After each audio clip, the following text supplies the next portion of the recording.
Thanks, Carol. Well, good morning, everyone. It's now 9:30, so I'd like to open this next hearing session, which concerns the appeal by Liberal Great Britain Limited against the decision by the Edinburgh Council to refuse an application under Section 42 of the Town and Country Plan in Scotland Act to allow food to be sold from a property at 64 Seafield Road, which is currently an existing B&M store. I'm Trudy Craggs. I'm a reporter with the Planning and Environmental Appeals Division of the Scottish Government, appointed to consider this appeal and determine whether planning permission should be granted. Excuse me, Yes. ma'am. Yes. Sorry to interrupt, but Mr. Armstrong seems to have lost his connection. Oh, sorry. Okay, I could wait for him to come back in. No worries. I heard beeping, but I wasn't sure what had happened. Thank you for alerting me to that. Where's back in? Is everything okay, Mr. Armstrong? Sorry, Mum. Yes, we suddenly got a sign came up saying lost connection. I'm now back in. I currently can't see anyone, but I can hear everyone. So yeah, no, everyone's back now. Yeah, no, I can see everything and hear everything. Maybe just warming up, is it? Clearly. Time to warm up first thing. Okay, I was just introducing myself, but you know who I am from yesterday anyway. I was just going to say that this, to remind everyone, this is a virtual meeting and it is being broadcast live, and as such will be stored as part of the DPA website archives and will be capable of repeated viewing. I have discretion to terminate the suspended filming if, in my opinion, continuing with the filming would prejudice the proceedings of the meeting. By participating in the virtual meeting, you're consenting to be filmed. You're also consenting to the use and storage of these images and sound recordings, and of any images or information pertaining to you contained in them for webcasting or training purposes, and for the purpose of keeping historical records and making these records available to the public.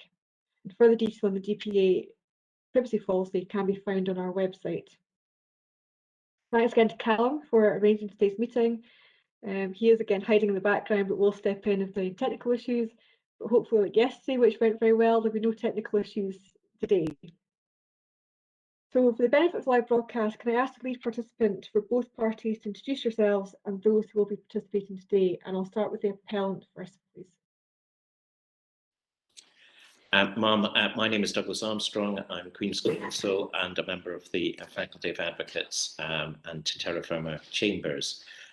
Today, appearing for the appellants will be Mr. Keith Hargis, planning consultant, and Mr. Michael Summers, the transport consultant, and his background and qualifications are set out in paragraph 24 of the appellant's statement. Kimberly Steele for Lidl GB Limited will also be watching but not participating. Thank you. Mr. Nelson for the council. Good morning, ma'am. Graham Nelson, Senior Solicitor for the Council. This morning, the principal witness from the town will be Graham Fraser, Planning Officer. Later on today, and potentially this morning, there's also Roderick McLean, and we also have Keith Miller, who's a Planning Officer from the Council as well. Thank you. So this morning's session is the third of 4 hearing sessions. For those who weren't here yesterday, just to remind you that the format of each hearing session is a structured discussion between the parties under the terms of the hearing session rules, and it's chaired and guided by me.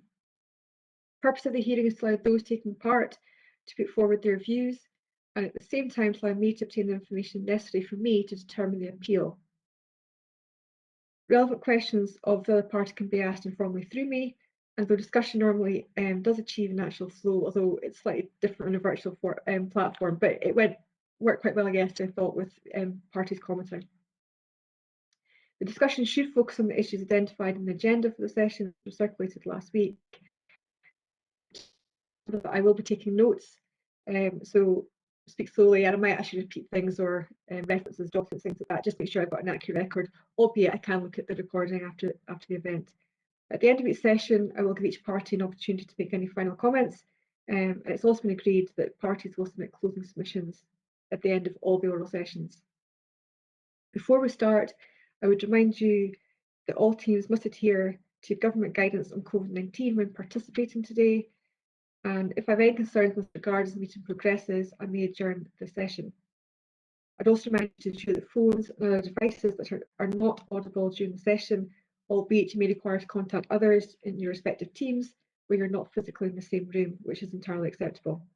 The session is scheduled to last until 12:30. We will have a short break at a convenient point during the morning, just so you get 10-15 minutes away from your screens and can stretch your legs.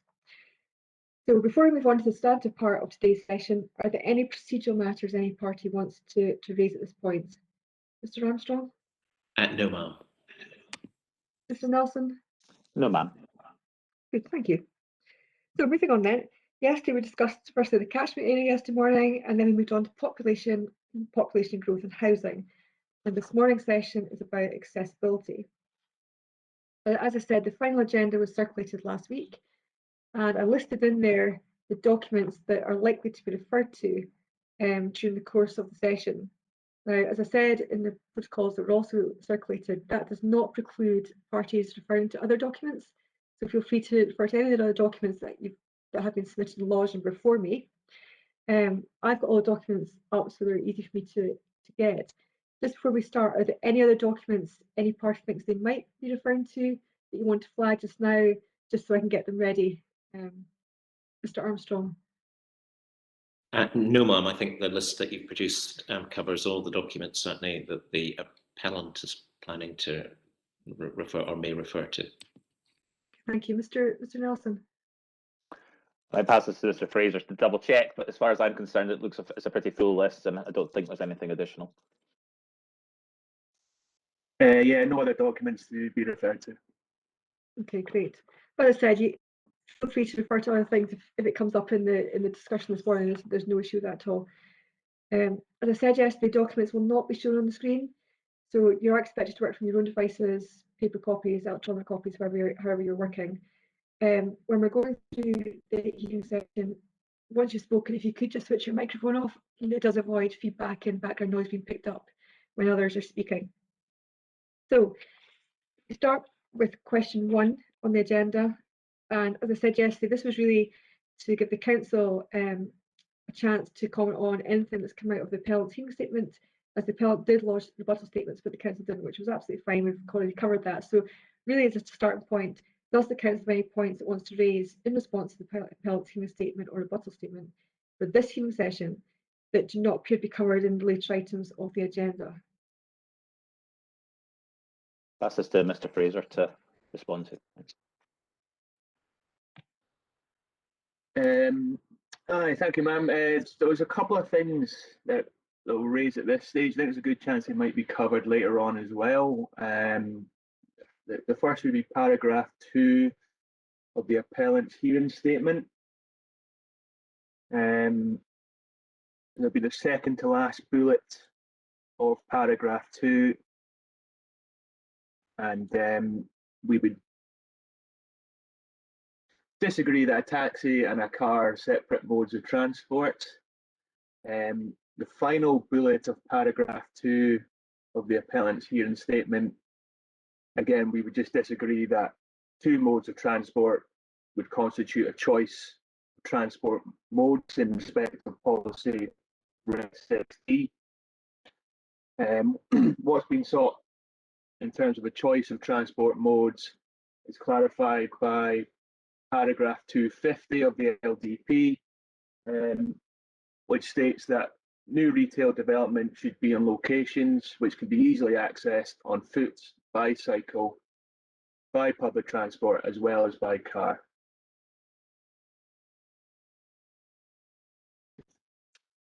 Paragraph 6 of the appellant's hearing statement, it's just a point of clarification. The 800 meters was defined by the appellant as a reasonable walking distance. It wasn't the planning authority.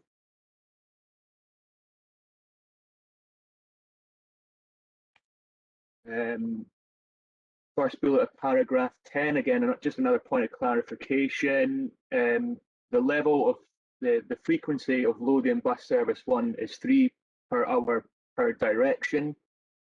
or 6 total movements per hour, and this service terminates at the nearest bus stop to the site. Paragraph 11 of the appellant's hearing statement, it was just noted that it was raised about why 30th of January 2021 was selected as a date to assess public transport accessibility. It's just to clarify that, you know, the application must be assessed at the point in time in which it's submitted, and you know, we feel that Saturday afternoon generally would be a reasonably busy shopping period. And the final matter would be the second bullet of paragraph 2. Excuse me, there's a calculation that says the proposed store will reduce the number of trips to locations out with the catchment by 250,000 per year. And this has been Sorry, which paragraph are you? Which paragraph are you referring to? Sorry. Paragraph 2 of the appellant's rebuttal statement. Or rebuttal. Okay, yeah. Yep, so the calculation there says the proposed store will reduce the number of trips to locations out with the catchment by 250,000 per year. This number appears to have been calculated by dividing an expenditure leakage figure of 5.54 million by an average basket size of £20. So I can't see any reference to as to where this calculation has come from. We've ran this by our transport colleagues. It's not something they were aware of. So it's just to ask yourself, ma'am, whether or not you could seek more clarification as to where this calculation is sourced from.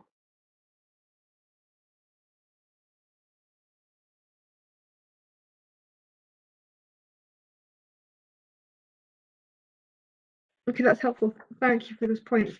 I will ask the appellant if they want to comment on those at this stage. Some of the points might be picked up later, but I'll give an opportunity to comment just now. Ma'am, I think actually most of these comments will come, most of the sort of replies will come up in replies to questions later, but it might just be helpful because they've been set out now in that order that Mr. Hargis briefly comes back with a few points, and Mr. Summers as well, starting with Mr. Hargis. Thank you, ma'am. Just a very quick comment. As Mr. Armstrong's pointed out, the vast majority of the points that Mr. Fraser's raised are going to be addressed through questions that you got in your list for the agenda. But the one matter that's probably worth pointing out is the question of choice and the council rejecting a difference between taxis and private car as a mode of transport. Again, I would invite you to read the wording of the policy as it is written. So where it's 6D refers to easily accessible by a choice of transport modes. I'm sure Mr. Summers will say further, but my understanding is certainly as a planner is that taxi and private car are different modes, and it raises the question: what is the choice? And the choice must be a choice between having at least two alternatives. So, you know, if the site is accessible, or you conclude that the site is accessible by car and by walking, or by cycling, or by any other single mode, a choice is being provided. And of course, our position is it's accept the choices for a range of different modes of transport to get access to the site.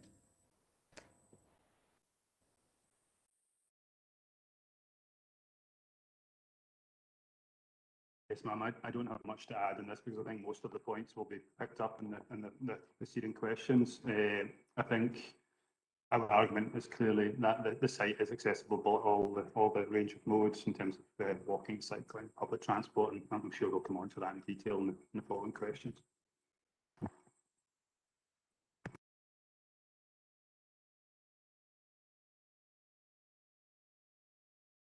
I know we will be coming on to look at whether the site would reduce private vehicle trips. It might just worth explaining how you got that figure, so the council have a chance to think about that before we come to that question of your 250,000 trips? I think that would be Mr. Hargis. Yes, ma'am. I'm a bit surprised at Mr. Fraser saying it's not set out in the calculation is not set out. It's set out in quite a lot of detail in the appeal statement in CD 12. And since you raised the question later on in the agenda, I thought it was appropriate at that stage to run through the methodology and the calculation. But so just at this stage, I refer you to paragraphs. Well, in fact, it begins at paragraph 5.27. And certainly is under 5.35 of the appeal statement. And it cross-refers to summary of that calculation, which is only set out in brief form in the section 42 statements, that's got point 3, at paragraphs 523 and 524.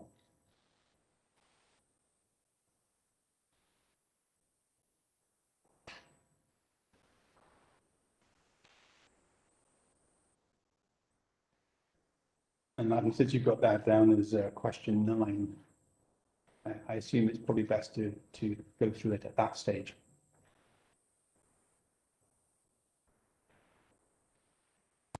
Yes, I think we'll go through it in that stage, but it's helpful that you pointed out the references now, because we probably will have a break before we get to question 9, I'd imagine, so it'll give the council a chance to look at those sections at that point. So thank you for doing that.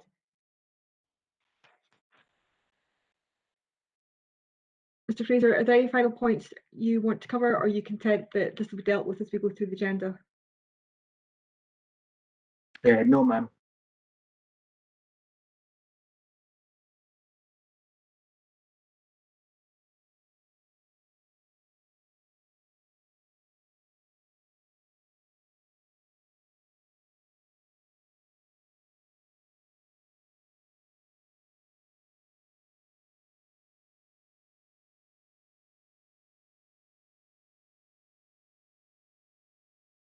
Sorry, Mama, I can't actually hear you.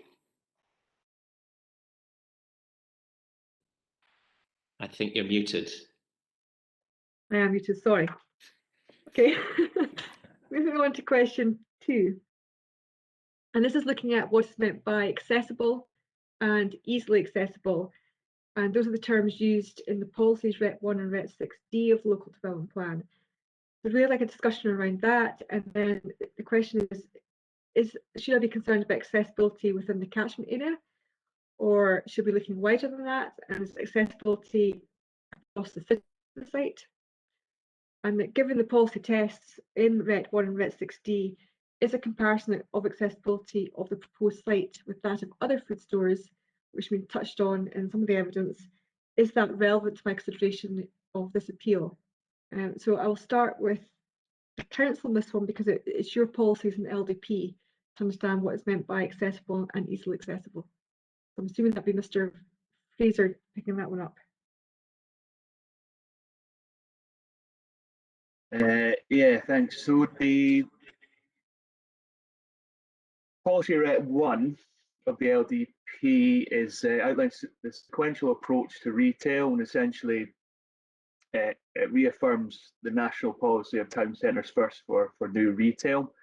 There's 4 qualifier locations, there's 4 locations where new retail will be supported or could be supported. The actual qualifiers of support are outlined in policy RET 2 to policy RET 6, and it's policy RET 6 in this case. So a new retail development can't be supported on RET 1 alone, it must also meet the qualifiers of RET 6.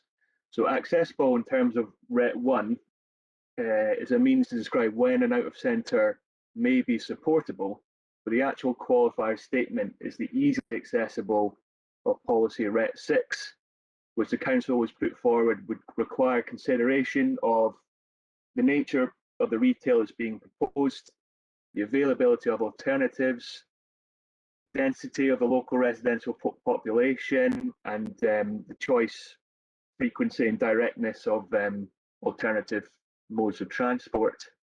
You know, an out of centre retail premises in Glasgow is accessible to someone living in Edinburgh, but what we said is it's not easily accessible.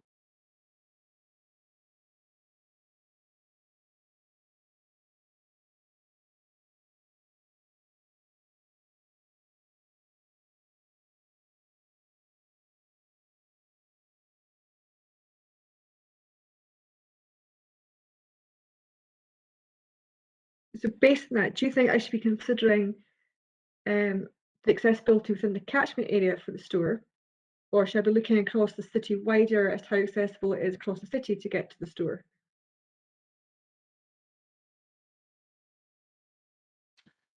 It's accessibility within the catchment only. We don't consider it reasonable to suggest that someone living on the opposite side of the city would travel past similar nature retail stores to visit this site. Generally, we would say that the further a resident is from the development, the less likely they are to choose to visit this particular development.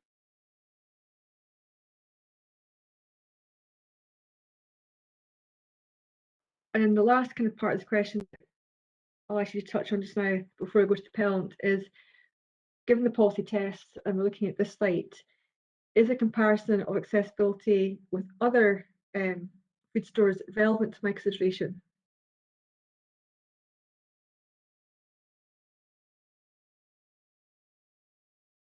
Yes. In order to demonstrate the development will not be easily accessible, we have sought to demonstrate what an easily accessible premises is, and out in document CEC5 and CEC6, where we've compared the walking catchment and public transport provision for similar in nature retail premises, which can reasonably be considered to serve the catchment area.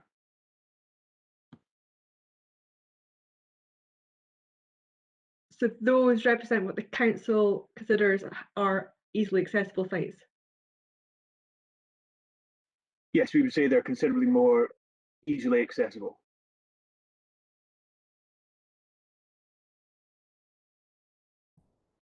But should I be kind of doing that comparison, or should I be looking at the site like standalone and assessing whether I think it's easily accessible, rather than doing the comparison against other sites? You know, for example, if one site had 5 buses and this site has whatever conclusion I come to in evidence, maybe it's 1 or 2, or I felt that it was accessible by bus and walking but not cycling, for example, but the other site was accessible by all modes, should that comparison factor into my decision making, or should I be making my decision purely on what I think is happening at this site, just whether this site is easily accessible? So the purpose of the comparison is to demonstrate what is not, what is or what should be considered an easily accessible retail premise. So in respect of out of centre retail, or out of centre development policy Rep 6, the statement, the purpose of the policy is to provide a range of different transport modes, and what we contend is that this site is not easily accessible, and to prove this, we've shown it's, or what we consider to be, an easily accessible premises.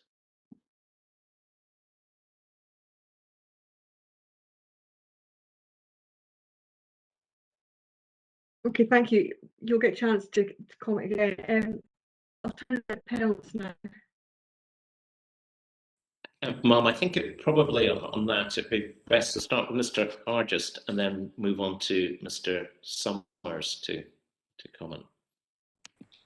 Yes, thank you, ma'am. I am somewhat surprised by the response to Mr. Fraser. It does seem that the council are placing a rather imaginative interpretation of their own policies and reading into it, quite frankly, what things are which are not written down. Mr. Fraser seems to start off by a reference to a hierarchy of policies almost. I would invite you again, madam, to read Rep 1 and Rep 6 as they are written.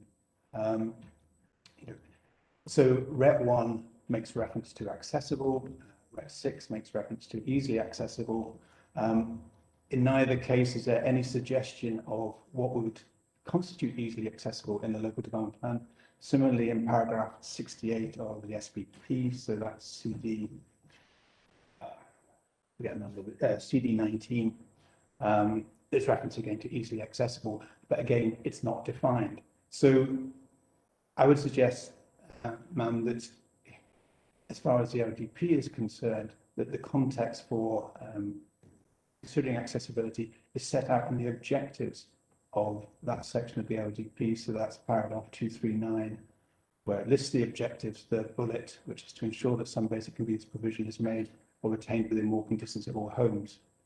That provides a context for reading, as far as walking is concerned anyway, what may constitute as accessible, stroke easily accessible, and again, you can't define it further. If we go to SPP, so that's CD19, in terms of the supporting advice and guidance, we turn to on paragraph 271, or underneath paragraph 271.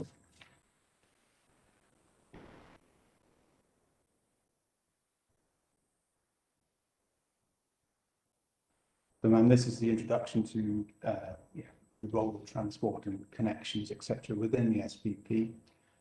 We see that references are made to a range of key documents, and there's specific reference to transport assessment guidance, and that of all those documents listed there, it's really the only one which identifies, in this context, what should constitute accessible, and no doubt we'll go through that in time. But in transport assessment guidance, that's CD 22, we would make reference to paragraph 521, which of course refers to 1600 to effectively 1600 to 2400 meters distance, that expresses it in terms of time. So that will be 521. It refers to journey times of up to 20 to 30 minutes. That's for walking, 30 to 40 minutes of cycling. So we've got the guidance there that fits through with it, spread through to SPP. And of course, we've also made reference to Plan 75, which you note, madam, isn't referred to in SPP anymore, but nonetheless, we'll still say it's material consideration, and that provides a reference to in paragraph B13. So this is CD 21, which I'm sure is a paragraph that you've already looked at, madam. So paragraph B13 refers to accessibility to local facilities by walking and cycling in that context of a maximum threshold of 1600 metres. It's broadly allowed to observe trouble behaviour. So all of these factors, ma'am, I'd say give you a context for assessing accessibility, stroke easy accessibility. But there is no clear definition, but these provide you with the context for assessing what is considered reasonable, certainly as far as walking and cycling is concerned. Of course, there are, under the policies, a need to consider full choice, full range of transport modes that are available. In terms of the latitude questions, is accessibility within the catchment area that is relevant or wider than that? Again, I would disagree with Mr. Fraser. Policy Rep 1, fourth bullet, we're referring to accessible by choice of transport modes. And Policy Rep 60, there is no reference in either of those two policies to the catchment area. So our position will be that it's accessibility of the site per se.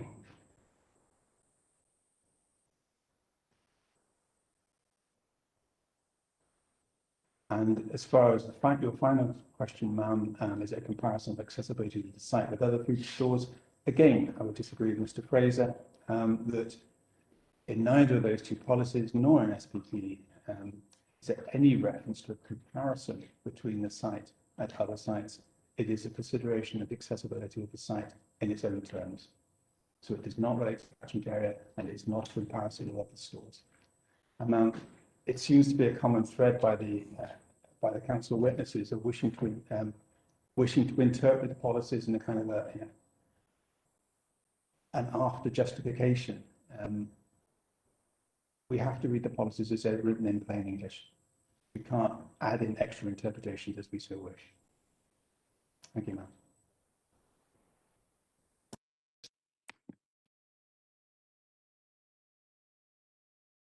Yeah, Mr. Howard just stole a lot of my thunder there, ma'am, but I'll try and add some detail to that. I think in terms of accessibility, it's very concerning from my perspective. The council seems to be giving more weight to a comparison of other stores than national guidance. I note that the council's transportation colleagues aren't a party at this inquiry, but we deal with them on almost a weekly basis, and every assessment that we have to submit is required to undertake an accessibility assessment, and they are always done based on transport assessment guidance and PAN 75 criteria. So it is very surprising to me that these criteria seem to be getting downplayed in this appeal. As Mr. Howard just alluded to, Chapter 6 of the LDP, paragraph 40, refers to national and strategic planning policy, which is predominantly SPP, and as Mr. Howard just alluded to, SPP, then paragraph 271 highlights transport assessment guidance, and I would draw your attention to the title of that chapter, which is Promoting Sustainable Transport and Active Travel. So that is absolutely the key element with regards to accessibility, and transport assessment guidance is recognised by Transport Scotland, Scottish Government and all local authorities as the key document when assessing accessibility. In that regard, I think if we are to determine what is accessible and what is easily accessible, clearly if you're prepared to walk 1,600 metres, that's accessible. What, in my view, what would make it easily accessible is the quality of the routes that are available to you. For example, if you're talking about walking, the key aspect of that is whether there are any barriers within that 1,600 metre accessibility criteria. For example, is there a dual carriageway that doesn't have crossing points, a railway line, poor infrastructure, steep gradients? And I understand you've walked the routes, ma'am. It's clear that the store does not have any of those barriers. There is no severance with regards to access from the surrounding residential estates into the site. There is very strong routes. There is a number of routes into the proposed store. And given this is an out of centre policy that we're discussing and accessibility, again, a number of if you're dealing with out of centre sites, these could be in greenfield sites, out near the bypass, for example, South Queensferry, where there is no existing accessible routes, there is no footways, there is no cycle routes, etc. And that would not be easily accessible, clearly. But this site it was within the urban form, it's already a store, it has excellent facilities as far as I'm concerned, and it meets all of the criteria within the recognised guidance, which is transport assessment guidance. I think Mr. Harris has dealt with most of the other points with regards to comparisons. Again, I would just strongly highlight a comparison of other stores has no bearing. Your site is either accessible or it isn't, and the only way that you can determine whether it's accessible is by going to the relevant guidance. Again, it's concerning that Mr. Fraser didn't even mention the relevant guidance when he was trying to demonstrate what was accessible and not accessible. Taking that to its natural extension, if one of these existing stores is very accessible, does that mean you have no further superstores in the area because it doesn't meet the criteria of that first store? That's just not the way that we would assess it. It's got to be assessed against relevant national guidance. Thank you, ma'am.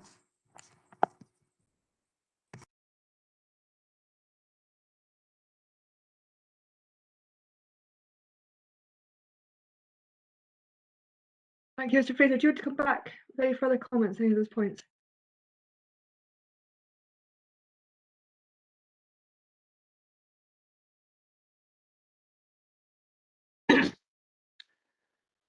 Thanks, ma'am. I think a lot of stuff raised we'll go on to, but it's just to reiterate, we do feel it's valid in order to demonstrate that a site is not easily accessible.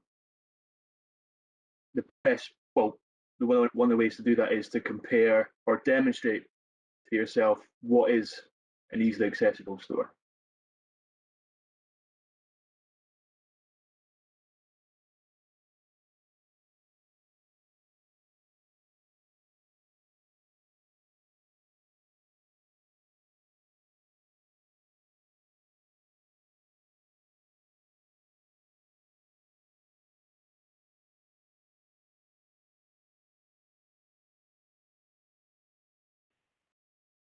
Okay, thank you, Mr. Fraser. I think we will cover some of the other points in some of the other questions.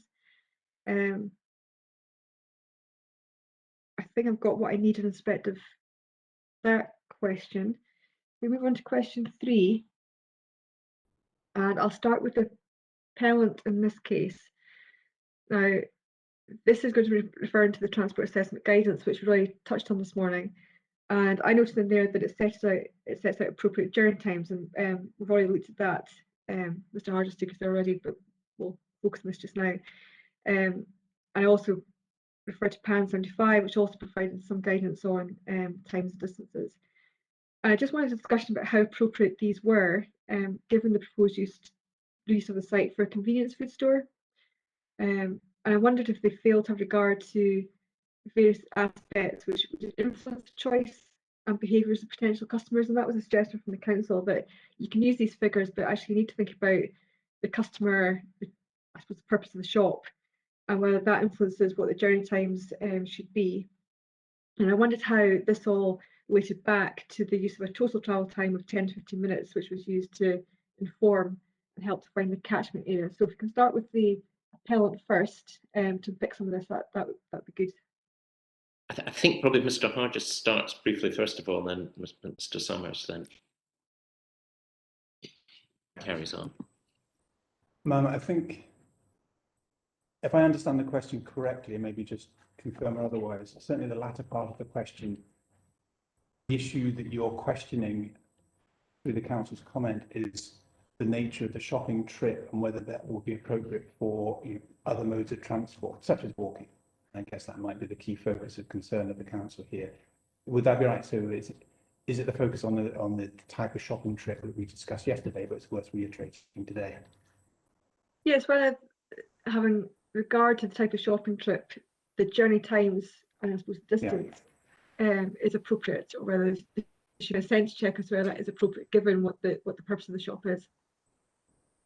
Okay, I just wanted to clarify, just to make sure I wasn't going off down on the wrong track at all, which wouldn't help you. As we discussed yesterday, and seemed to be a fair degree of acceptance by the planning authority, type of shopping trip here is serving a range of needs. And we talked about how, and I think Mr. McLean agreed with me that we are looking at a range of purposes. It might be some top-up shopping, quite a lot of complementary shopping to trips made to, for example, superstores or independent stores. And most significant factor being that from the empirical evidence that we get from surveys and confirmed by Lidl as to the current situation, the typical average basket size is around about £17, 17, 18 pounds. And in real terms, that's 2 carrier bags. So even for those who are walking, for the majority of the purpose, the trips made to the store for shopping, even walking would be sufficient. And even cycling, not that I'd be one to encourage them to have, but they're shopping bags off their handlebars. But it is the type of trips that can be supported by travel there by all modes of transport. It's not dependent on car-borne traffic on that basis. I did say yesterday that there would be occasional, there would be a small number of main shopping trips. Having said that, though, that some may be undertaken 2 or 3 times a week in aggregate to make a main food shopping trip. But for some people, they will be spending up money, and it may be then undertaken by car. That's fair enough, and that's what happens. So in that context, for those walking or cycling, yes, most trade will be undertaken but within 10-15 minutes walking time. We'll probably go through the numbers later in Summers made in terms of other questions.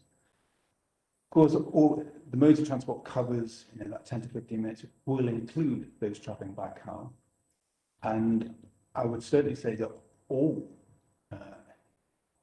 almost all, apart from very occasional pass by trip from somewhere out of the way, all trips will be within 10 to 15 minutes of the store.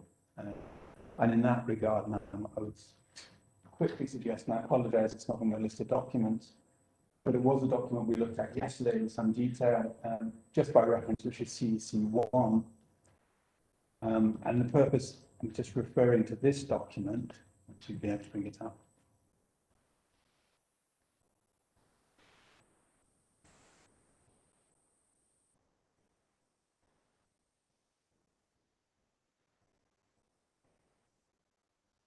Yes, it's really, if you can imagine where the catchment area overlies that, you can see that certainly for, these are clearly distances to stores and not distances to the edge of the catchment area, but clearly, certainly from the, the distance, the time journeys identified in the council's evidence is that, to these stores to the north and west and the southwest, and down to Morrison's, none of them exceed 7 or 8 minutes, and they are, in most cases, well beyond the catchment area that we've identified.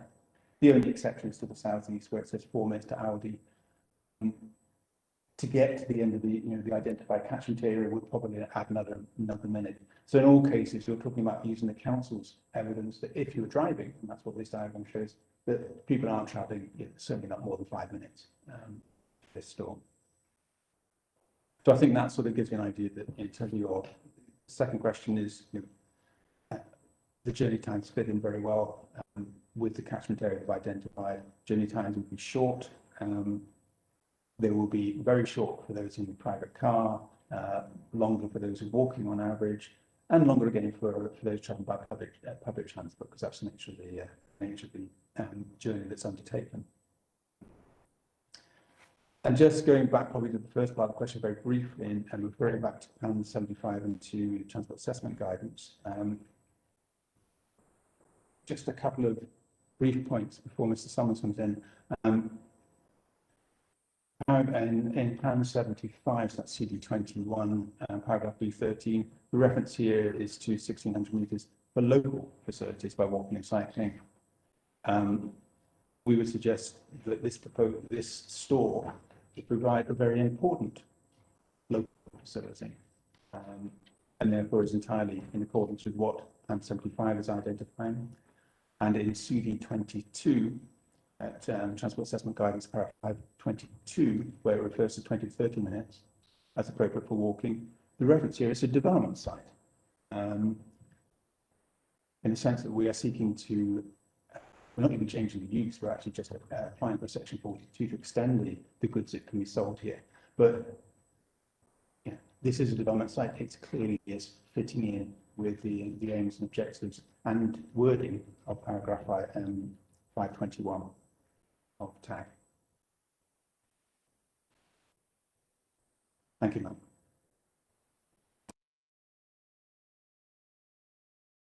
Yes, ma'am. In terms of whether the distances in TAG are appropriate, I think there's probably going to be some overlap with question 5, which goes into some detail with walking. But yeah, I mean, TAG effectively the 1,600 metres to 2,400 metres, which is your 20 to 30 minute walking time, is based on 1.4 metres per second, which is an average walking time. That takes some regards to pedestrians of all abilities. So some people walk much slower, some people walk faster. It also takes regard to it takes cognizance of conditions, so gradients, etc. So it gives an average walking distance already. So there is some factor of safety, if you like, put into that calculation already. And accessibility in general terms is all about choice. All we can do as transport consultants is provide, when we're looking at development and designing development, is give residents and customers choice.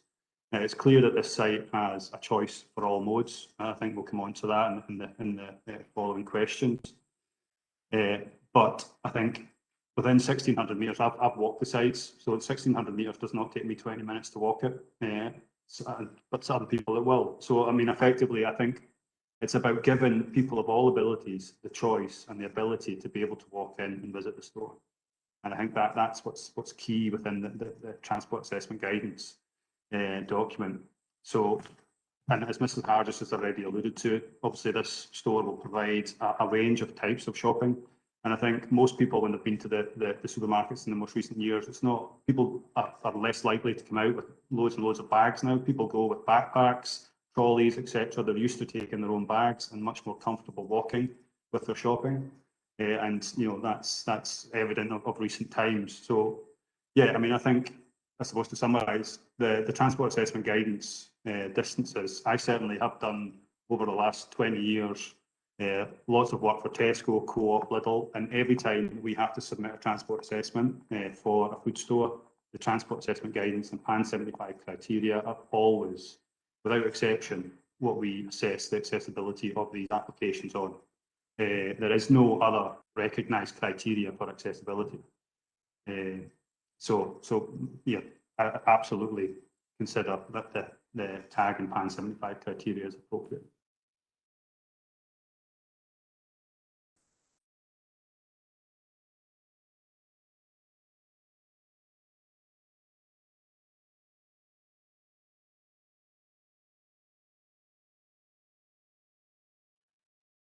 Thank you, that's helpful. Mr. Fraser, do you want to respond to these comments?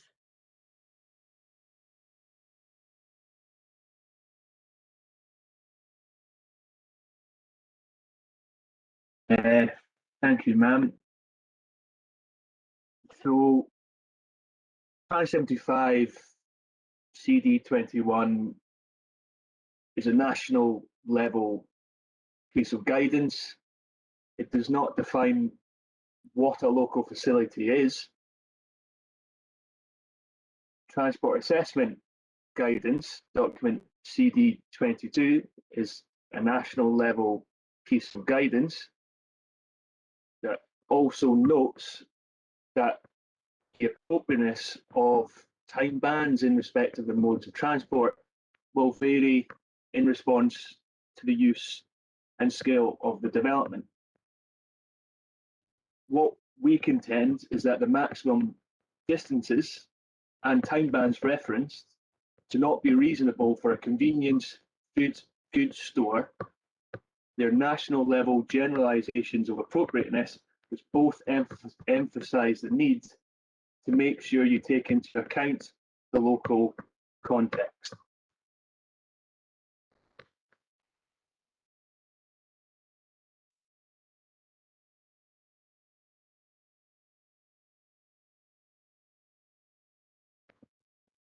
We would suggest that the distance someone is willing to travel will be dependent on the purpose of their trip. So, if they're after 2 bags worth of shopping with the value of £20, we would suggest they would get that from their closest available convenience food goods store.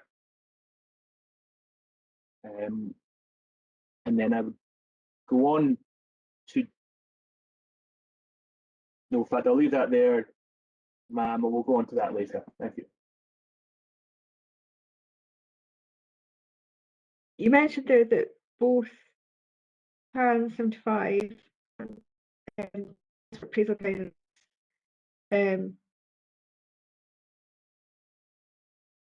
refers to the fact that the appropriateness of the time bands depends on the use and scale development. Can you take me to kind of the documents and where it says that, just from my purposes? Do we start with PAN 75? So if you just bear with me, I'll bring that up.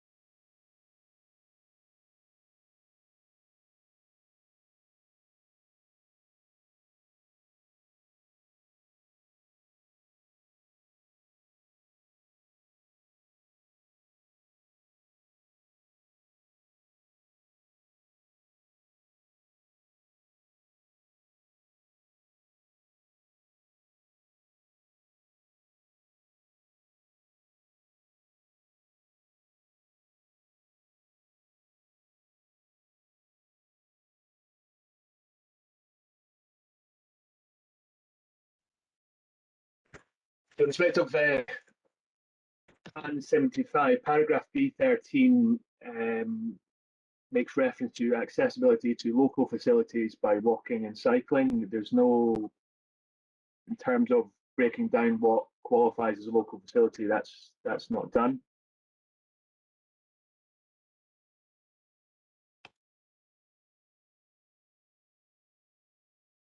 Okay. In terms of transport assessment guidance, paragraph 5.20 notes that the choice of time band may vary in response to the use and scale of the development, and goes on to make reference that people may be prepared to travel further for some activities, for example, to a sports stadium and to a shop.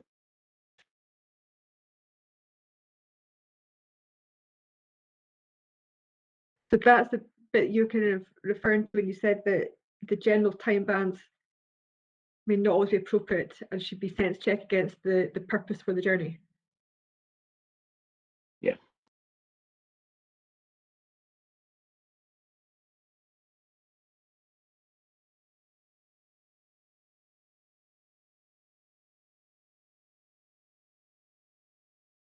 Okay, I'm going to ask the panel on that. Is there anything else you want to add at this point before I go back to the appellant?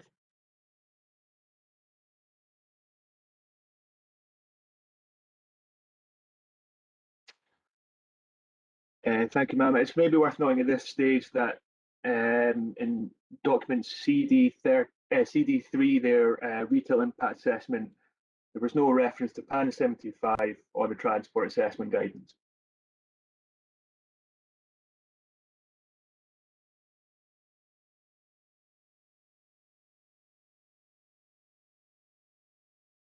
Okay, thank you. I'll go to the appellant now to respond to those points. I think Mr. Summers will come back on this one. Thank you, ma'am. Yeah, a point back to the time bands within transport assessment guidance that was just referred to there. So in paragraph 5.21, obviously the journey times of up to 20 to 30 minutes, appropriate for walking. 20 minutes being 1,600 metres and 30 minutes being 2,400 metres. So within our assessment, we've obviously gone with the minimum of 1,600 metres. So we've made allowance for that, and we've undertaken a robust assessment. I think in the council's evidence, they've suggested that for some facilities you're prepared to walk further. I'm not going to argue with that, but what we have sought to do here is give a very robust assessment by using the minimum figure of 1,600 metres, and that refers back again to PAN 75 and the paragraphs that we've already discussed, which suggest that 1,600 metres is appropriate for local facilities, which would include food retail. And again, every assessment that I have ever done in the last 20 years with regard to food stores has always focused on 1,600 metres as a walking distance to a food store. So I think there is certainly a cautious approach being taken to this, and it already addresses the points being raised by the council.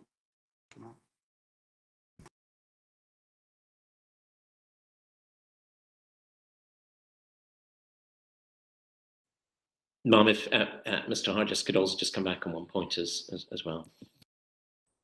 Very briefly, ma'am, and I realise it's not a one of the core documents, but when we lodged the appeal, you had copies of the report to committee, and you'll see in that that there was no objection, and it's a point that Mr. Summers already raised.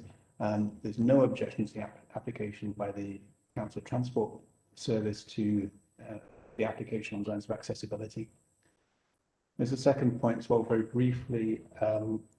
Mr. Fraser referred to, seemed to be referring to national policy guidance not having any relevance, not taking into account local circumstances. Ma'am, if I just very quickly draw you to paragraph 240 of the local development plan, you see there that actually the wording of the policies is identified in the LDP as being in line with national strategic planning policy. So clearly these policies are founded on the national policy basis. And as Mr. Fraser has pointed out, that includes PAN 75 and transport assessment guidance.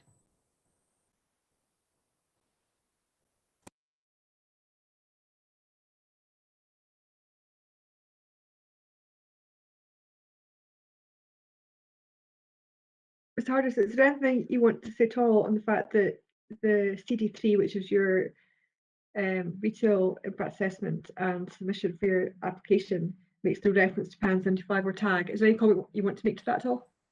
Just simply that it was a Section 42 statement, and including retail impact assessment. That was the primary purpose of the document.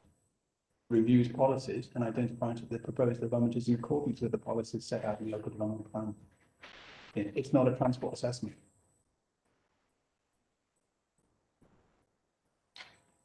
You'll see though in the transport assessment that has been submitted and is in your core documents prepared by Mr. Summers, that there are, which is CD13, that there are innumerable references to both those documents.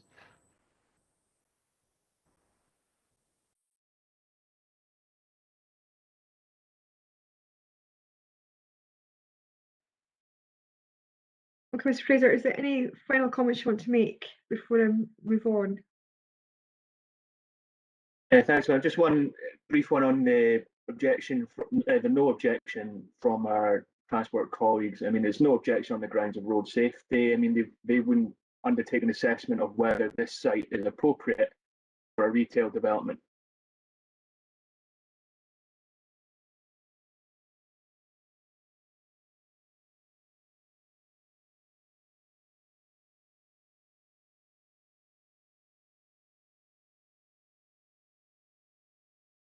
Excuse me, ma'am, if I can comment on that. If the Transport Department are consulted on the application, then they've got to consider all grounds with respect to transport, which would refer back to Transport Assessment Guidance, which is the core document which all transport professionals use to assess a development or not.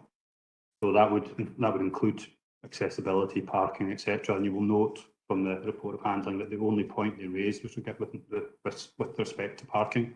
There was no points raised on accessibility of the store.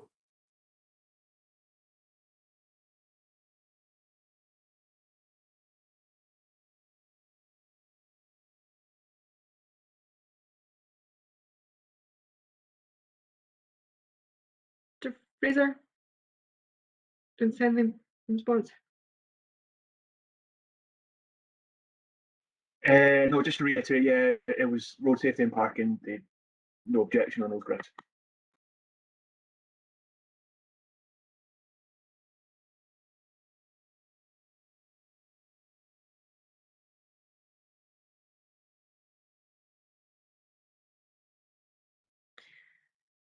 Okay, I think I've got enough on that question. I'll move on to the next one, question 4, and I'll ask council to comment this first, and it's whether designing streets, which is core document 20, is relevant.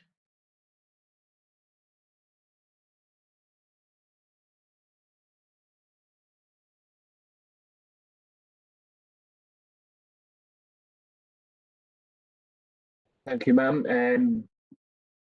So that planning policies, sites, that is primarily to be used in the design of new streets and the redesign of existing streets. But by introducing this document, what we feel we're by introducing this document, what we're doing for the aim to achieve 400-meter walking, we suggest to be a action of car dependence and recognition of priority which should be given to alternative modes of transportation. And this feeds onto the fact that we need to make sure that developments are easily accessible. And one of the ways to do that is to make sure there's significant population who can walk to this new site within 400 meters.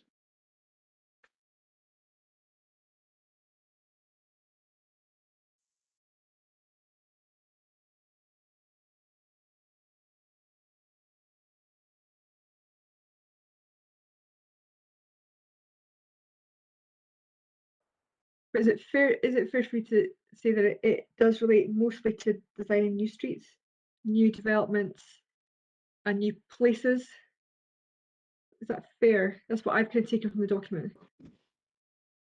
Yeah, that's fair. I mean, that's the principal purpose behind designing streets as national planning policy. But what we're trying to put forward is that this is the principle of 400-meter walking neighbourhoods in respect of the need to make sure that developments are appropriately located.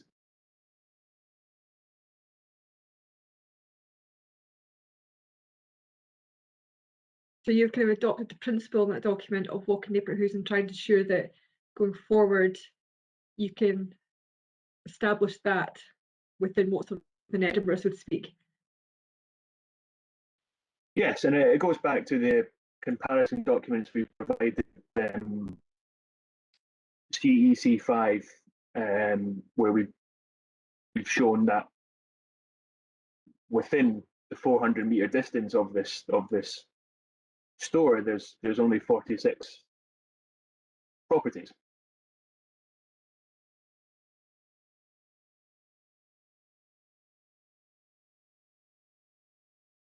Right, I'm sure we'll come on to that in relation to question 5. I'll just ask the panel to comment on whether they think designing streets is relevant in the context of this application. I think Mr. Summers will start in this, and Mr. Hodges has just got one point after that. Ma'am, I think Mr. Fraser's already alluded to that designing streets is certainly for the design of new and existing streets, and I would draw your attention to page 4 of designing streets and the first 2 paragraphs, which is who is designing streets for. CD 28. Designing streets is aimed at everyone who plays a part in creating or determining the quality of streets, architects, engineers, planners, etc. And then the second paragraph goes on to say designing streets is expected to be used predominantly for the design, construction, adoption and maintenance of new streets, but is also applicable to existing streets and subject to redesign. So it's very, very clear what the purpose of this document is, and as I've been a transport professional, seeing the introduction of this document over the last 10 years, the walkable neighbourhoods concept that's been referred to has come out of the fact that, as everyone in the UK will be aware, there's large residential developments of 2,000 homes, for example, where effectively you have streets with no core, no centre to these developments. And that's been much maligned by the government. And what they have tried to do with walkable neighbourhoods is try to give these large residential developments some kind of focus, some kind of centre, and that's what walkable neighbourhoods is about. It's not about some kind of restriction on facilities if you aren't within 400 metres. That's absolutely not the point of walkable neighbourhoods. It's about trying to encourage more facilities and give people more choice. And it's very strange to me that the council would seek to restrict a retail development which would give more choice and use walkable neighbourhoods as the reason for that, because that's absolutely the opposite of what walkable neighbourhoods is all about. It's about introducing choice and giving residents more choice. So yeah, I'm very, very kind of shocked at that kind of approach from the council. Yes, I mean, I think designing streets, again, TAG and PAN 75 are clearly the guidance that's used by all transport professionals, all councils and Transport Scotland when they assess accessibility. And I would imagine that the council aren't suggesting that there should be all types of every facility every 400 metres, because clearly that is not sustainable. Within walkable neighbourhoods, there is no definition in terms of what these facilities would be. So ultimately, within 400 metres, you could have a barber's, you could have a takeaway outlet. It's not trying to restrict food retail in any way. Thank you, Matt.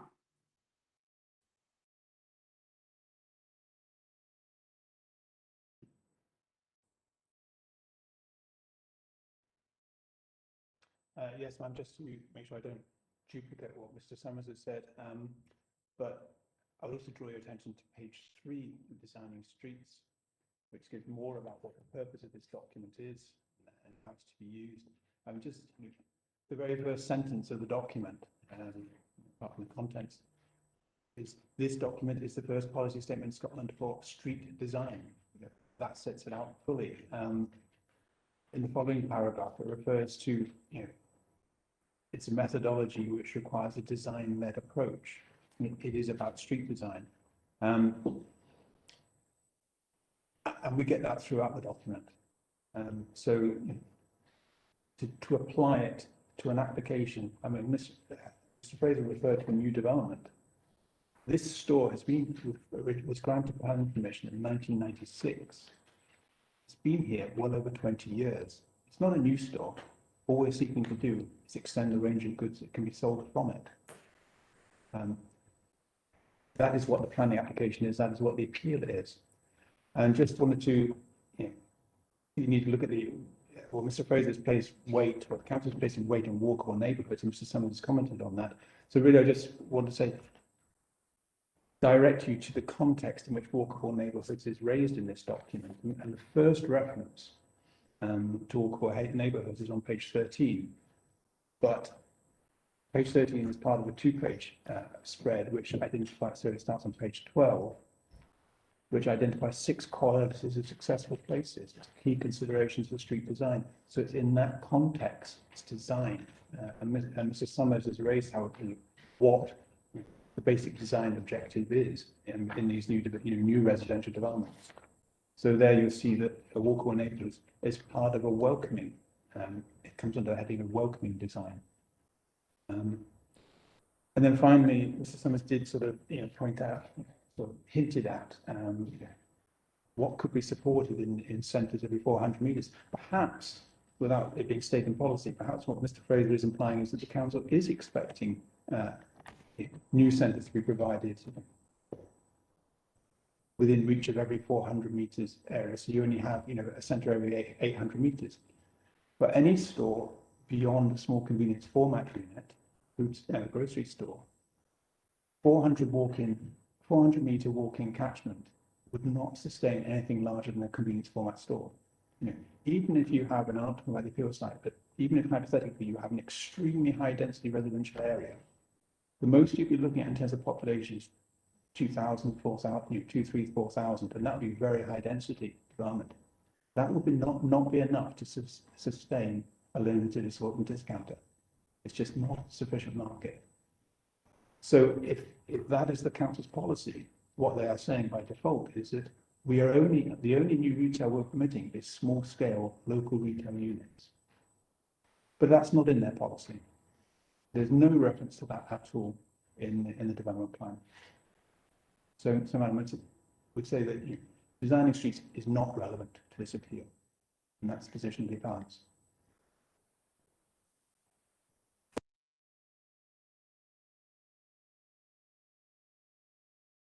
Mr. Fraser, do you want to comment on any of those points raised?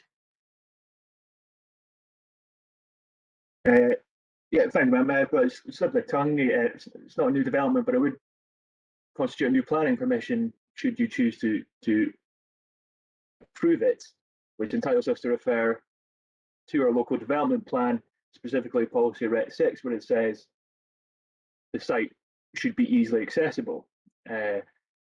What we're saying in terms of local population and the lack of a local population or significant local population as a site is not easily accessible, and we'll go on to discuss or put forward why we feel that is the case.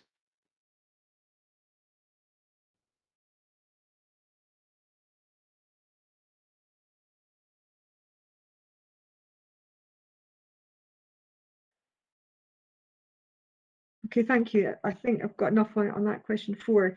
We're now going to move into the different modes and look at them in more detail. I wonder if now is an appropriate time to have a wee break before we get into that. So how about we break for 10 minutes and come back at 10 to 11, and we'll move on to question 5, which is looking at the detail of each mode of walking, then cycling, public transport, private car and taxi. So if you stop there, as I said yesterday, if you just stop your videos and mute your microphones rather than leaving the meeting and coming back in, that makes it easier for us. A slide will go up telling the live broadcast that we are in a break till 10 to 11, and everyone can come back then and we'll pick up there at question 5. Thank you.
Right, it's 10 to 11. I was just wondering if Mr. Hargis and Mr. Summers are here. Are they back?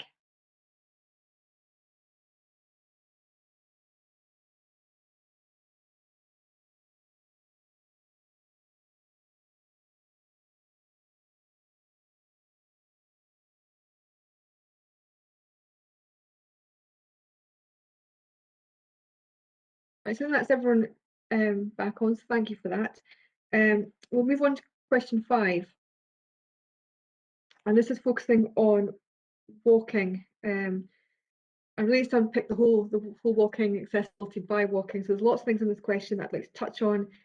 Looking at walking distances and times, how these are calculated, whether 800 metres, which was used in CD3, is more appropriate than 1,600 metres, when considering whether the site is easily accessible, looking at walking routes, the quality of the routes, constraints, some of this we've touched on, the number of residential properties within a walking distance, whether that would equate to a substantial walking catchment, and whether the ability for those areas where there may be a quality deficiency, and not get into quality deficiency though, but the areas where there may be, whether their ability to access the site on foot has more importance or significance in general accessibility across the catchment area or wider. So there's a lot in there, so we'll take our time to unpick it. So I'll start with the appellant on this one, to go through some of those points there.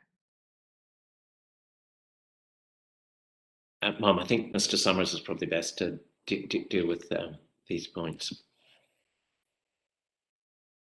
Thank you, ma'am. As you alluded to, there's a number of different points within this one question, so I'll try and tick them off as we go through.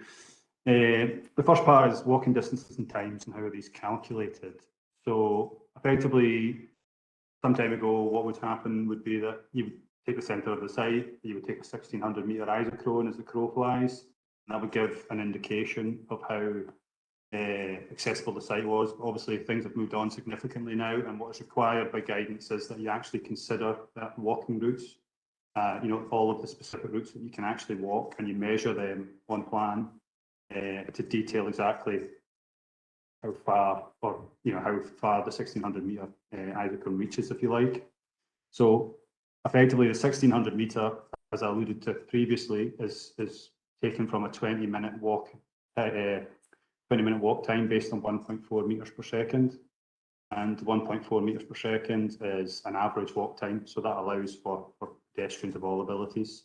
It allows for varying conditions in terms of gradients and things like that. So clearly, some people will walk 1600 metres significantly quicker than 20 minutes, so it does allow for a range of abilities. And again, that's what we do for all. So 400 metres to bus stops, 800 metres to railway stations, 1600 metres to local facilities, amenities, etc. It's the same criteria we use for all, and that's guidance for that is laid out in transport assessment guidance by the Scottish Government. Have you got any questions on that element, ma'am? No, I'm happy for you to carry on that one. Then is 800 metres more appropriate than 1600 metres? Certainly from transportation planning, I have never considered access to a development by 800 metres. The only time that we are ever required to consider 800 metres is to a railway station. And again, that's laid out in PAN 75. So whenever we are talking about development of all types of land uses, retail, residential, etc., it's always 1600 metres to local facilities, which would include food retail, all types of retail. And again, I'll take you back to transport assessment guidance and paragraph 5.21, which we've already touched on, which outlines that journey times of 20 to 30 minutes would be appropriate. So that's 1600 metres to 2400 metres. And effectively, we have taken the lower element of that at 1600 metres, and that again is taken from PAN 75, which specifically refers to local facilities at 1600 metres. And again, that has been taken from observed behaviour, the local facilities. So this isn't this isn't a number that's been pulled out of thin air. This is based on a review of accessibility, existing accessibility from development to local facilities. And that's why it's used as the basis for all transport assessments and transport statements, and it's required by all local authorities in Transport Scotland within Scotland. Again, just in terms of kind of a bit of anecdotal information on 800 metres, 800 metres would be a 10-minute walk, and that would be, again, on an average walk distance. So for most people, they would exceed, it wouldn't even take them 10 minutes. And for me, that is an extremely short walk to a store, or to ensure that you have to have all retail facilities within a 10-minute or less walk would be extremely onerous. And I don't think that's, frankly, deliverable in most urban areas. So yeah, I mean, to me, 800 metres would be very, very light in terms of walking distance to retail development. And that's why, again, we're required to look at 1600 metres. In terms of easily accessible, again, I kind of go back to the answer I've previously given. Easily accessible is not about the distance. So it's effectively, if it's accessible to you, 1600 metres is accessible if you can walk it. 800 metres is accessible if you can walk it. There are no crossing facilities on a main road, which means it's not easily accessible. So it could be an 800-metre walk. But rather than being 10 minutes, it could take you to 15 minutes because you can't cross the road. Or effectively, there are no footpaths or limited footpaths. They're broken. The quality of the footpaths are very poor, or you've got extreme gradients. That would mean that it's not easily accessible. And it's absolutely clear, ma'am, I'm sure you've walked the routes, that is not the case for the site in question. The routes are very easily accessible. There are a range of routes available to the local residential area. And we'll come on to the quality of the routes, but in my opinion, the quality of the routes are very good. Some better than others, but definitely the range of routes is advantageous in terms of accessibility from the surrounding area. So in terms of the quality of these routes, so just do a quick kind of run through of the various routes. So Seafield Road is obviously the first route you come onto. It's got very good standard footways on both sides. Sorry to refer to a map or something at this point, so we're all can look at what we're speaking about. I don't know if the easiest plan to go to would be figure 4 in CD13, the transport statement. So that takes you to the walking isochrone, the 1600-metre walking isochrone.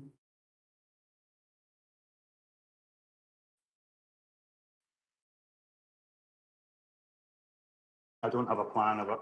No, that's of a greater scale.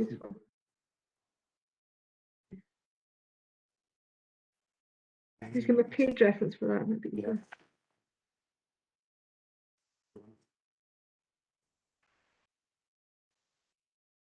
I've got it now. Is it page 7? Page 7, that's the one, yeah. Yeah, okay. Yeah, just do that where you're describing the routes. Yeah, no problem. So obviously to the north of the store, the Seafield Road runs kind of east to west. The footway infrastructure on that is very, very good. You have adoptable standard footways on both sides. The footway on the northern side is 4 metres wide. It's a shared cycle route. Certainly when I've been on site, it's been well used by both cyclists and pedestrians. That connects the site to a lot of the more minor connector roads and footways that are available within the wider area. So heading west along Seafield Road, you can come to Craigentinney Avenue North. Now, you've got 2 options there, actually. You can use the footways on Seafield Road, or you can actually go through the retail developments. So they're all connected. There is internal footway links that allow you to actually navigate through the various retail sites. So you don't actually have to go onto the road to access Craigentinney North, but you can do. So Craigentinney North again or Craigentinney Avenue North has footways on both sides, adoptable standard, connect to the residential element within that route, and also the local path network, which connects Craigentinney North Avenue Finlay Gardens, which is the residential development on the other side of the park and the golf course. So that standard route is street lit. It's in the most part, it's of a good standard. It has steps, which may be a barrier to some, but it's certainly when I've been on it, it's been well used. There are some elements of it, I think, with in terms of the winter, there is some maintenance required, but it's been well used and it provides a good traffic-free route for both pedestrians and cyclists. I think cyclists are meant to dismount and take their bikes down the steps, but there's clear evidence of people using the verge and just cycling up and down the verge. So that gives one option in terms of access to the kind of development or the main kind of conurbation of Restalrig to the west. If that's not attractive to you, you would continue west on Seafield Road and the Craig and Tinney Avenue. Seafield Road Junction has pedestrian facilities, so it's very easy to cross. Craig and Tinney Avenue is a very quiet road, actually, so it's easy to cross even without the pedestrian facilities. And you carry on to Seafield Street. Seafield Street, again, is footways on both sides of the road. It's where the bus stops are located for service number 1, which we'll come on to. And Seafield Street provides connections to Restalrig railway path and also through the recent residential development, which links up into Fleming Place and again through into the wider area of Restalrig. So you can see the kind of modern standards in terms of designing streets and such like that have been implemented in this development. You have segregated footways. It gives you the feeling of a very modern development when you walk through it. So that excellent connections through that development up into the Finlay Gardens and the wider area of Restalrig to the west. Restalrig railway path, it's also Quiet Route 10. Again, a wide, well-used path. Certainly when I was on it the last couple of weeks, it was very, very well used. People of all types using it in terms of all abilities, older people, people with pushchairs, etc., using it. So it was very well used. It links to a number of surrounding streets in terms of Restalrig Road, which benefits from a ramp and steps further to the west. Restalrig Crescent, which benefits from a ramp. Ferneyfield Bank, which benefits from steps. That gives access to the various residential areas, a route which kind of abut the route. Gives access really to the north and the south of the route and allows that kind of residential areas to penetrate the route as would be expected of a supported route in terms of Quiet Route 10 by the council. Just on that point, I did a lot of walking around on my site inspection, and I'm going to go back out after we've done the hearings. The land or the residential development to the north of the railway path, where does it connect onto the railway path? Yes. Because it wasn't really obvious to me. I didn't walk the whole length because I was trying to cover a lot of the catchment, which is why I want to go back out. But which area does it link onto that railway path to get back onto kind of Seafield Road and along to the site? So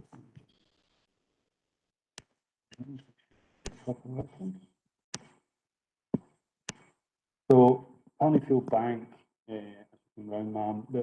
effectively, if you weren't coming from the railway path itself, if you were coming from the residential area, Ferneyfield Bank, as it passes Seafield Avenue, comes towards the railway path, and you have a cul-de-sac on the bend, and then you carry on south. Ferneyfield Bank turns and carries on south, and it terminates in another cul-de-sac. And at that termination point, there is a link down straight from the road, straight down onto the railway path. It's a series of paths and steps. Okay, so I'm going to look at that on my site inspection. Thank you. That's good to clarify that. So the railway path, yeah, it gives access to both the north and the south in terms of the residential area. Gives access to Restalrig Road, which is obviously one of the key corridors serving the catchment, so it gives a direct access there. But clearly, so does the link through the new residential development, Fleming Place. So you can continue on the residential network up onto Westelrig Road and the wider catchment. Now, I don't propose to go into the wider residential area of Westelrig, ma'am, because effectively they're all residential. They all have footways on both sides. They're all well cared for. To the south, there is obviously Seafield Road also continues to the south with the same level of infrastructure and provides access to Craigentine Avenue effectively, and the residential element which is located to the south of the site and kind of east of the golf club. So again, these are all served by footways on both sides of the roads, urban, well provided for adopted footpaths, streetlights, drop curbs at crossing points, as you would expect in an urban area. So again, yes, there are good connections to all of the identified residential area within the 1600 metre catchment. And I suppose from my perspective, I think when you're looking at this existing site, it's easy to question all of the different routes. But I mean, effectively, an out of centre site, I think what we need to be mindful of, and what I kind of alluded to before, an out of centre development could be a new development in virgin green land where there are no infrastructure available, and the development is having to try and create footway infrastructure. That is clearly not the case here. You've got a number of different routes that access the store and the wider area and penetrate wider area. So it's not like you're constrained to one route. You've got choice, which is absolutely the key thing. And accessibility is all about choice. It's about giving residents, etc., the choice to access the store by different modes, and that is absolutely clearly the case in this instance. Is there any other routes you want me to summarise, ma'am, or go into?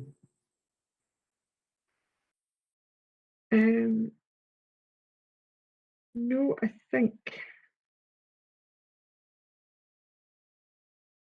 some of the questions might be for Mr. Hargis. It was about the number of residential properties in the walking distance, and whether it's more important that the areas where there may be a quality deficiency is accessible by foot, whether that's more important than looking at the overall general accessibility across the catchment area or wider. But that's maybe for Mr. Hargis, maybe more planning considerations. But if you've got a view, I'm happy to take that. No, that's fine, ma'am. I'll come on to that. I was just wondering whether you had any other routes you wanted me to describe, but I think we've covered the main ones. So in terms of the no, I think that is the main ones, which was helpful, and it was helpful to clarify just the railway path. But I will go back out. I think I'll look at that again. Excellent. Yeah. So in terms of the population from the different distances, yeah, obviously since the information was raised yesterday in the sessions about the 2019 data, I've reviewed that and look at what the differences is between 2011 and 2019. And obviously we're dealing with different data sets in terms of wards and things like that. So within the transport assessment, transport statement, I've looked at the population within 1600 metres and coded that, but that's in the more refined wards. The 2019 data doesn't go into the more refined wards, so we have to estimate that as best we can, the catchment area. So in terms of the census, our best estimate of the 2011 ward for 1600 metres would be 7,433 people within that catchment, and in the 2019 data, that increases to 8,396, which would be an increase of 963 people. Now, that is predominantly, the increase is predominantly within the Western Harbour and Leith Docks 01 ward, which increases from 537 people up to 1,307 people. So that is a significant increase, and that is likely to be due to the recent residential development of the Fleming Place Seafield Street development. It's been substantially completed within that time. is my estimate. So, I mean, effectively, that's where the vast majority of the increase, which is the ward that the neighbouring areas isn't contained in.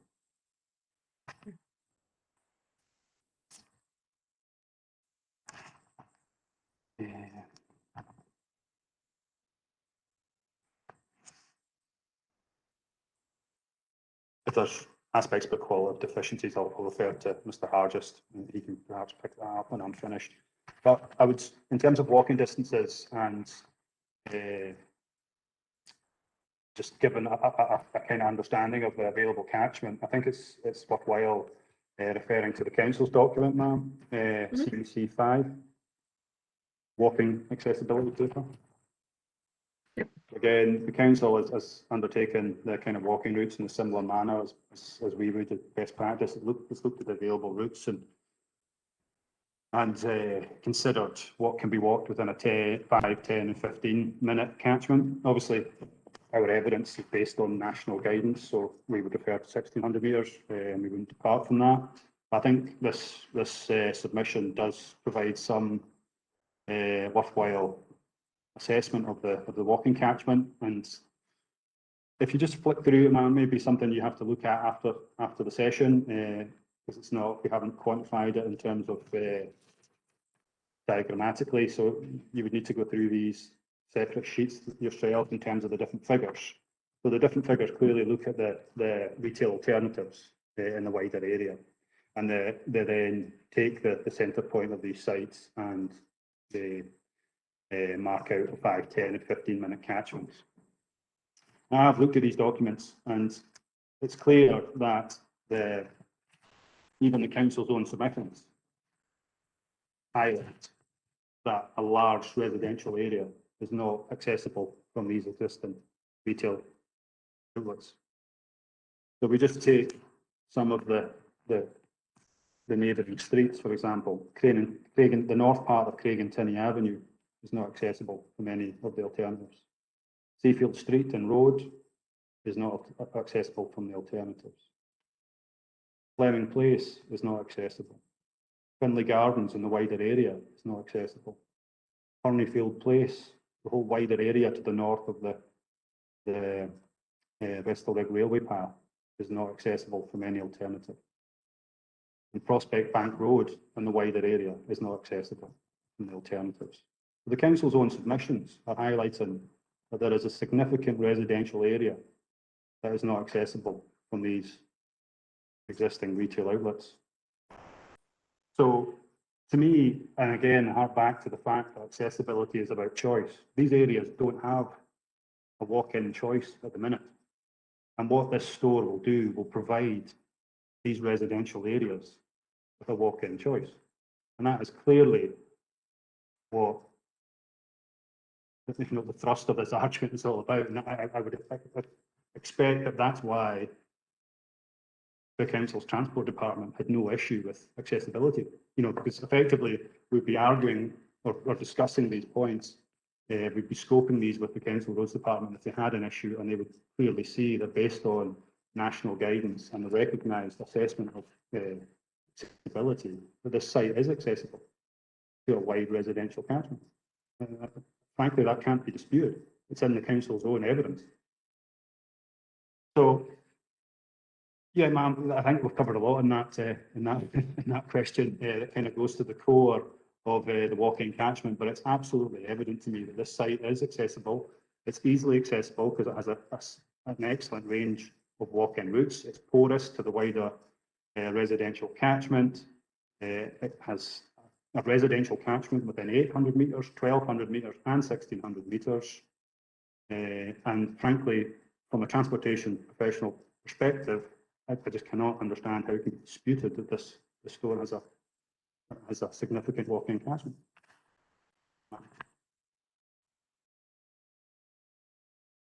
Okay, thank you. That's helpful. Is there any other comments the appellant like to make at this point before I move on to the council?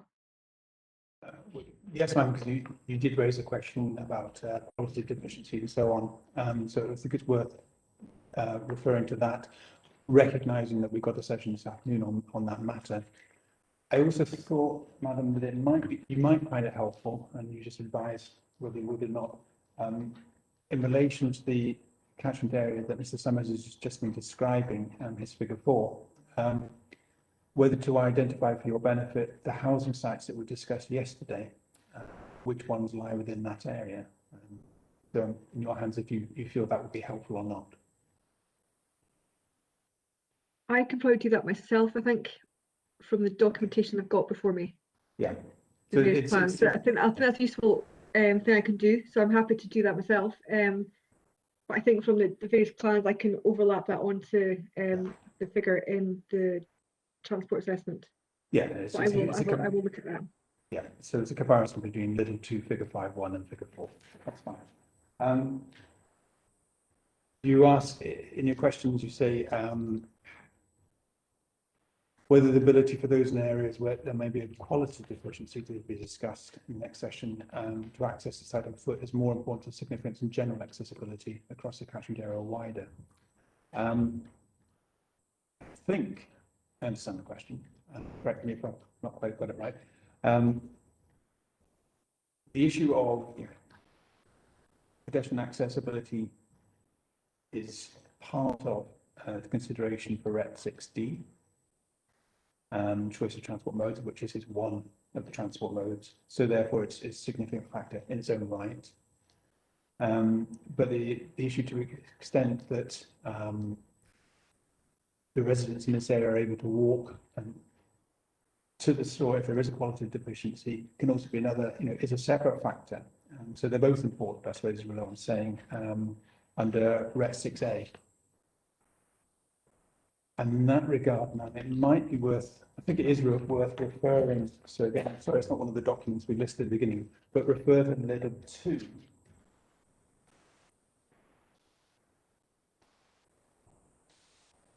This is a section in middle 2 which considers kind of the index of multiple deprivation in restoring.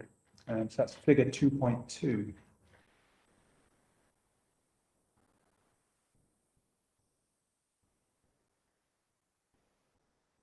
And again, ma'am, I'll give you a chance to bring it up. I've got it, you're fine. Yeah. Again, it would be worth, I think, comparing that figure. Focus on that figure because it's the enlargement of the area on that figure with Mr. Summers' walking catchment. But very quickly looking at it, there are 1, 2, 3, 4, 9 data zones identified there under the Scottish Index of Multiple Deprivation. Certainly the top 6 of those identified. So that's, I'm not sure whether on your one you can actually read the reference numbers. You probably can't. I've had to write over mine. The printing wasn't sort of. You can just sort of make them out. But just taking the last 3 digits, this is sort of going left to right, top down. The first one is 8760. Yeah. To the right is 8759, then 8758 going down, and then you've got kind of 4 in a row, which are 757, 756, 754, 753. Those 7 are all entirely or predominantly within the 1600 metre walking catchment identified by Mr. Summers. And these are all areas, with the exception of 754, which is about average for it's the what's my colour code is on the page before. It's kind of about out, close to average. I think it's in the 5th decile of data zones in Scotland. But the others are all in either, we can tell by the colours being red, they're either in the most deprived 10% or 20% of data zones in Scotland. So those are areas of significant deprivation. And as Mr. Summers has also highlighted, they're also areas which aren't in easy access to other significant stores. There are a couple of convenience format stores in that general area within reach. But similar to, plus of course, existing B&M store at the Peel site. And one other point here, so these are all areas that are within easy access by walking to the Peel site. The other factor to bear in mind, which isn't in this table, but I did check on this, is that in terms of car ownership, the only information available for these zones is from 2011 census. And at that time, 47% of all households in this area, so that's all of the data zones identified on that map, so that includes the two sites to the south. 47% did not have access to a private car or van. That's the question in the census. So they're dependent on access by other modes. So combining that with a significantly improved retail offer on the appeal site, the approval of this appeal, would provide access for people walking from these areas in an area where there is significantly low car ownership. Now, I recognise that this will be overlapping a lot with this afternoon. And significant, my judgment would be that a significant proportion of the 53% who do have access may not, for much of the time, that private vehicle, or they would only have one private vehicle, and for much of the time that has been used for other purposes. So it highlights the importance of walking accessibility to the site, overlapping with the issue of qualitative deficiencies and the need in this locality.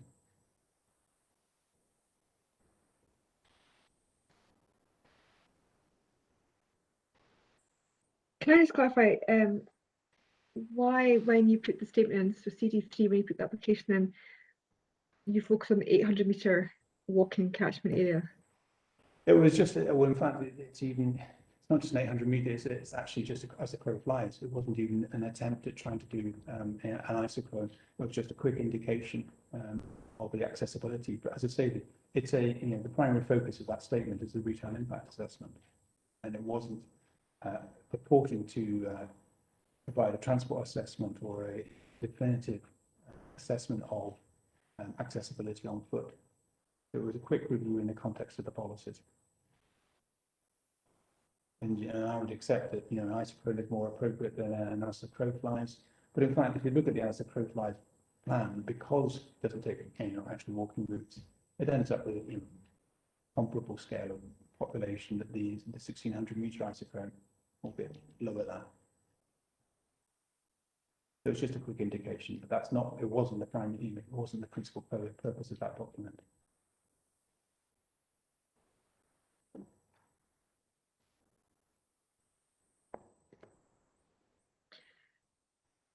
Okay, I would like to move on to the council's views on this. I've got a couple just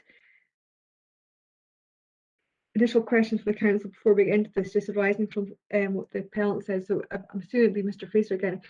Actually, I'd just like your view as to whether you agree that if something is easily accessible, it's not necessarily about the distance, but it's also about the quality and the range of the facilities and the routes to get there. So if there's barriers and things like that. I just wanted your view on that.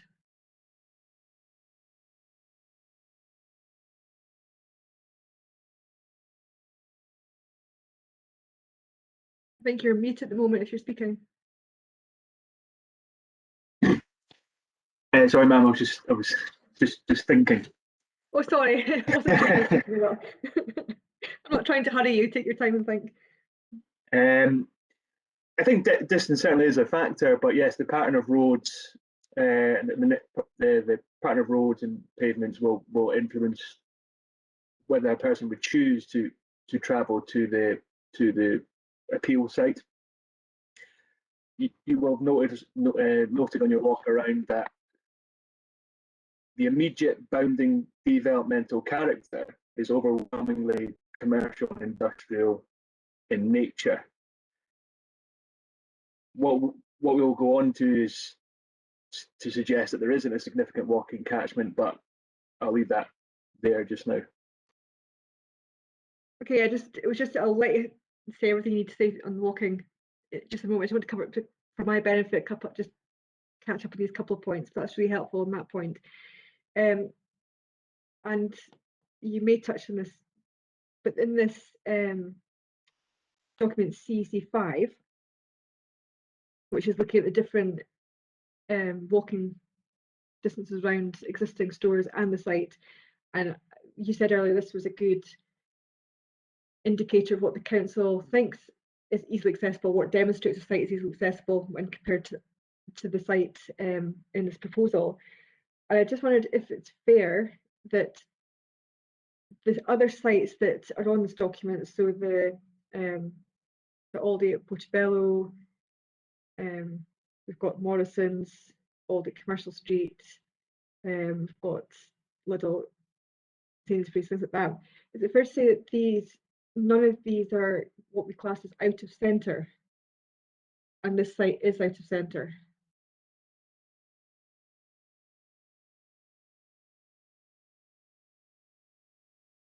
I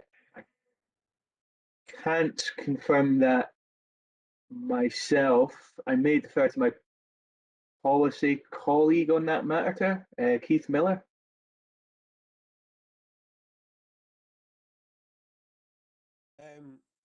I can answer that. I can answer that question for you. There is a mixture of different stores shown. Some of them are in town centre. So Portobello, from memory, is in a town centre. Morrison's Pearsall is in a local centre. Sainsbury's at Murray Park is in a commercial centre. The Lidl in Easter Road, I believe, is not within a centre. The Lidl at Newkirkgate, I think that is within a centre. The Aldi in Commercial Street is definitely not within a centre. So you have a mixture of different types of centres presented on CEC5 figure 2.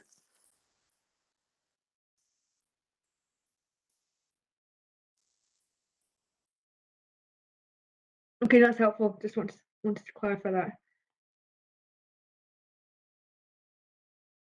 Okay, Mr.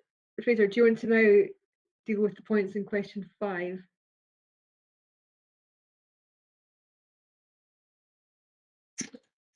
Yeah, thanks, ma'am. If I miss anything, do let me know. So in terms of how walking distance and times are calculated, essentially GPS, GIS data and the population data is taken from our CEC3 document. To begin, to reiterate the fact in respect of PAN 75 and TAG is that we don't consider 1600 metres to be a reasonable walking distance for a proposal of this nature and of this scale. So in our assessment of walking accessibility in document CEC5, we have selected 4 distances. One is the first one is 400 metres, which is the walking neighbourhoods principle of designing streets. The 800 metre originally identified by the appellant, and 1,200 metres, which we consider to be a reasonable distance for a development of this nature. And it's also what the appellant has noted, generally for Lidl shops, 50% of their shoppers live within 1.2 kilometres, 1,200 metres. So our walking accessibility is shown when CEC5 compares the development site with the other similar nature retail stores which can serve or reasonably considered to serve their catchment area. And it's clear that there's not a significant residential population anywhere up to 1,200 metres or a 15-minute walk. We have calculated there to be 46 properties within 400 metres, 435 within 800 metres, and 1,409 within 1,200 metres. The nearest comparable store would be Aldi in Portobello, which is 1,257 within 400 metres, 2,541 within 800 metres and 4,301 within 1,200 metres, whilst also noting that we consider the Aldi and Portobello to be more easily accessible by alternative modes of transportation.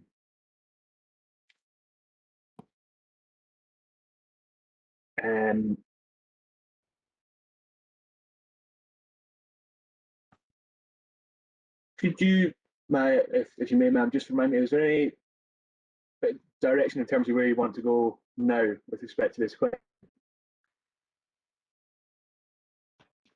I guess from what we heard, I guess I'd like your views. That's the population and the amount of population or houses within that catchment area.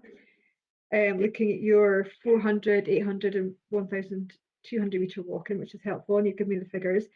Any views that you have on the quality of the walking routes around the site, shown by the appellant, commenting on the point that the appellant made is the fact that there is a significant, in their view, significant area in the Wrestlebrig area that is not accessible to any other alternative store.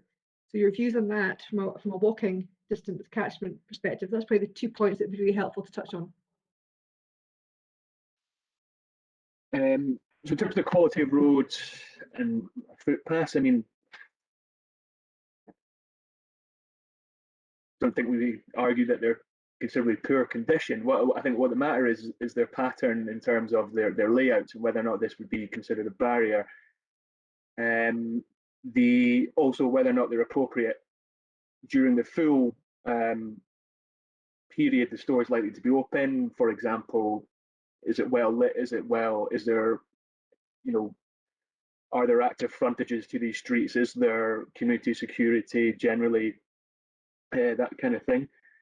In terms of Wrestlebrig area, figure 3 of document CC5 shows that a significant portion of Wrestlebrig would be able to access the Aldi at Portobello. Nope, sorry. Hold my hands up, I've got my areas of Edinburgh mixed up there. But the core purpose is that where they're not in the 15-minute 1,200 metre distance, what we will go on to argue is that they are adequately served by reasonable public transport provision to existing similar in nature retail premises.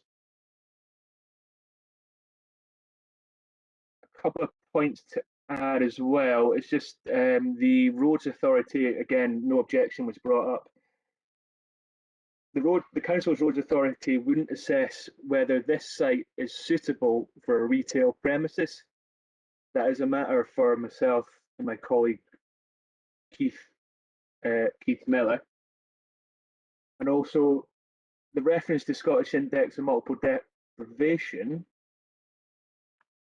not clear how that would relate directly to policy Rep 6 of the LDP.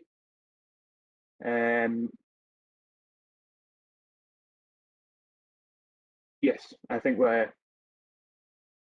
I'll leave that there. But in the sense that are going back to the question 2 is whether or not the store is easily accessible, and our paper CEC5 shows when compared to other similar nature retail stores that they're all located in much more easily accessible locations. Okay, thanks. Just coming back to the kind of Wrestlebrig area part of taken today, do the council accept, based on this document, that there are pockets in that area which wouldn't be within your recommended walking distance to any existing stores? And I think your position is that you're accepting that, but in that situation, they would have reasonable access to public transport to go to any of these stores. So that's how they would go and get their food shopping. Is that the council's view on that? There are pockets that may not be accessible to the identified stores. Whether or not they've got access to convenience food goods is different because we have not gone into the detail of, you know, whether or not there's corner shops, perhaps a Scott Med, that kind of thing. So in terms of access to convenience food goods, we probably suggest they are covered, but the core of the matter is that if there's pockets of unwalkability, so to speak, there's alternative modes of transport they can take to get there or access similar nature retail stores.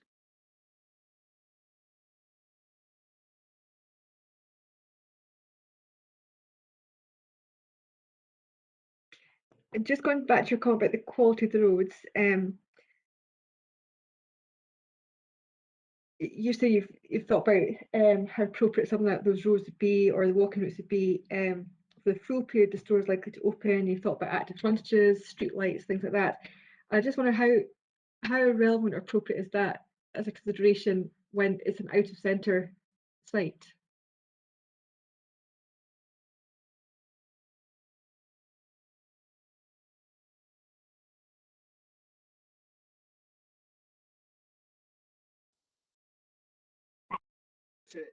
But it is in the core report as to how many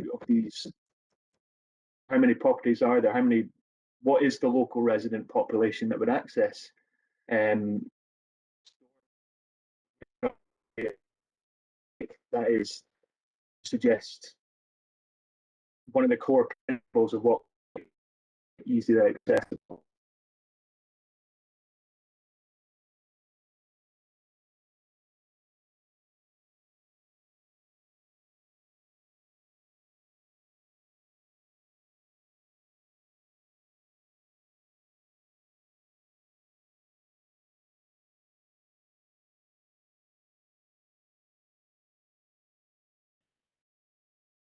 Are there any other comments anyone else in the council team wants to make in response before I go back to the appellant?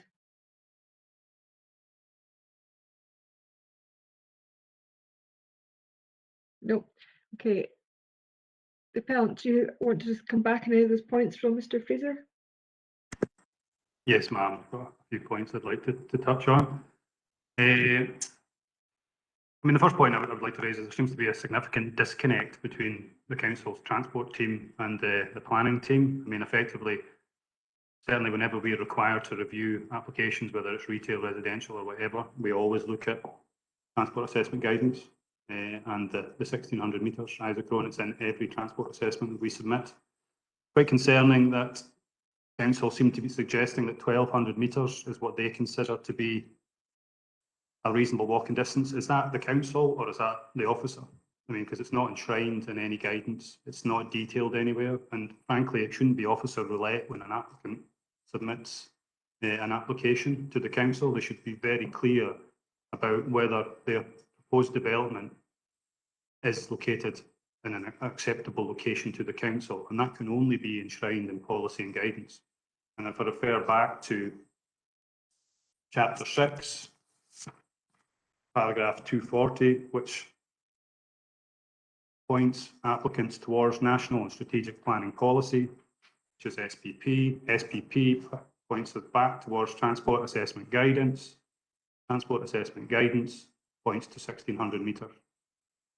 So in terms of policy guidance, 1200 metres has no standing. I think what Mr. Fraser said for the 1200 metres was that he'd based that on, I'm not trying to put words into his mouth at all, and he can tell me if I'm wrong, but they based that or used that because the little evidence, I think, in CD3 was that was the area from which customers come from to shop in existing Lidls around the city, I think was the position. Is that fair, Mr. Fraser?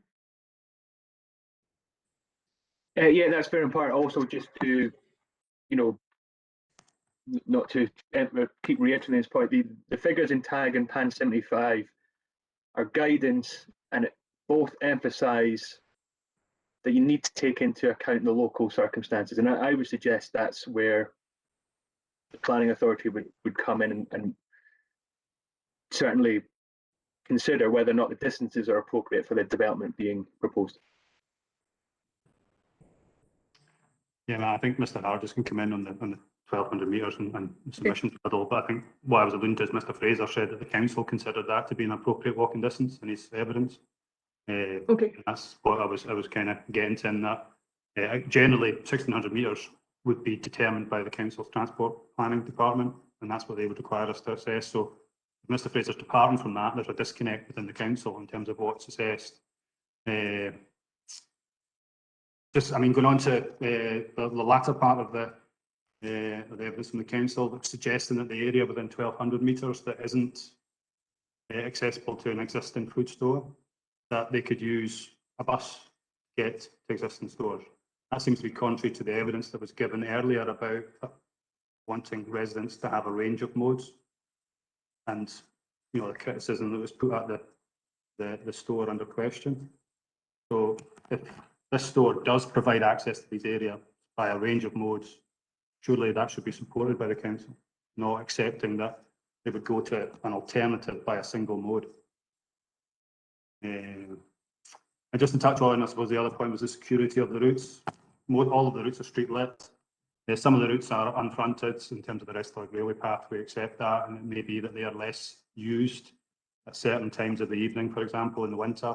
But there are very good alternative routes available that are all fronted, all street lit. So I don't believe that that's a significant negative in terms of accessibility to the wider side. Does Mr. Hargis want to come in now? Yes, thank you, ma'am. Three quick points. Firstly, just dealing with this 1,200 metres, which seems completely bizarre, the council trying to adopt this figure.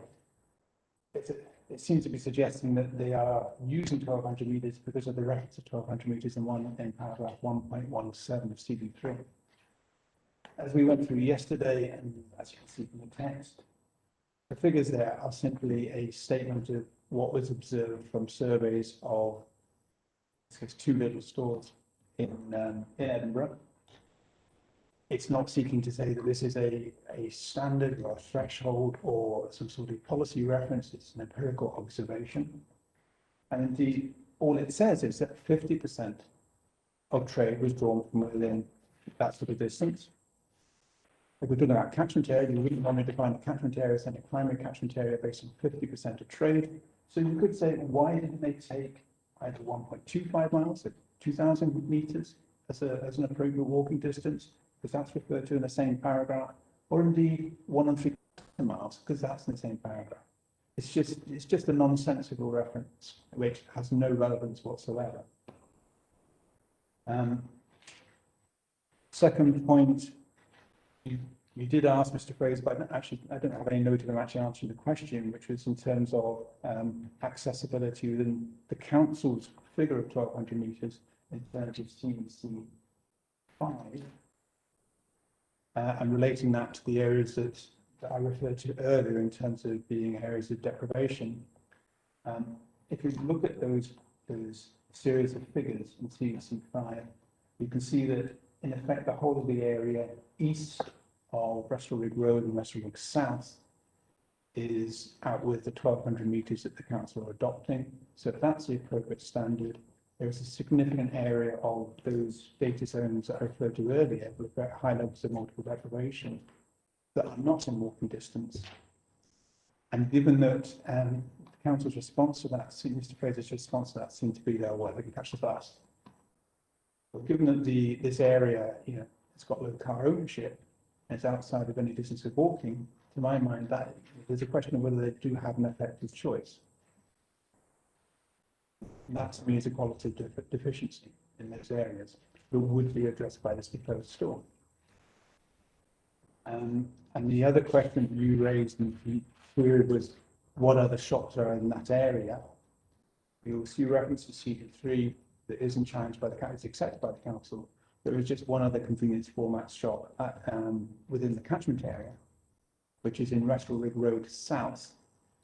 Now, that happens to be a convenience format store called Best One.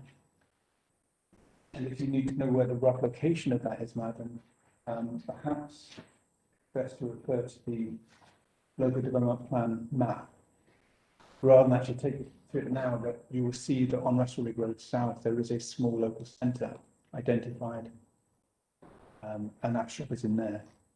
There is also, to be fair, another convenience format shop located on Westwick Road. Westwick Road. It's not Road North, which is further to the north, but beyond the catchment area. It's getting towards Leeds Minks. Those are the only two stores, apart from the B&M, that retail convenience goods in the area, and they're both small convenience format. Some of the stores around about 2,000 or 3,000 square feet, 200 or 300 square meters. Within the Wrestle, or within any part of the Westwood Craig and Tinney area.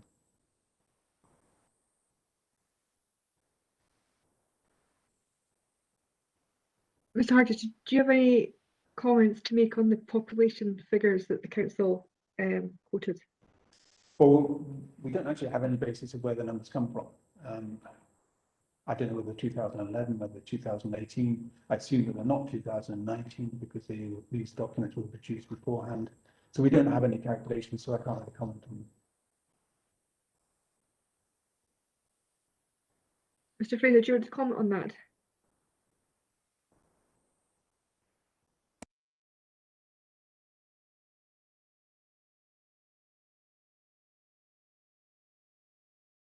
Thanks, ma'am. The figures come from our document CEC demographics paper, population figures. We've used the GIS GPS data to identify the property. So we suggest they're quite accurate figures. Can I give a little extra clarification? Sorry to jump in, my apologies. What the CEC maps do is they actually show residential properties as individual points on the map. It's not population, it's individual properties, which in the council's view is more accurate, because it actually, rather than basing it on population figures, population could vary within a zone, whereas the council has chosen to use individual points to identify specific properties and the properties that will be within the various walking distances as shown. And that's the little dots for each property. Correct, yes, that's what the dots are, yeah. So can I just clarify that those numbers that Mr. Fraser gave were property numbers, not population numbers? Correct, they are the numbers of properties as identified as blue dots. Okay, thank you.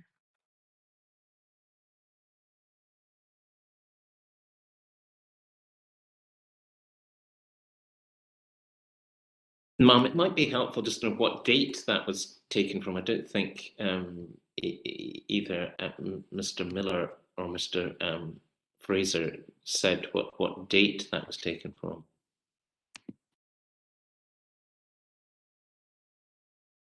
The maps are based on the most up-to-date GIS maps that we have available. So supplied by the Ordnance Survey and are updated or something like that. So it is suggest an accurate map of residential properties.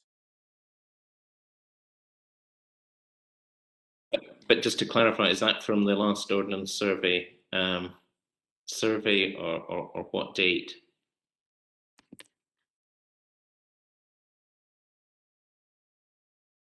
Would you like me to answer that question, ma'am? Yes, you can answer it. I do not have to hand the exact date of the GIS maps, but that information could be provided if required. But I would suggest that it will be up to date, or at least within the last year or two. And the amount of change that has happened in this particular area is not that great. And the new housing developments have also been included in the maps to make them as accurate as possible.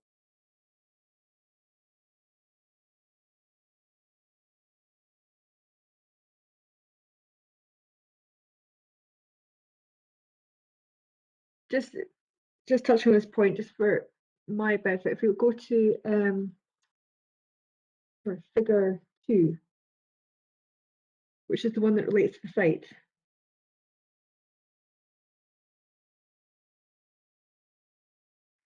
And the dwellings within 10 minutes walk time, so the kind of medium blue colour. Would that take account of the new developments that have happened in that area? It looks like it does, but I just want to clarify. Yes, it is included the latest information from the housing audit on the properties on the new housing sites. I think numbers 2 and 3. Yeah, 2 and 3. Yes, And then the it map wouldn't was- take account of any new properties. I think it was site 1 or site 17 at the top of that area, at the extreme of the 15-minute walk on Seafield Road. There's that larger development site which straddles the catchment area, which is, some of it's complete, some of it's under construction.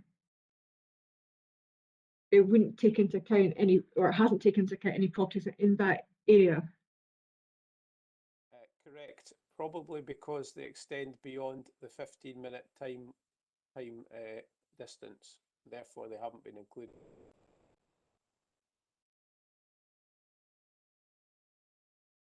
Okay, so if I was looking at this, I should maybe have a sense check on those development sites to double check. You should be able to cross-compare it with the other documents and maps that the council has provided to give you a fuller picture.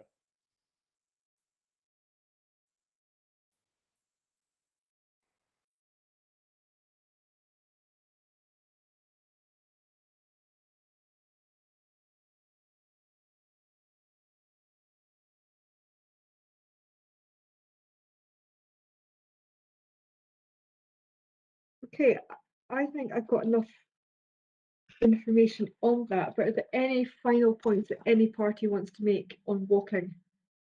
Appellants?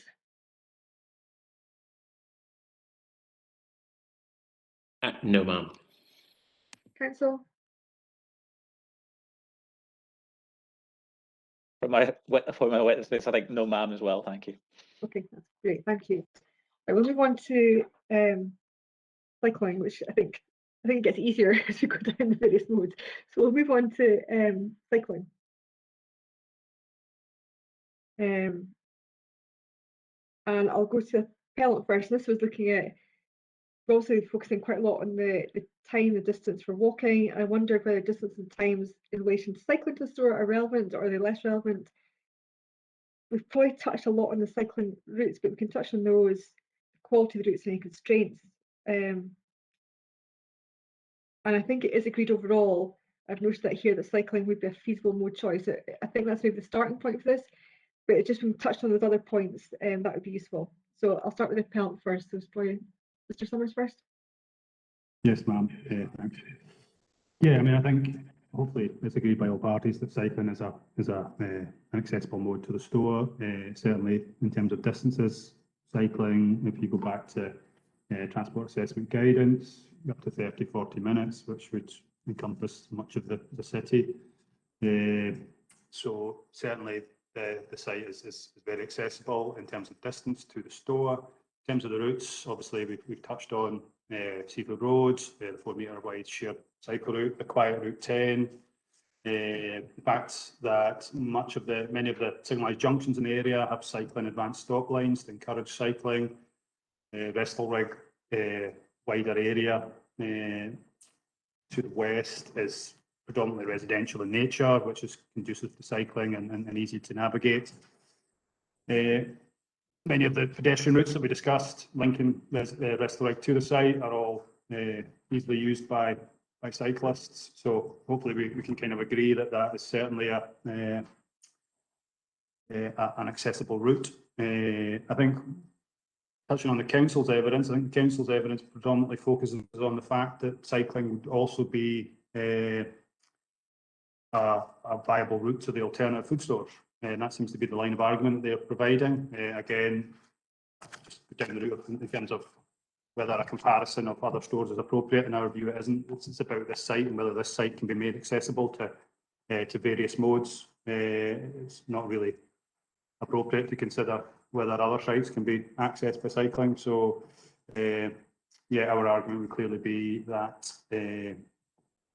this site is accessible. I think the spokes plan which is little 1, clearly identifies that they expect people to use the local routes for cycling. Yeah, ma'am, so hopefully this is quite a straightforward one. I think hopefully everyone agrees that it is accessible for cycling. Mr. Fraser, do you want to respond to that? Yeah, thanks, ma'am. Yeah, I mean, we agree that cycling would be a feasible choice of transport to this store. I mean, what we've been suggesting in terms of PAN 75 and the tags cycling distance, you know, same as what we were saying before, we just don't consider it's a reasonable 30 to 40 minutes to be reasonable for a proposal of this nature, because it does overlook the impact of alternative provision. And also, if you were to apply the 30 to 40 minute cycling distance to their existing stores on Easter Road, I mean, it would cover a good portion of the catchment for this premises. But generally, cycling is, yeah, we accept that as a feasible mode. Okay. That's really helpful. I don't think I need to go into that in any more detail. Public transport. So on my site inspection, I did see where the nearest bus stop was. There was a bus sitting waiting at the bus stop when I was wandering past. And I walked around obviously the area. So, and also we've got the evidence before me, which is the bus services that are servicing the site. There's also evidence about the bus routes that serve the catchment area, and the routes and frequency which were being provided. So it's really any comments on any of that, and then walking distance from the site to any of those bus stops, whether that's relevant. So I'll start with the appellant on that. Yeah, so the nearest bus stop is, as you've commented on, is Seafield Street, which is within 400 metres, which again, referring to PAN 75 and transport assessment guidance, is generally the accepted distance that you would like to see public transport being within. I think both parties kind of agreed on Service 1 currently serves that bus stop, and it's of a 20-minute frequency. As you've alluded to, it's a termination stop, so you do get buses pulling in there and waiting till the next timetable service departs, which is quite good in terms of bus patronage. You know, people can actually go and sit in the bus while it's waiting to leave if they're there early. So, you know, it does give that kind of added comfort in terms of use of the stop. The route. The route, obviously, you'll have seen the CEC6, which helpfully kind of outlines the various public transport services, the Lothian bus services, and that outlines where Lothian bus service 1, the route of it. So effectively, that service kind of predominantly heads west, heads kind of north and then west. Now, service 1 interacts with other services alluded to within the same document, services 21 and 25, a very short distance to the west at Gladstone Place and East Hermitage Place. There are bus stops there that serve all of the three services noted. That would be 1, 21 and 25. 21 and 25, 21 is a 15-minute service, 25 is a 12-minute service, which gives 9 services per hour in each direction. It's very, very frequent. Both of those services serve West Edinburgh Road, as demonstrated by the council's figures.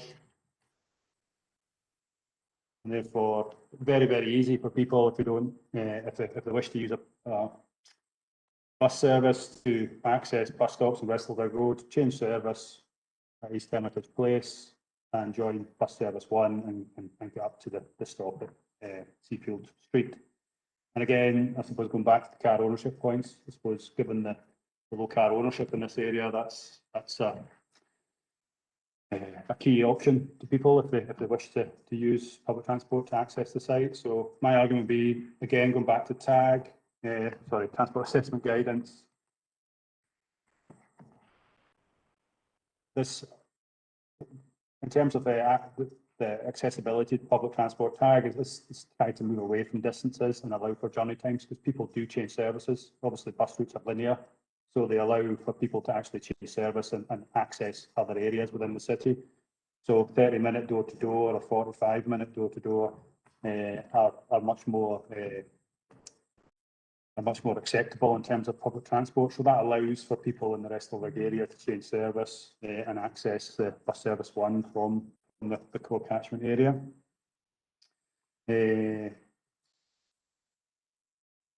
So I think the only other point I would add on that, ma'am, I think, is that the council's evidence suggests that people in the rest of the road area, would stay on services 21 or 25 rather than change. I think that probably is taken from current conditions, COVID-related conditions, because obviously 21, 25 head down towards Leith Walk, which in most times is a very heavily congested area. So bus times are severely affected by the congestion when you head down to that area. But I don't think you can assume that people would stay in these services, because I mean, you've got to realise, I suppose, that this is a local store for local people, so they will be aware of the traffic conditions. They will be aware that buses will get delayed heading into the more congested areas, and therefore I think there is a strong case that people will change bus and head up to the local store, and that will be attractive to them given the level of congestion down towards Leith Walk. So I suppose to summarise, the site is accessible to an existing service within 400 metres, which is policy compliant. That service is 20 minutes. It's very frequent. It links to other services which are even more frequent and which serve an even greater element of the catchment. So I don't believe it can be disputed that public transport is accessible to the wider catchment, and people do have the choice to use public transport, which is absolutely the key thing. I mean, accessibility is all about giving people the choice, and it's clearly available to them. Thank you, ma'am. Thank you. Before I move to council, does anyone else in the appellants team have any comments to make at this point?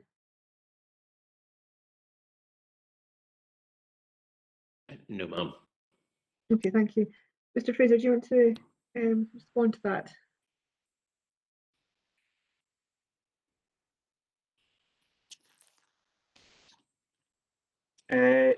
Yeah, thank you, ma'am. So refer you to document CEC 6, public transport accessibility paper, as well as the CD 26, a map of existing food stores, which has the catchment overlain.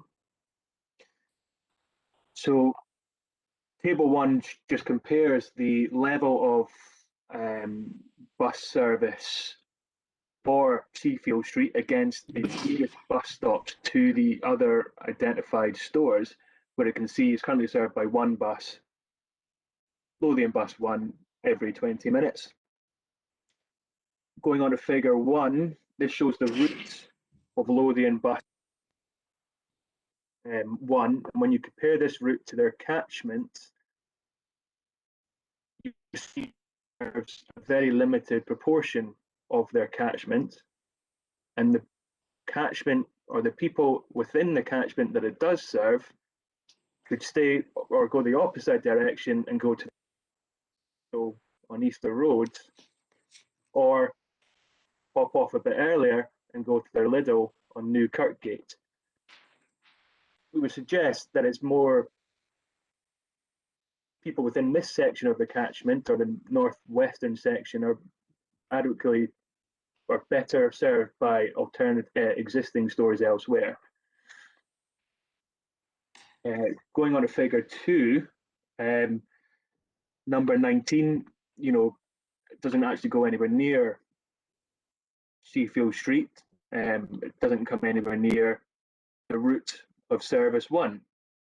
So in theory, if someone was to get or use this bus, it would face quite a considerable walk in between the two services. Bus 21, yes, I mean, that does intersect the route of Lothian bus route 1, as does figure 4. as does number 25, and as does number 49. So these would all be serving the southeastern reaches of the catchment. But what we would suggest is that the need to take a connecting service when there is existing direct access to similar in nature retail stores to be a barrier for persons to choose to come to this development on Seafield Road. It's also telling that Lothian buses do not think there's sufficient demand to run a bus between Portobello and Leith direct along Seafield Road, which one could suggest is due to the lack of any significant residential population on that, well, for a good portion of that road. All that's already served by the company.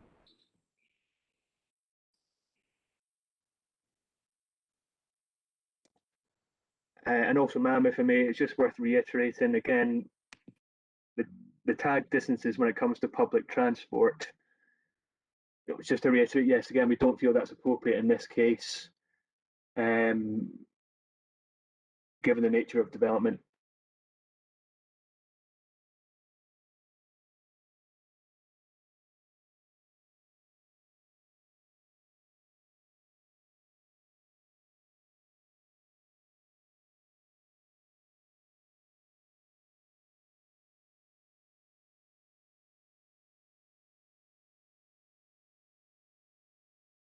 Okay, thank you.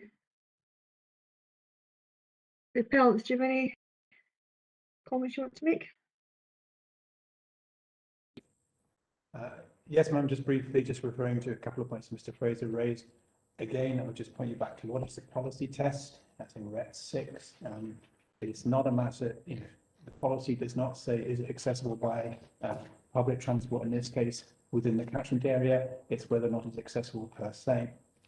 And in that regard, Mr. Summers has highlighted on a number of occasions the appropriate standards set out in TAG as to a reasonable journey time of 30 to 40 minutes. Clearly, that includes quite a significant portion of the city, and Mr. Summers has gone through that. It goes well beyond the identified catchment area. On that basis, the site is clearly accessible by public transport. And the other point Mr. Fraser and the council keep on doing is comparing this site to other sites. That is not the policy test. The policy test is whether or not this site on its own is accessible by choice of modes of transport. I could just add, ma'am, I think just one point about the assumption of Lothian buses services between Portobello and going down Seafield Road. I'm assuming that Mr. Fraser has no inside knowledge about the patronage of that route, and he's making an assumption, because my argument would be that the reason they don't run that service is because it's already served by existing services and they don't need to run it. And that would be the argument, given that it's, there are adequate services in the area.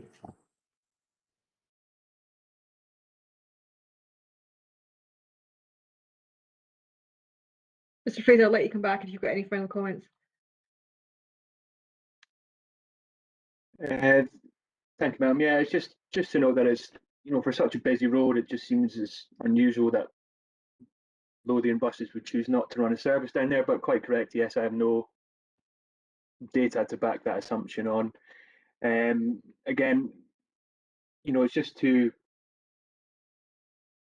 reiterate, yeah, I mean, the tag public transport distance is 30-minute door to door, so it's one-way time band, so it's a 60-minute round trip or an hour and a half round trip to a convenience goods store, which we don't consider to be reasonable distance for someone to travel for their convenience food goods.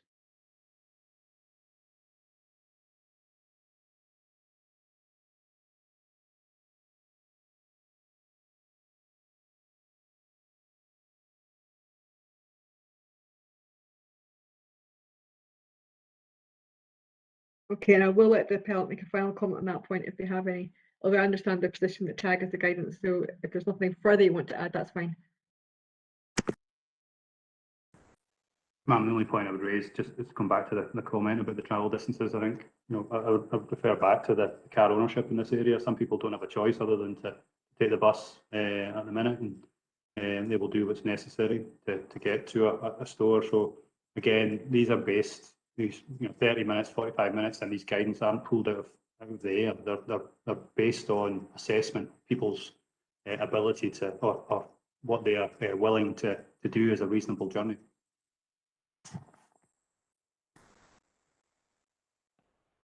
Okay, I think I can leave that there and move on to question 8.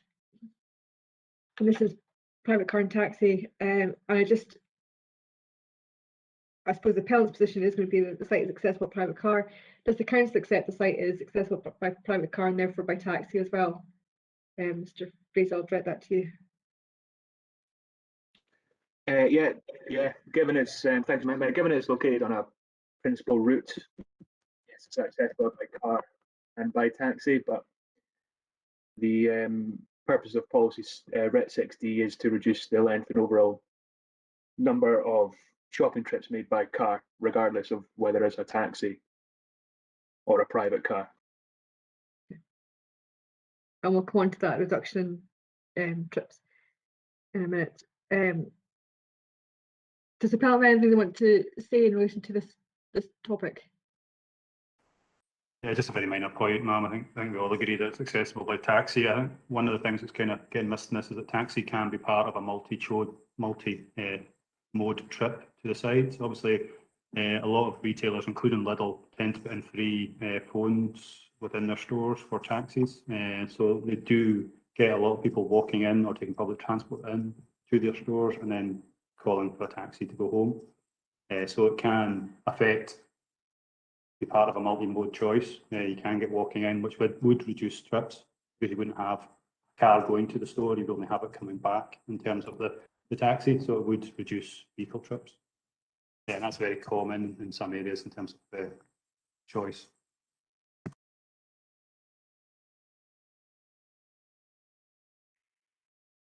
Before I ask Mr. Fraser to comment on that, if we just actually move into question 9 then, because that is the question about the reduction in private vehicle trips, whether it's reduction in journeys, replacement trips, or pass-by trips. Do you want to just go into that now, and I'll get Mr. Fraser to comment on the point you just made about taxis?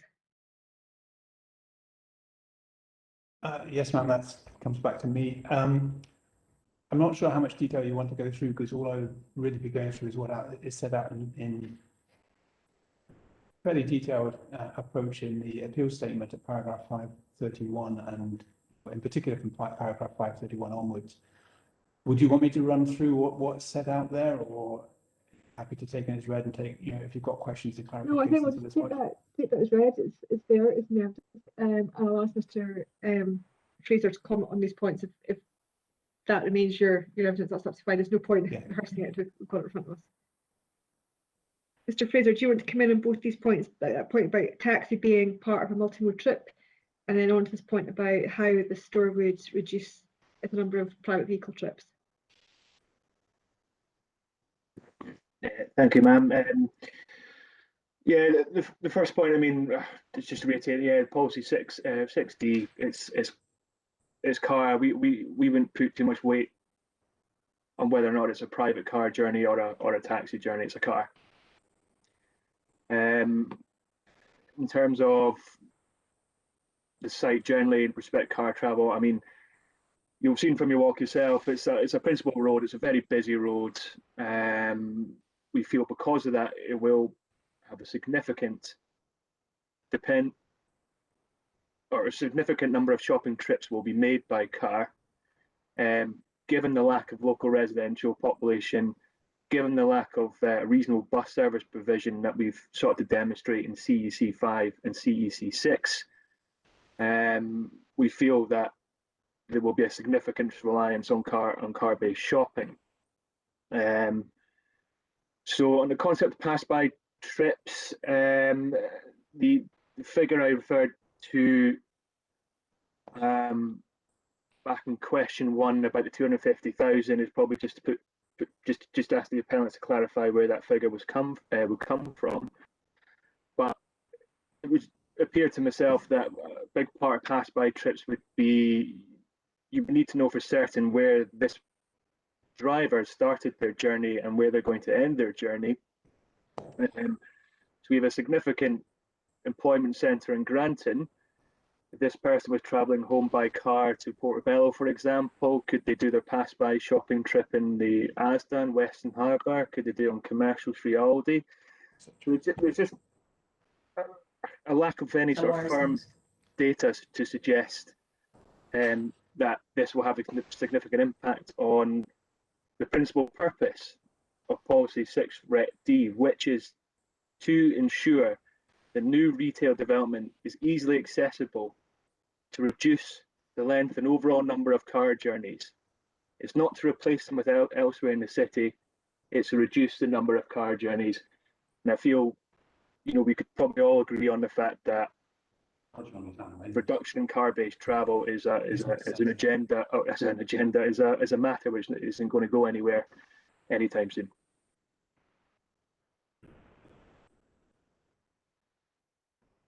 Okay, Mr. Hargis, do you want to come back on this point? Yeah, it seems to me that Mr. Fraser still hasn't actually read the section in the appeal statement on this. Paragraphs 531 to 535 are not concerned with pass-by trips. That is the reduction that is associated with what is often referred to as clawback of leakage. And as I said out in that section, I was hoping to avoid having to repeat what it says, but the main points being is firstly, the assumptions about trade diversion to the store are accepted by the council as their acceptance of the retail impact assessment. So in table 2.4 CD3,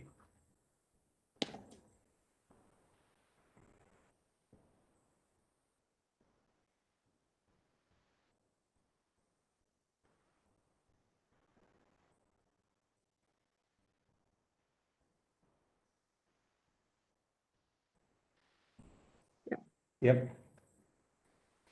Not so easy actually knowing whether someone's got the document. No, it's not.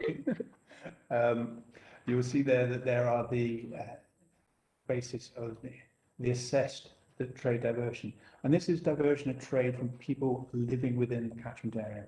So what they're doing is they are within the catchment area, but spending money in a range of locations. And then that portion of that money is then rediverted back to the proposed store. So that's why it's called back of leakage. And here, you know, as I say, that's accepted by the council, not challenged. And for example, you'll see, say, towards the bottom, you know, take the most extreme one, someone like Asda, which is the bottom row, you know, effectively,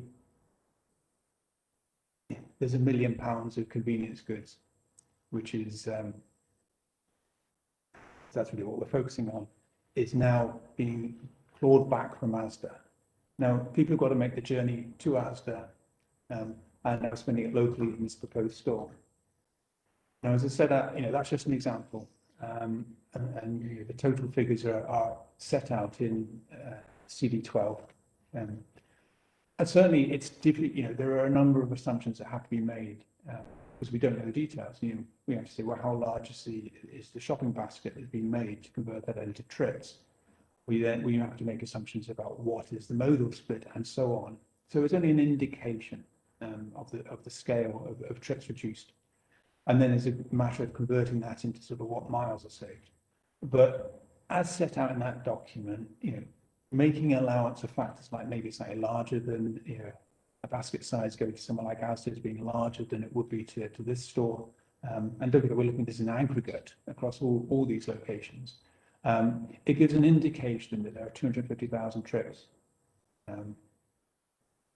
which would be saved by residents within the catchment area who are now no longer going to locations out with the catchment, but going to this store. That's per year. A proportion of those, you know, of those 250,000 trips, a significant proportion will not be by private car where they would have been previously. Now, we haven't sort of tried to calculate what that number is, but it's a reasonable, it's a very reasonable assumption. We've already discussed that, for a significant population within walking distance, so they will walk. Even if they drive, they will be driving significantly less mileage. So there's going to be both a reduction in trips and a reduction in mileage.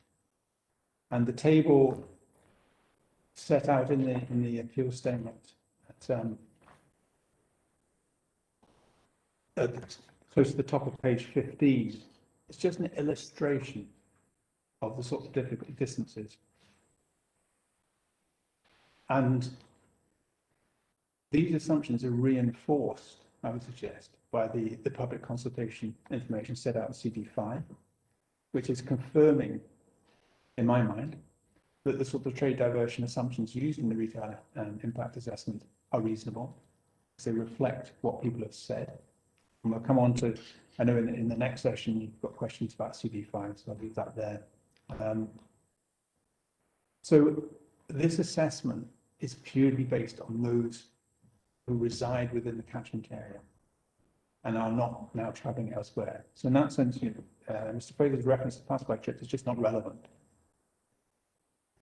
Clearly, there will be some pass-by trips, and if they're making the journey already and they're deciding to pop into the store, they may pop into other stores. They're perfectly entitled to do that. There's no suggestion, but there may be some. I mean, I wouldn't suggest a huge number, partly because of the position of the store on the south side of the road. So anecdotally, I've spent 9 months working in Leith and travelling along that road, and it's very congested in normal times, certainly in morning and evening. And if you wouldn't normally do a shopping trip on your way into work, for example, you normally do it on the way out. Of course, travelling out on Seafield Road means you'd have to make a right turn across the traffic into the store and then a right turn out of the store, which could be a significant disincentive. So I wouldn't put too much weight on pass-by traffic. There will be some, but it's not going to be a substantial element. But then, if that means that those people who are making those trips are not making, are purchasing goods that they would have to make a special trip for otherwise, then that's again a reduction in trips and a reduction in mileage. So I don't think there's any doubt that part of RET 60 is complied with and is supported quite strongly by this proposal. Does the fact that there is a significant area in the catchment area where there's low car ownership have an impact on the likely reduction in car trips? Yes, it does, ma'am, of course, because with relatively low car ownership, one has to assume that a proportion of those living in Restalrig who are travelling outside the catchment area for their shops will have to rely on public transport and are making these sorts of journeys referred to before of 30, 45, 40 minutes each way because they have no choice. And when they're travelling to this store because they don't have car ownership, they'll almost certainly be walking. But that doesn't say private car trips, of course. It's a transfer from public transport to walking. So yes, it does make a difference. And was that taken into account? Sorry, ma'am, I missed that. Sorry, was that taken into account when you come to this conclusion there's 250,000? Well, if you see it in the reference to 250,000, it's, you see in paragraph 534, we need to take into account the mode of distribution, and they haven't done that. It's not been calculated. But what you're saying, this gives you a good enough indication at this stage in the process, yes, knowing all the assumptions and all the behaviours, to know that there would be a reduction in trips. Yes, there will be a significant reduction in trips. We just cannot quantify it. Mr. Fraser, do you want to come back in?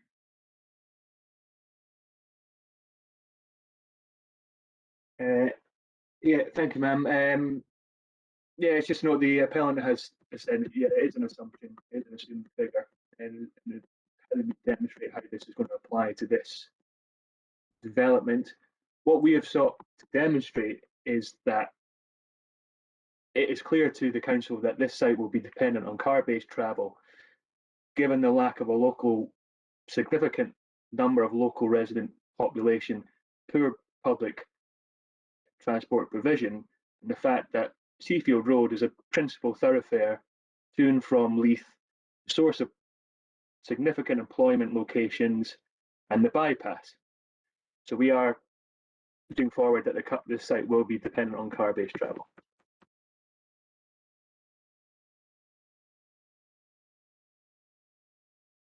And what, I suppose, what weight do you put on the fact that there is a large part of the area in the catchment that has no access to car? Thank you, ma'am. Well, I think these people must be shopping from somewhere currently, and where they do not have access to car, they can either choose to walk or they can choose to get a bus to an alternative retail store.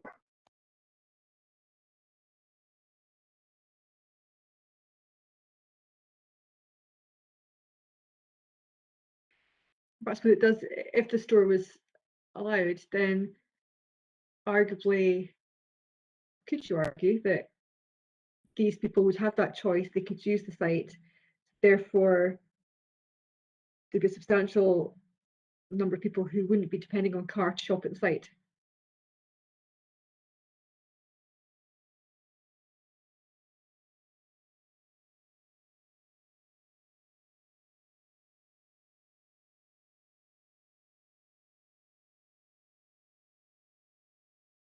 Yeah, I mean, I think what thank you. I think what we're suggesting is that the proportion of the catchment referred to is served by alternative other stores currently. So the fact that they're served by existing stores through more sustainable modes of transport, there is no need for this additional store. Okay, I get that as council position, but would the council also accept, not taking away from that position because that is your position, that there would be a substantial number of users of the store who would walk to the store, so they wouldn't be dependent on car because they don't have a car? Yeah, suggest that if someone doesn't have access to the car and the development goes ahead, yes, they may choose to walk. Yeah. But I suppose we're getting into the realms of, you know, how people's decisions are influenced, what factors influence that. But yeah, we're suggesting that those people must. Yeah, you're suggesting their needs are served elsewhere, they must shop somewhere else at the moment, and therefore you don't need the store. And I totally get that. It's just the principle that there is that section of the population that appear to not have access to car, who would all appear to be in walking distance, and therefore they would be the ones who would be walking to site rather than depending on the car.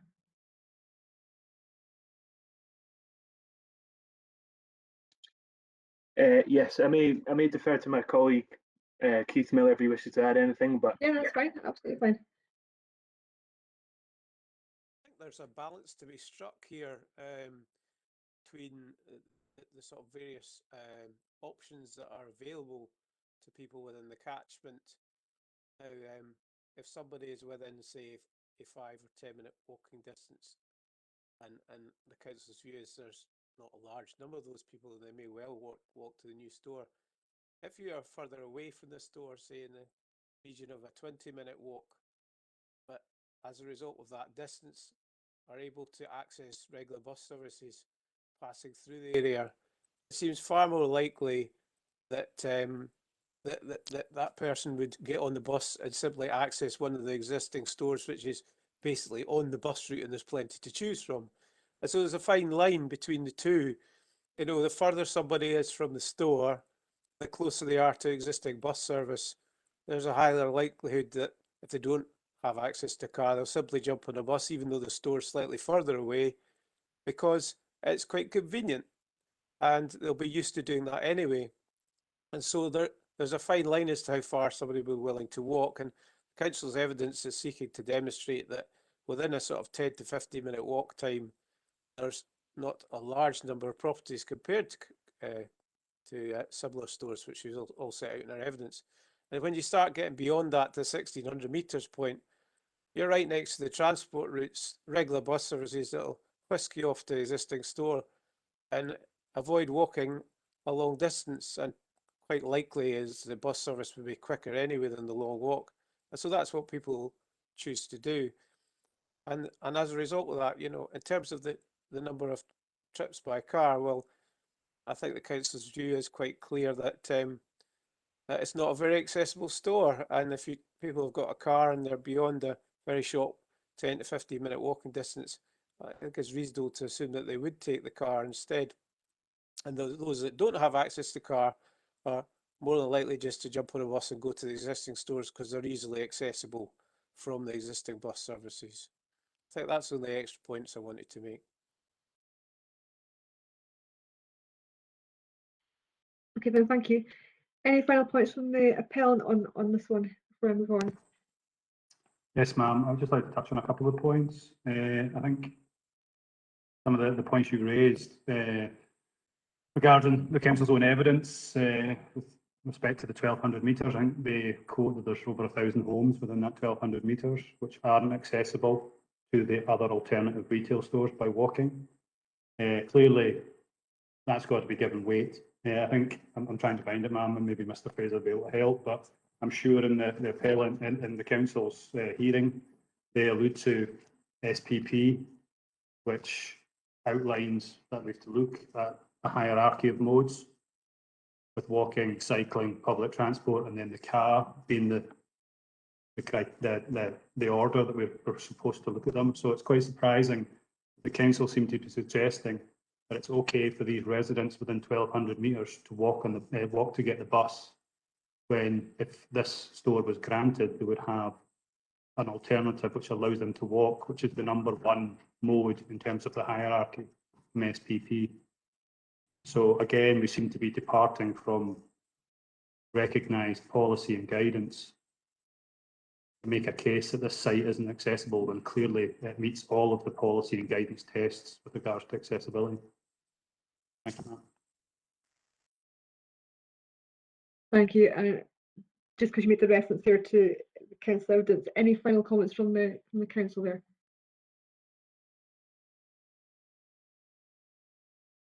No, ma'am, just to reiterate, it's easily accessible and not just accessible.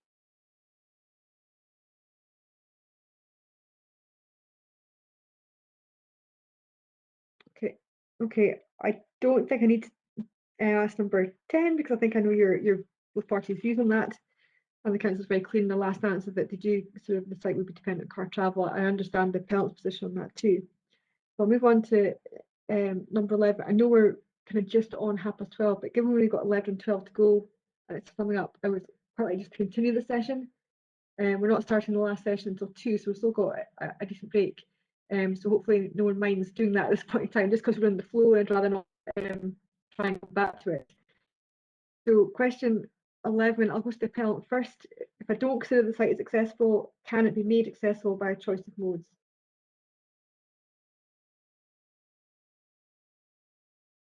Well, Madam, probably the position of the appellant is that the site is accessible by choice of modes.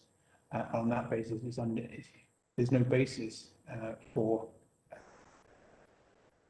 suggesting, whether by legal agreement or by condition, that there should be an enhancement to the services provided. But in theory, yes, they could be, but I mean, it's not a matter that should be considered. Okay. Councill's view on that?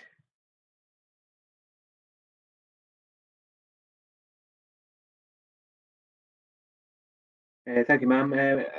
Yeah, so it would be up to the appellant to demonstrate that it could be made more easy accessible. What we would put forward is that it's unlikely to be easily accessible in the future, because that would require matters such as significant increase in local resident population and change to the routes and frequency of bus service, which is out with the control of the council. But of course we do accept it's easily accessible by cycle and car. The legal matter, whether or not we go down the route of getting a legal agreement to improve provision, I mean, that's, I would defer to my legal colleagues if we feel that's necessary.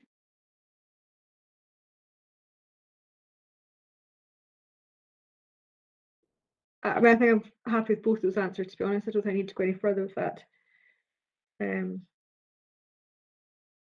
they both reflect your evidence. state. I will move to 12, which is just to allow the parties to sum up.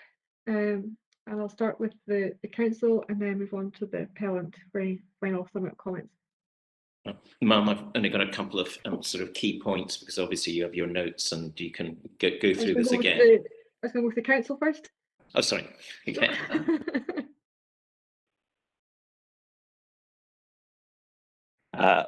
Likewise, though, I think I've hopefully got a very short number of points to go through. So, yes, ma'am. So obviously we've had our fairly detailed evidence on this morning following the hearing statements from both parties that set out our positions in more detail. The start point, of course, is the meaning of the assessment against the local development plan policy. And I think we've gone into quite a bit of detail around national policy and guidance. And the context of that, from the council's perspective, certainly is interpreting what is meant by easily accessible within the council's development plan policy. Councils considers in terms of walking for that to be 800 metres. That stemmed from a reasonable walking distance that the appellant had stated within their original evidence before they've sought to say something else in the appeal. And that's where we'd looked at, assessed it at, and considered it in terms of the nature of the proposal, and in a city context, then what is easily accessible. So as has been gone into in some detail this morning, the council does not regard this site as easily accessible in terms of walking.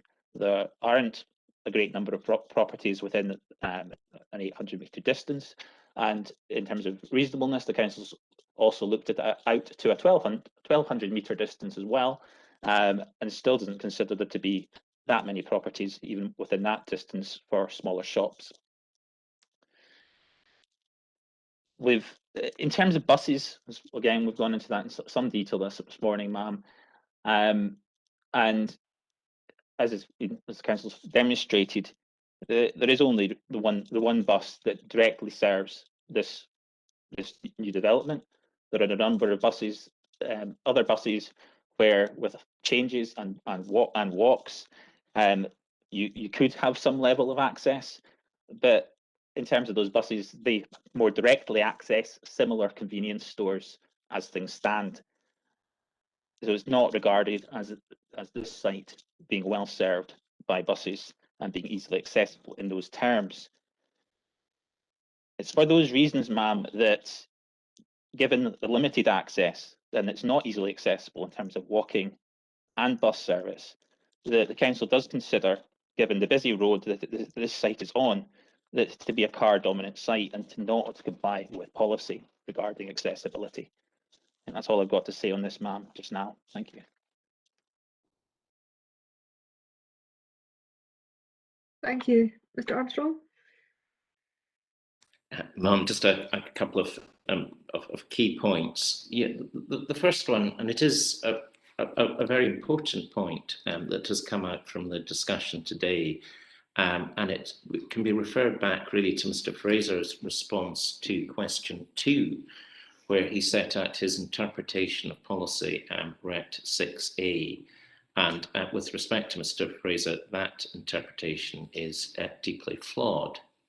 It is centred on the policy setting out RET 6D setting out that it's based on catchment and comparison with other retail units.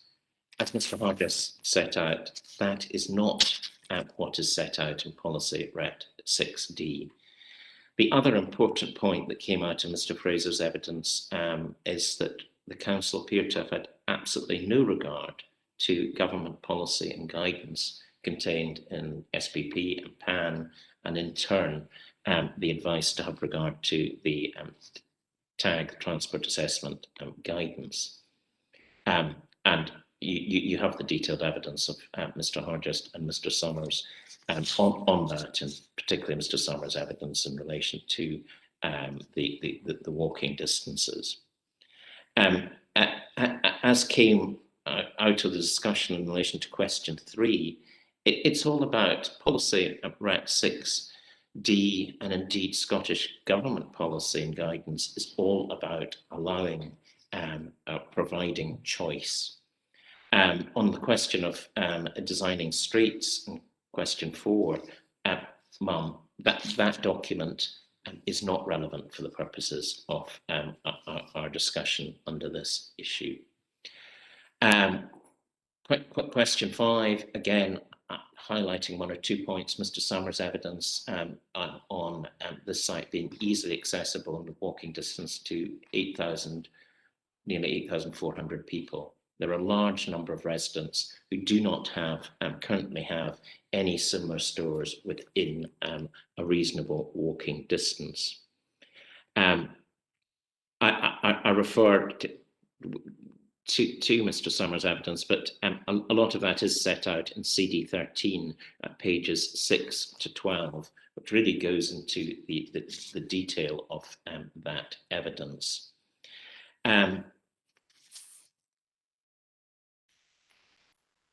These are, I submit, the really big points to take out of these questions, and obviously question 9 and Mr. Hargis' evidence on that, and it really is a case of to get that in detail to paragraphs 531 onwards in CD 12 when you've got table 2.4 of CD 3 to hand.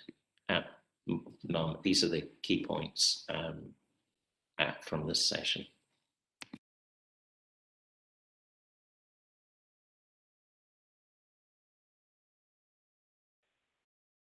Okay, thank you both. That was very useful and very helpful summing up. That concludes our session on accessibility. I know we've slightly overrun, but thank you for that. Again, I think that was a very useful session and very informative. So we've now got the final session this afternoon on quantitative deficiencies. We're starting that at 2 o'clock, so we've got a break until then. Again, I'll just say switch off your videos and mute your mics, and we'll see you all again at 2 o'clock. But thank you for your contributions this morning. Go and enjoy your lunch and away from your screen for a little while, and I'll see you back here at 2 o'clock. Thank you. Thank you, ma'am.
Good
afternoon, everyone. Afternoon. I now make that 2 o'clock. Can everyone put their mics on mute just for a moment, please? Thank you. I now make that 2 o'clock, so we'll move on to the fourth and final hearing session in relation to this matter. So this morning we discussed accessibility, and this afternoon we're looking at qualitative deficiencies. And we did touch on that a little bit this morning, but we'll move on to that in more detail.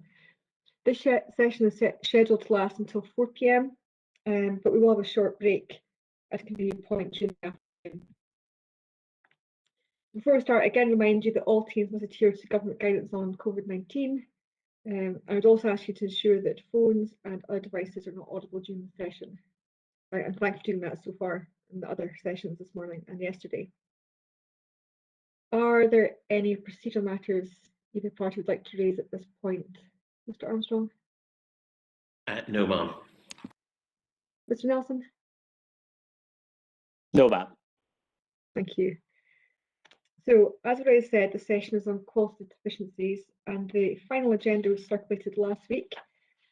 And again, I listed on there the documents that I thought are likely to be useful or referred to during the course of today's session. As I said before, it doesn't include the parties raising and referring to other documents, but at this stage, are there any other documents that we should get to hand? Mr. Armstrong? Not as far as the appellant is concerned. And Mr. Nelson? No, ma'am. I think that's the right list for the moment. Thanks. Okay, great. But as I said, it doesn't include other documents being referred to. And as I've said in earlier sessions, the documents will not be shown on the screen, so please work from your own devices or your own paper copies. If we turn to the questions, the first question is the standard question we put in, whether the council to have a chance to respond to the appellant's hearing statement and rebuttal statement. So really it's whether the council does have any comments they want to make at this stage that are not likely to be picked up by the other items later on the agenda.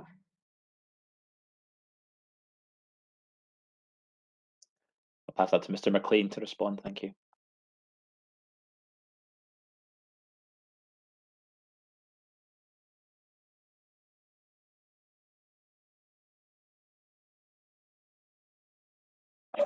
Nothing else, ma'am.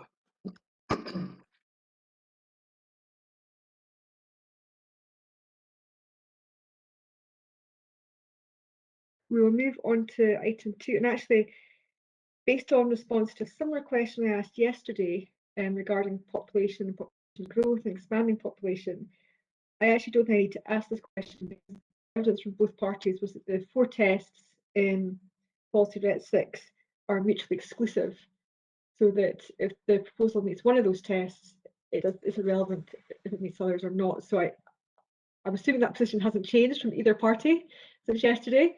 And on that basis, unless it has, someone let me know, I will go on to question 3. Is everyone happy with that? Just nod your head. Yes. Perfect. So question 3, I will ask this of the council first because it really relates to their policy, and I'll give the appellant a chance to comment.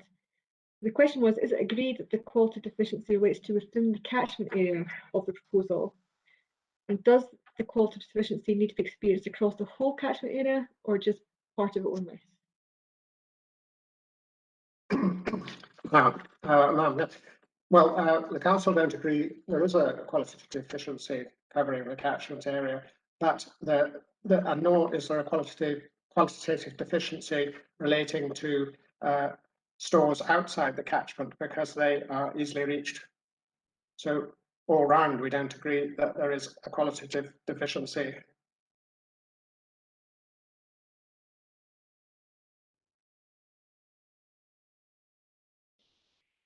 I know that's your position. It was just looking at the actual policy itself and whether in, because my consideration of whether the proposal complies with that policy or not is, do I need to look at whether there is a qualitative deficiency within the catchment area or is it wider than that to satisfy myself whether it meets testing? What do you think the policy test is in that regard? Well, the policy test would be would relate to the catchment of the proposed development, which is the catchment. So that's what in this case that's what it would apply to. And we, the council, don't really agree that there is a qualitative deficiency across the catchment area. Okay, thank you for clarifying that. The appellant. Thank you, ma'am. In terms of the first part of the question, whether it's, I think Mr. Sorry, Mum. I think Mr. McLean has still got his microphone on because there's. Sorry. Are we okay now? I think we are. In terms of the first part of the question, within the catchment area, yes, it relates to within the catchment area, subject to the comments that were made yesterday in relation to the nature of that, the boundary of that catchment area. It doesn't refer to the primary catchment area, and of course, as we discussed yesterday, trade, in theory at least, could be drawn from a relatively wide area. So in that sense, it becomes more difficult to identify what is the catchment area as opposed to what is the primary catchment area. The other general sort of qualification relating to that is, as discussed yesterday, is that the catchment area boundary, primary catchment area boundary defined is a soft boundary and it fluctuates over time. I won't really rehearse what we went through yesterday in some detail, but that's a qualification that relates to the interpretation of that policy. So there are two elements there. And in terms of the second part of the question, does it need to be experienced across the whole catchment area? I don't think Mr. McLean answered this, or only parts of it. It would have to be only parts of it, because if you take a logical extension of saying it applies to the whole catchment area, that's implying that it's got to apply to every part of it and every household within that catchment area, which is clearly a nonsensical situation, because you can deal with, there's in any area, any defined area, there's going to be substantial variation with certain households who are going to be relatively affluent with plenty of access, and there's no deficiency in any quality of service as far as they're concerned because of their own personal accessibility. Whereas there will be other households, or in this case, significant areas where there is what I would consider to be significant deficiencies associated with levels of deprivation. So in short, the answer is it's relevant to parts of the catchment area. So the key then point is, at what point does that level of deficiency become significant as far as triggering this policy? And in that sense, there isn't clear guidance in the local development plan. And as pointed out previously, we do, as far as walking access is concerned, there is reference in the objectives of the ODP chapter on shopping and leisure, which is paragraph 239, and the third bullet again referred to that more than once in the inquiry so far.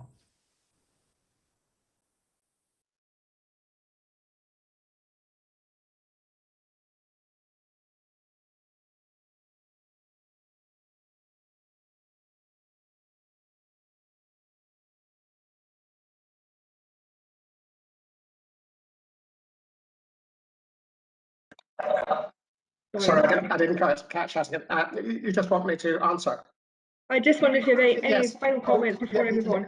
Yes, please, ma'am. Yeah, I just wanted to point out that the retail impact assessment on behalf of the development did say that they expected the catchment area to represent everybody. It's not going to draw more people in. I mean, that's what it indicated in CD3. So there isn't really an argument about a primary catchment here. It's just the catchment. And I would just reinforce what I said before. The catchment is well served by the other stores around about, but through public transport, driving, and to some extent walking.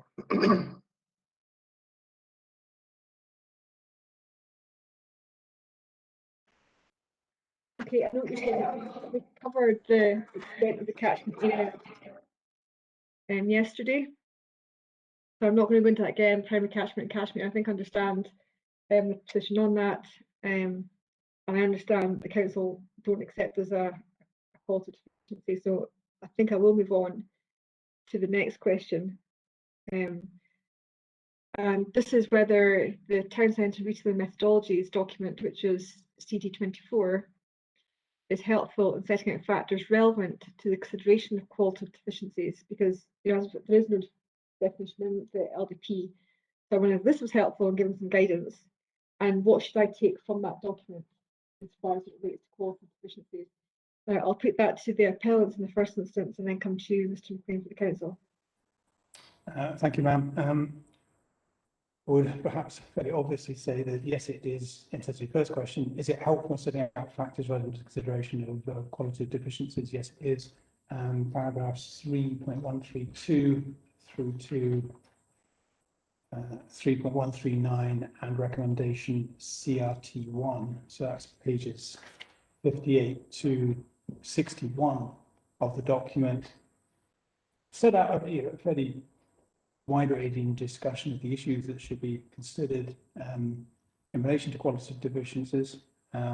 It's not something out there. In fact, what it's pointing out is that there's not a definitive statement as to what are and what are the only factors that should be considered in assessing deficiencies. But it identifies that there are a range of different factors that are relevant depending on the circumstances of the case. Obviously, it was in the context of when it was written, which is 2007, but there hasn't been, the policy in Scotland remains the same in terms of quality deficiencies as it was then, and there has been no further guidance on these matters, certainly in Scotland. So, as a starting point to identify relevant issues, that I would recommend that that's what you consider. There are points here just to highlight the types of issues that are flagged up. But distribution of locations, we've got that's retail locations, which implies the questions the accessibility to those locations. We've got matters relating to types and formats of shopping, and there's reference there to Competition Commission reviews of the grocery sector, which is current at the time that this was written.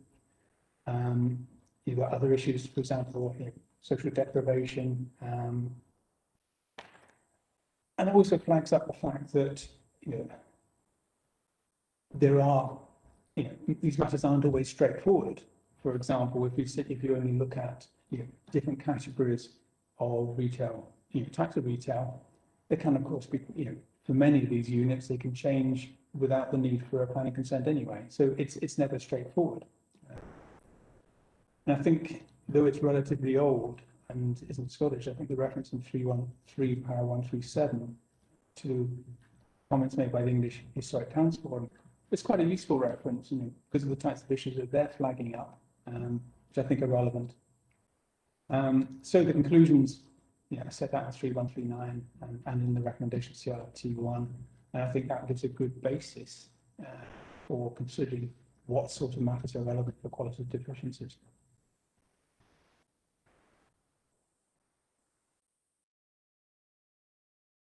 Mr. McLean? Yes, ma'am. I've put my own definition in paragraph 7.1 of the hearing statement for this session, which does include some of the things that Mr. Hargest has mentioned, because it is there are a considerable variety of factors which contribute to quality deficiency, and they can't be pinned down that closely, but they can combine to create it.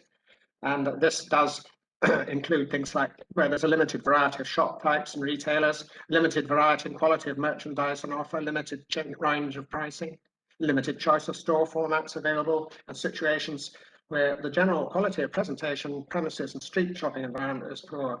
And it also applies where there is limited access or availability to stores outside the study area or catchment. So these will encompass some of the things that Mr. Hargis referred to in the town centres retailing report.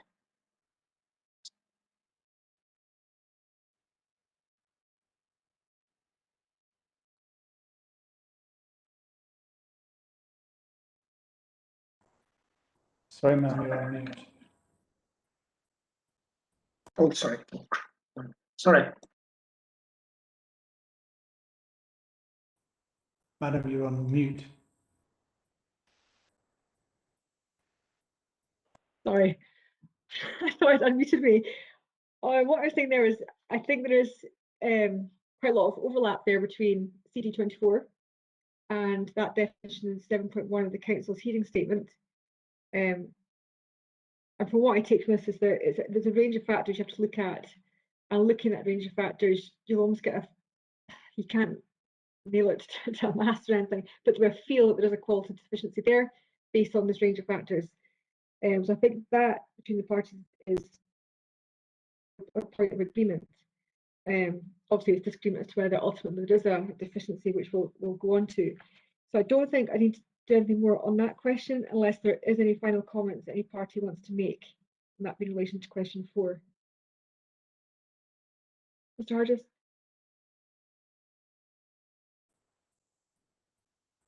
Sorry, ma'am, were you asking me a question now?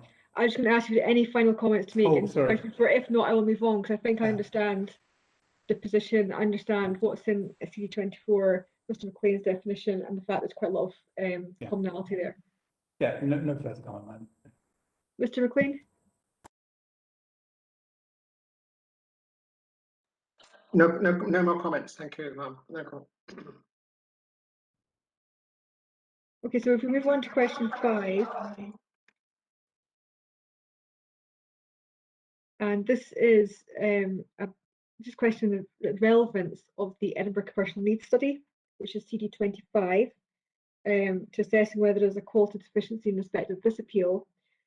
And I've drawn attention to table 6.3 and figure 6.1 and what I should take from those in the report.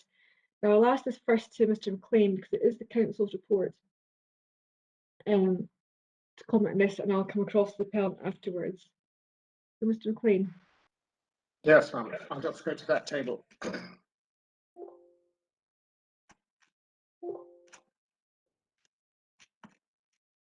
Yes.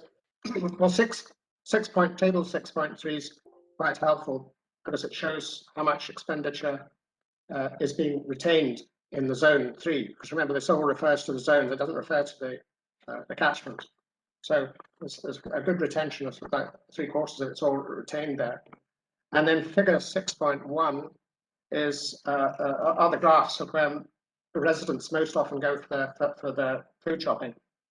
And in zone 3, it shows that the dominance of both Morrison's and Asda as the most popular stores in the zone with residents for their main food shopping.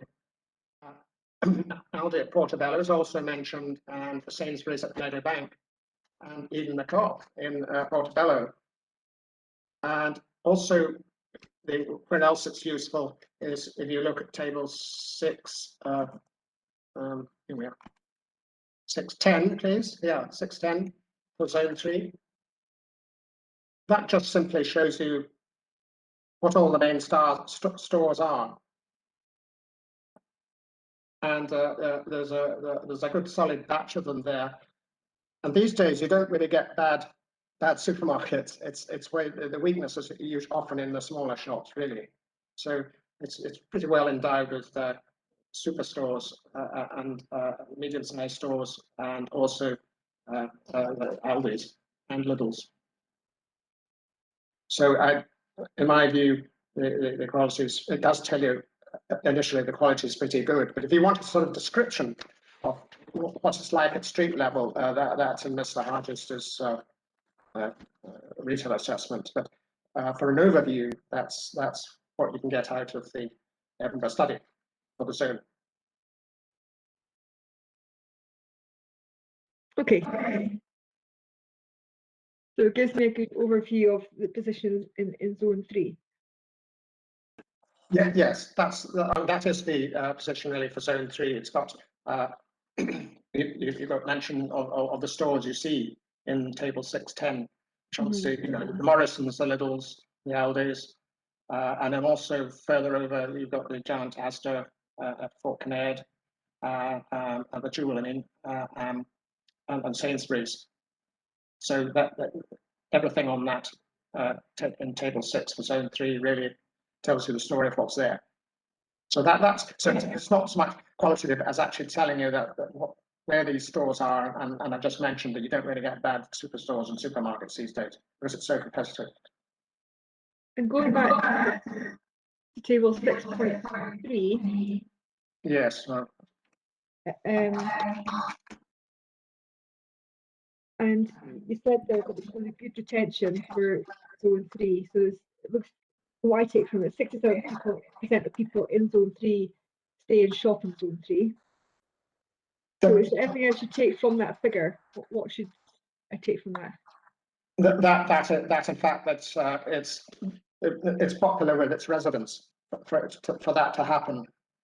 And as I mentioned before, because there aren't any bad superstores and supermarkets, you can see that's also the case in other zones as well, like zone 2 and zone 4 in particular, where also about 3/4 of the residents choose to shop there.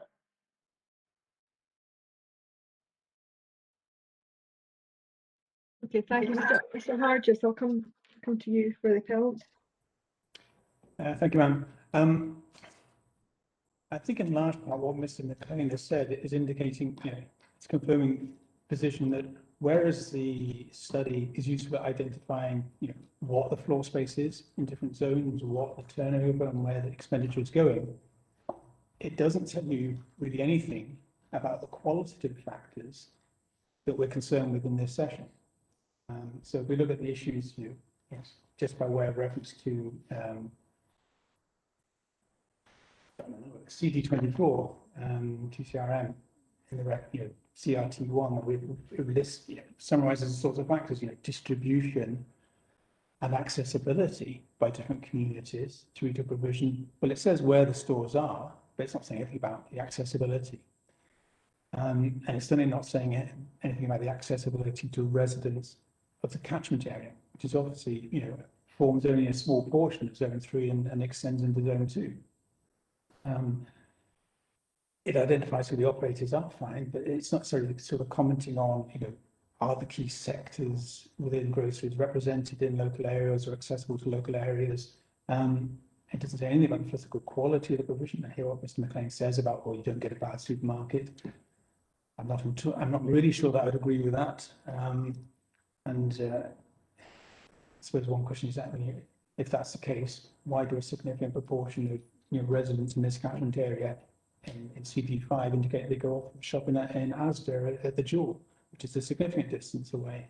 They obviously feel that local provision is not meeting their requirements. So really, in summary, what I'm saying is it doesn't tell you anything about the qualitative issues in the catchment area. It gives you some very useful background data, which has been used in the retail impact assessment.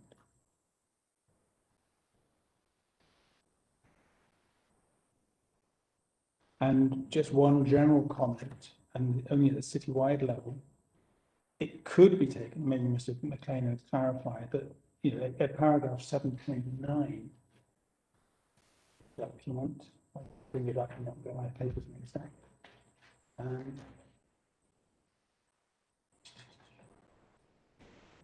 Absolutely right.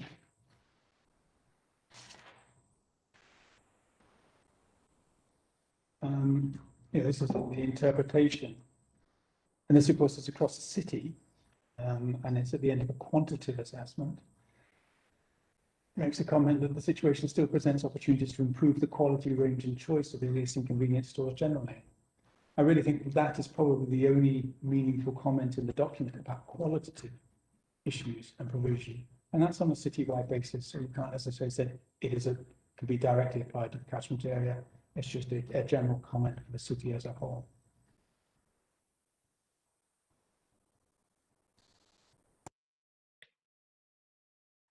And what do you think I should take from table 6.3, which shows 76% of residents from zone 3 shop in zone 3?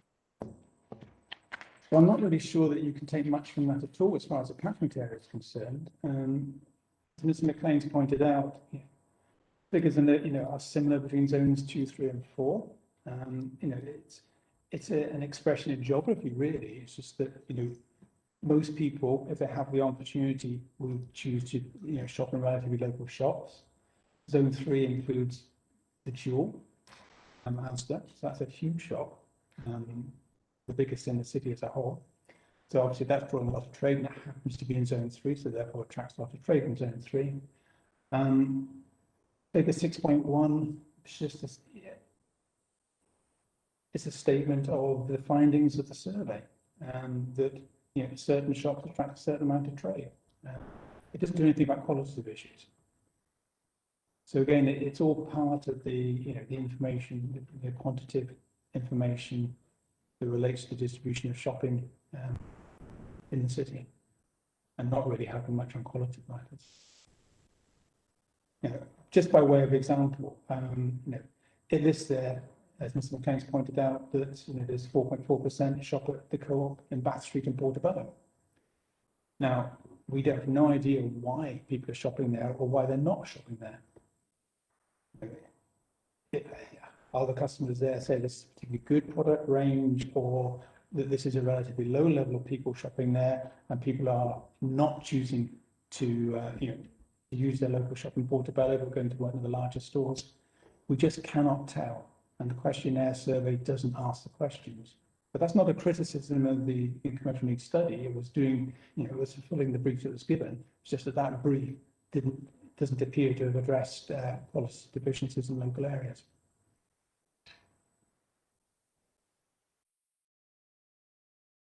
Okay, thank you. Mr. McLean, do you want to make any further comments in response? Not really. I don't think there's a lot more to add that I haven't said, because it does, the fact that in other zones too, about 3/4 of the residents shop within the zone, it's an indication of what I said initially, that there aren't many bad supermarkets. So by and large, the residents are going to stores in their area mostly, but not entirely. And the Co-op in Portobello shows that people like to go to it, that it even features. But otherwise, I've nothing much more to say now. Okay, that's fine, that's helpful. We can move on to question 6. And this is in relation to CC1. This is drive times between the various stores, and also touching on the fact that there are other convenience stores or shops in Portobello Town Centre, restaurants, and the rest of Brazil. And it's whether these are within reasonable driving distance to serve the proposed catchment. And the other question, kind of follow up to that question is the driving distance a key consideration when considering qualitative deficiencies? I'll put that to the appellant first.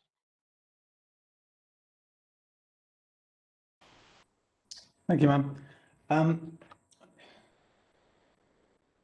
So your first question there is, are these within a reasonable distance, driving distance to serve the catchment? The short answer is yes, they're within reasonable driving distance. But the point is, if you think about reasonable driving distance, we had some discussion about 15 minutes or something like that yesterday. There's an awful lot of stores. In fact, most stores in Edinburgh are within reasonable distance of a large part of the city. It's not a local issue. So I don't think driving time or driving distance is helpful at all. Because this illustrates, if you happen to drive from the appeal site, there are, assuming these figures are correct, within driving times, 1, 2, 3, 4, 5, 6, 7 other stores less than 10 minutes away. And I would suggest that is absolutely typical of the whole city. And in fact, for a reasonable driving distance, what is someone prepared to drive if they want to go somewhere for shopping? If they wish to, they could drive a lot further. So it's not really, driving distance isn't a very important factor in these terms. Following on from that, and as we've talked about this morning, we're dealing with, certainly in a significant portion of Restalrig, an area of low car ownership. So for these residents, and as I said, I identified this morning in 2011 census, almost half of the households in Restalrig do not have access, did not have access to a private car in 2011. Obviously, that's 10 years old now, but they're only just started to do the new census, so we haven't got any new information. So that's the best that we have. That is, I would suggest, a very significant proportion, and that would reinforce the point. Actually, driving time in the context of quality deficiencies in this catchment area is actually not a very important issue at all. And it follows from that if you do rely on driving time as a key consideration, you're actually excluding from the consideration the needs and choices of a substantial part of the community. So it's in effect, if that approach is adopted, it's an exclusion policy. And I would strongly refute any suggestion of that sort of approach. We should be looking at the needs of the whole community.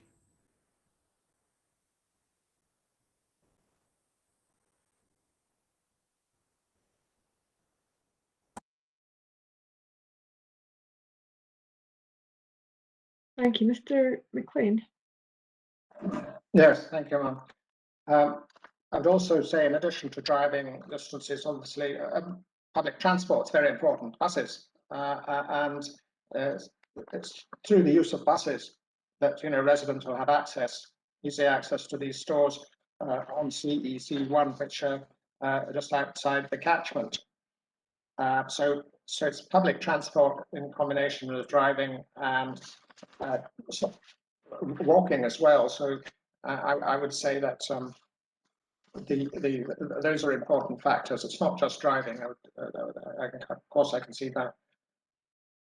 So public transport is very important, especially with shopping. You see, you have to carry these heavy bags.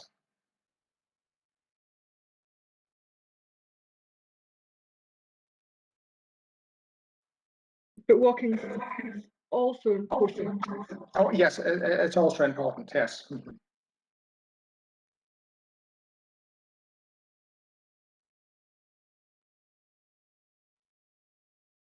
And do you think it's a more important consideration given the areas of road separation and the low car ownership? I would say bus transport is very important for that area because the buses they cross the area, so it's quite well served by these different buses, all on CEC6. Yes.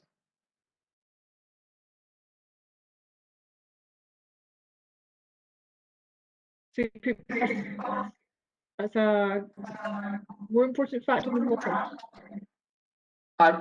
For shopping, probably yes, actually. Not for other things necessarily.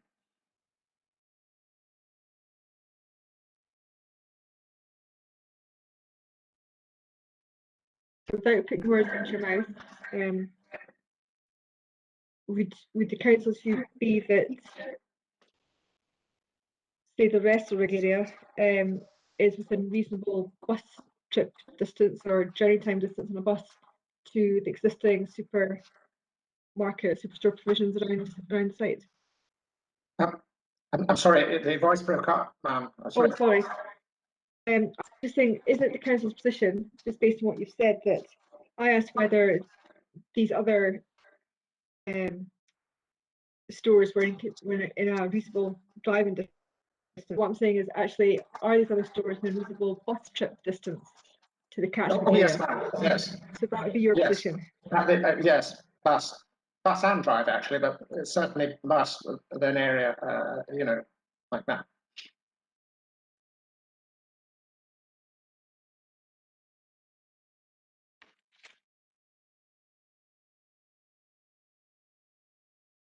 And as we're thinking back to this morning, so can I ask you to reach your mic? Thank you. And just going back to this morning's evidence, thinking about deficiencies, not about accessibility and the distance or times around thing. I suppose from the council perspective, or in your professional view, that vessel rig, which if you look at, I think it's CC5,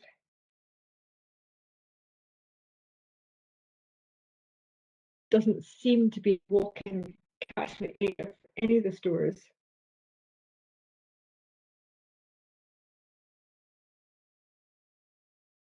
Is that a consideration, or is the fact they can get on the bus kind of overrule that, and it shows they do have reasonable access, and therefore there's not a deficiency?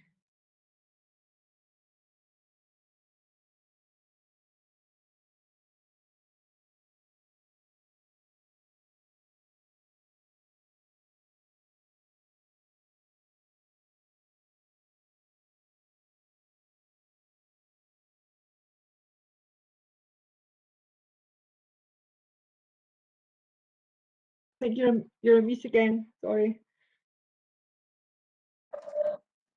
I agree there's a central point where, you know, it's not covered entirely by walking distances.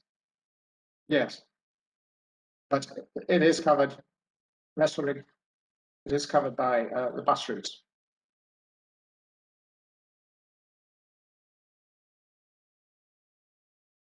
I think the bus is really of key importance here because it's, you know, food shopping is heavy and so forth.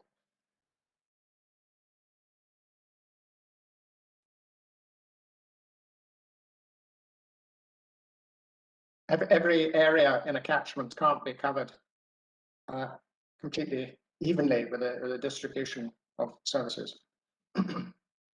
That'd be impossible.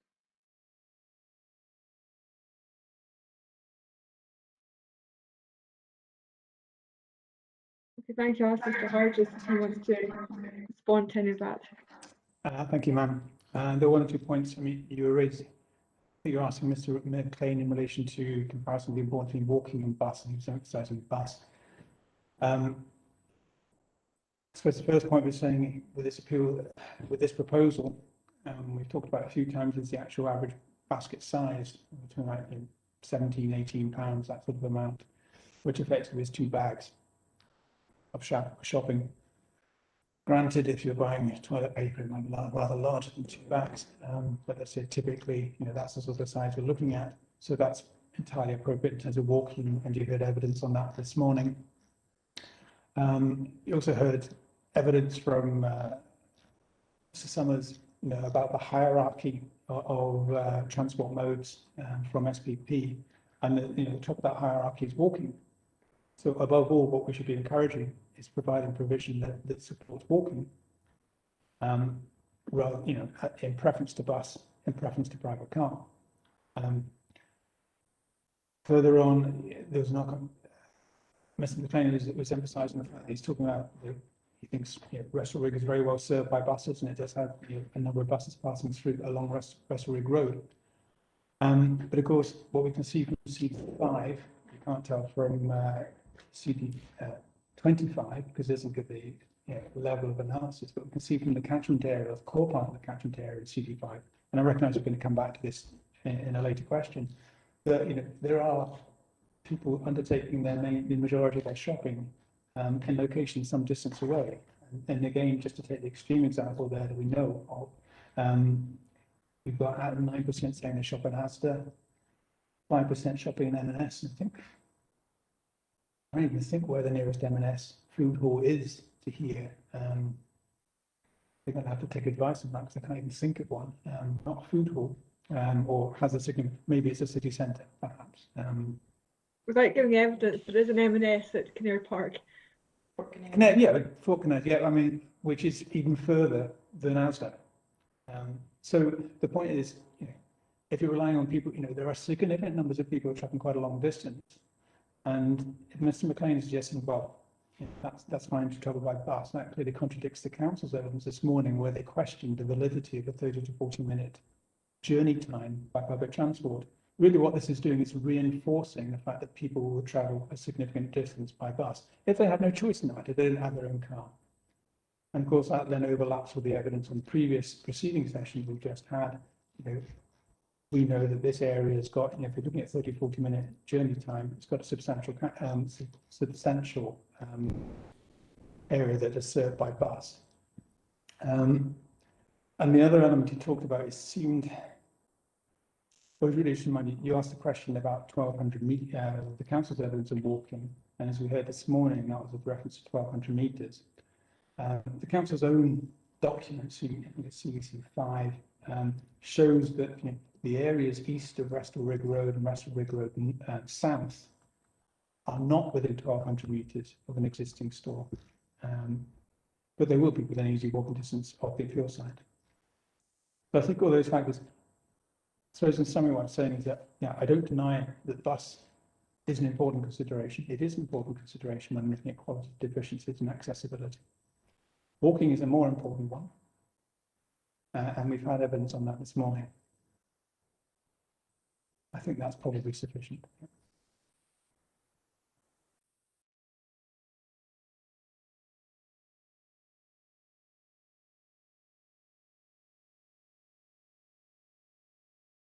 Mr. McLean, do you have anything Yes. to add to that? Yeah. Thank you. Yes.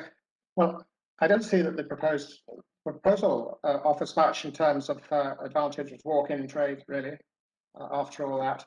But I maintain my previous evidence that bus transports are very important for this area. So, so nobody has any doubt. That's what I think. And it's nice, it's quite well connected, really, to the between the existing stores and the population, including restaurants.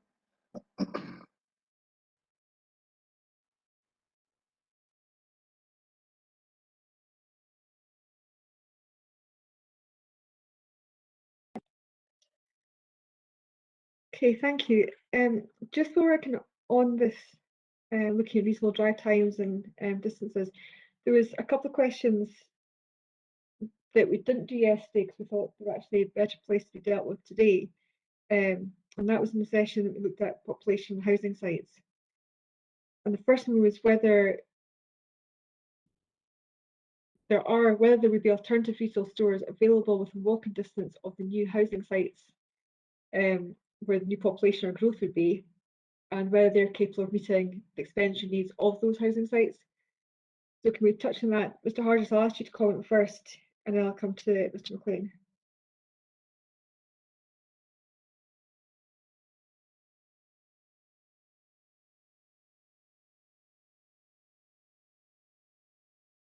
I think you're on mute, sorry. It happens to us all. Just to check, because as I was saying, I don't actually have the question written in front of me because it was from a different hearing session. So just the question is the accessibility from the housing sites the new housing sites that were discussed yesterday to existing stores, and is that by footman? What alternative retail stores are available within walking distance of the new housing sites, and are they capable of meeting their expenditure needs?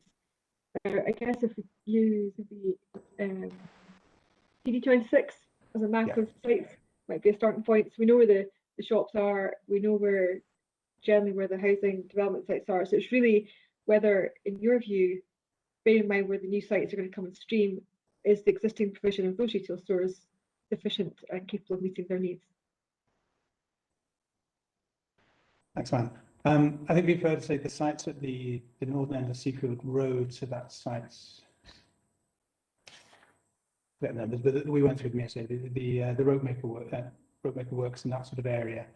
The western half of those sites will be within walking distance of Lidl in Leith, and about the same sort of distance as the Audi. But that's the western part, not the eastern parts, which are closer to the appeal site and, you know, are that much further away. This is on the basis of 1,600 meters, Matt. In terms of the new completed housing at Seafield Street, so that's, should get the site numbers out otherwise.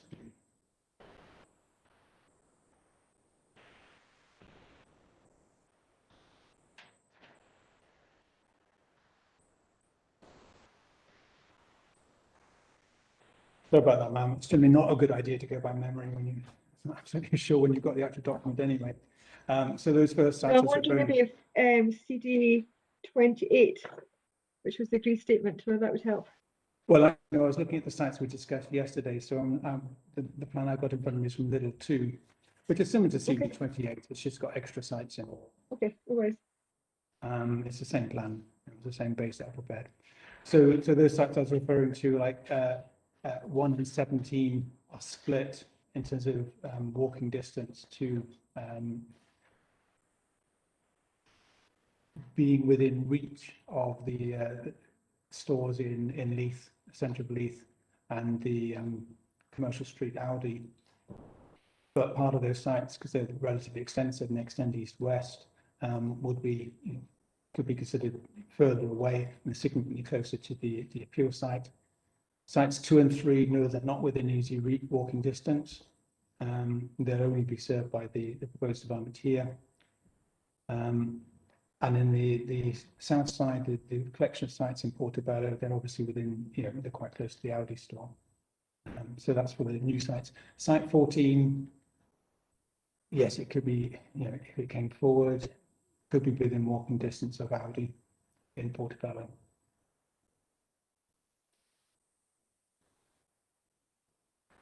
And just for completeness, sites 4 and 5, I think they're within walking distance of Sainsbury's and Morrison's, of course.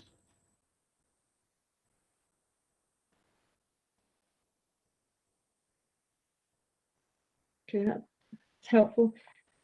Mr. McQueen, would you generally agree with that, or is there anything else you'd like to add or say to that?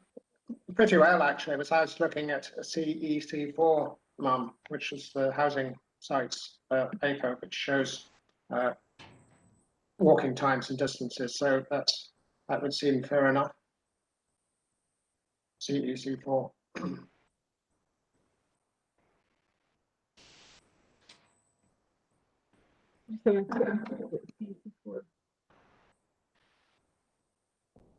Okay, yeah.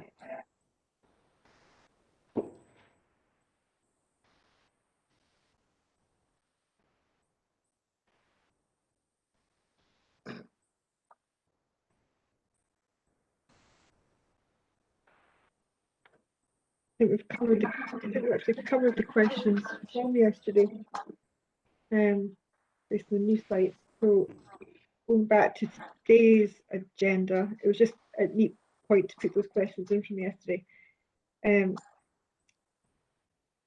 This next question comes from the appellant's hearing statement. I just wondered why does there need to be modern, large floor plate retail premises in the catchment area, given the existing provision? And this was a comment, I think, that there's been no provision, I think was comment made since before 2000 of a modern new retail premises.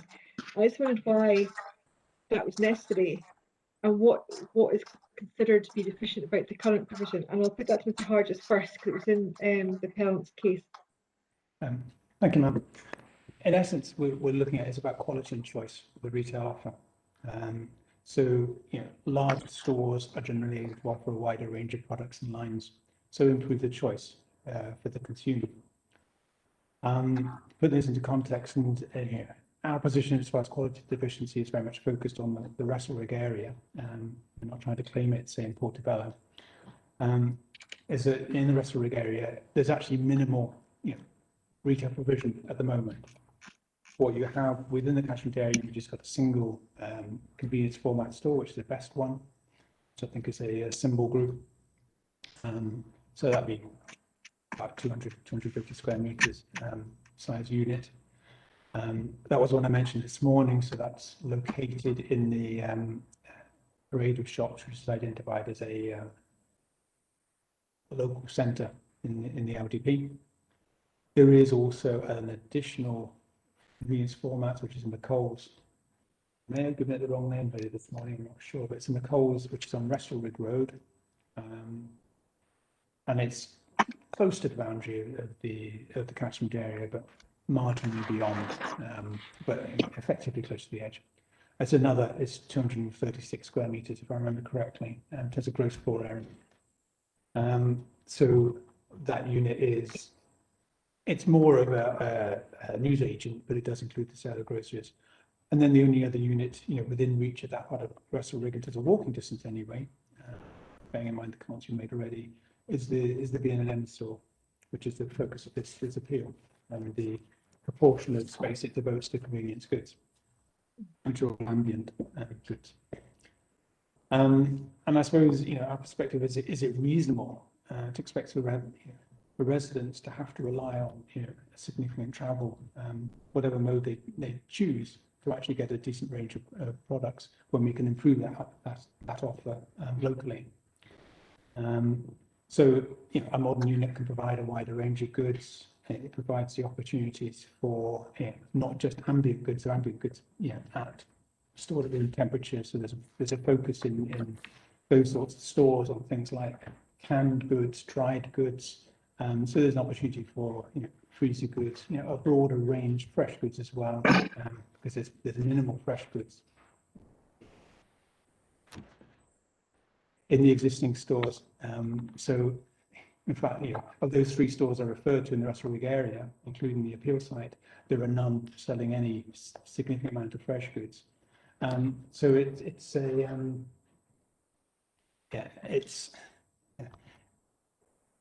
is about sort of the range of goods that you can provide. Now, in theory, you could have, a greengrocer could go into one of the units at the moment, but there isn't one. And we're providing an opportunity that is extending the range of goods. And you tend to find, it's a larger floor plate. It doesn't have to be a superstore, as we've seen from the appeal proposal. It could be a medium-sized supermarket that can provide that broad range and enhance the range of choice for residents. And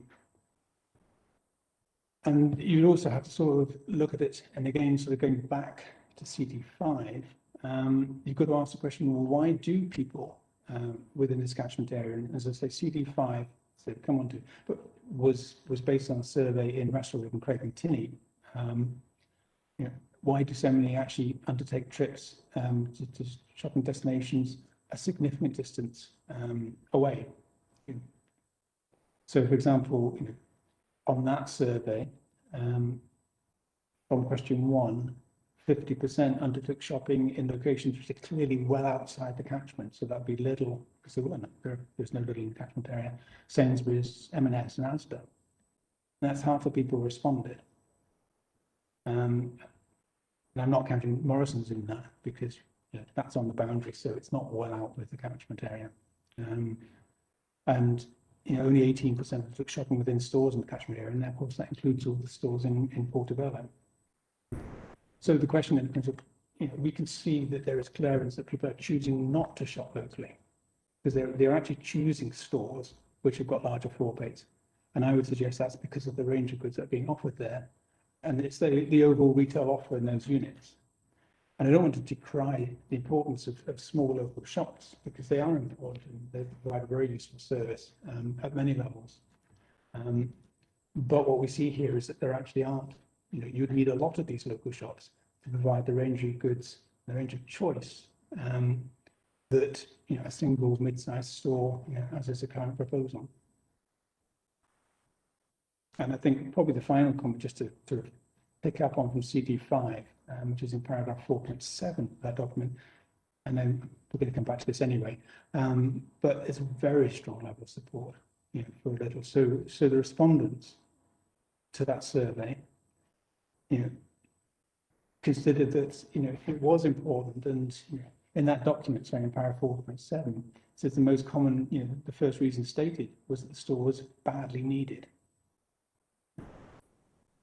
We don't know in what way people thought they were badly needed, but nonetheless we say that the response there from the information that we've got is that people would welcome the store at this time.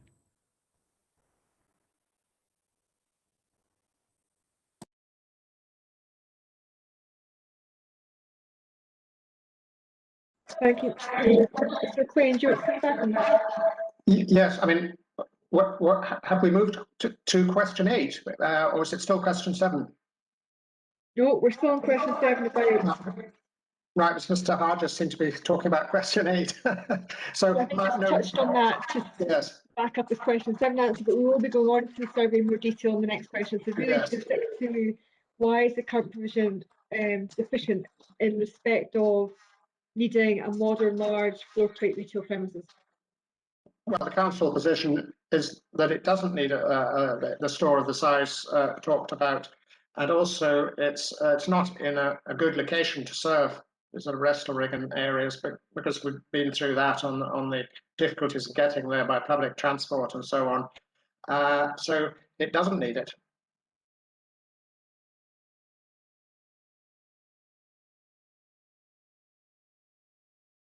Okay, and I guess your question is that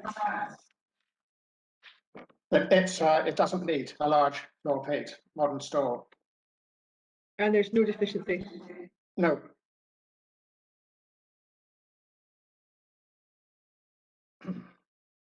Okay, so McLean, can you go on to mute just for a moment? I'm going to move Yes. on to question 8. And there's 6 bullet points here, and Ms. Hardy, I'll ask you to start and just go through the bullet points with your answers, and then I'll go to Mr. McLean to respond. That'll give us a complete picture of the answers. Thank you, so the first question is, for the benefit of others who haven't got these questions, were those consulted within the post catchment area, or was the exercise carried over wider or smaller areas, not for Seafield 5? And I apologise for that, and it doesn't show a map of the area that was covered. The area that was covered is the communities of Restalrig and Craigentinney, and it covered. It went to the west of Restalrig Road, probably as far as appears from the map I've been given anywhere as far as Loch End Road. So it's the whole of Restalrig. The northern boundary, so it didn't extend into Leith Links, so that's Claremont Park.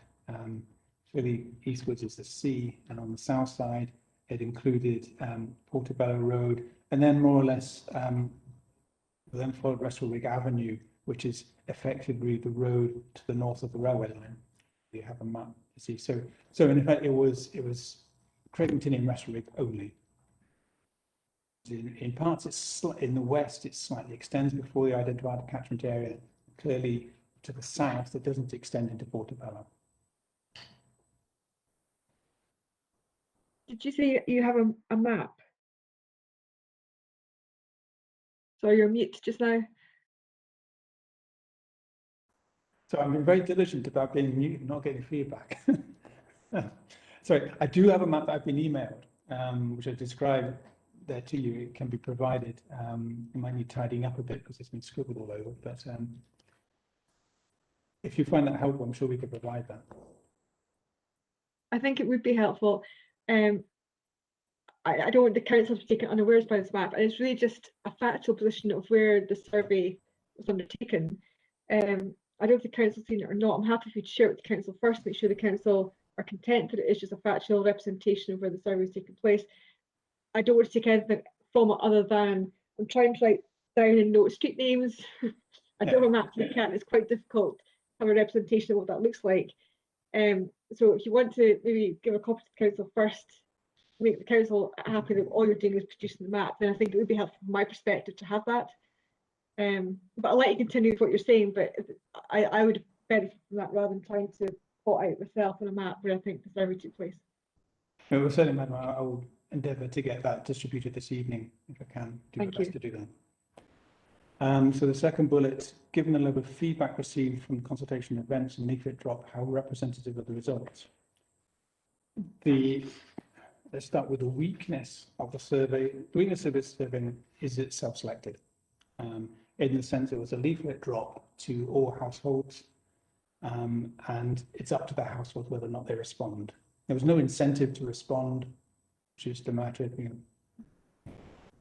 this is the application, we've got some questions, would you like to answer them? And then obviously the response letter was free post. I assume it was anyway. I must confess, ma'am, I wasn't directly involved in the survey, so it's kind of second hand. certainly in terms of, a question of how representative are the results, my experience for many years, and I suspect those of Mr. McLean as well, is that in general, when doing this sort of application for retail development, you tend to attract more negative responses when planning than positive ones. It's not always the case. So in that sense, having in this case, a very strongly positive response is atypical and could well be indicative of a strong underlying feeling in the community. And actually we saw that also in the responses to the planning application as well. I think it was 51 out of 55 responses were positive. But you can check that in terms of the documents submitted with the appeal. Question about how representative are the results. So having said the one weakness about it, and I noticed Mr. McLean raised this question in session 1 about querying only 230 responses from 9,000 leaflets. In statistical terms, that is completely not the issue. In stats, if you're looking at a sample, and to give away a big example, typical opinion polls when it comes to elections are in the region of 1,000 to 1,500 interviews out of a population of the UK population of 68 million, which is, well, let someone else work out a percentage. It's extremely small. What matters in statistical terms is the sample size and the standard deviation of the results. So in this case, and I think it's probably worth me spelling out the stats in a little more detail, because I do know the stats and I've worked on them for 40 years, I'm afraid to say, for this sort of thing. When you'll probably be familiar with the idea of confidence limits, and typically results are expressed as confidence limits. And the most common ones are 95% confidence limits. What that means is, if you have an answer, let's just say the answer to question 4, where it says 83% with support, for this sort of question, the assumption is it's a binomial distribution because it's a yes/no type question.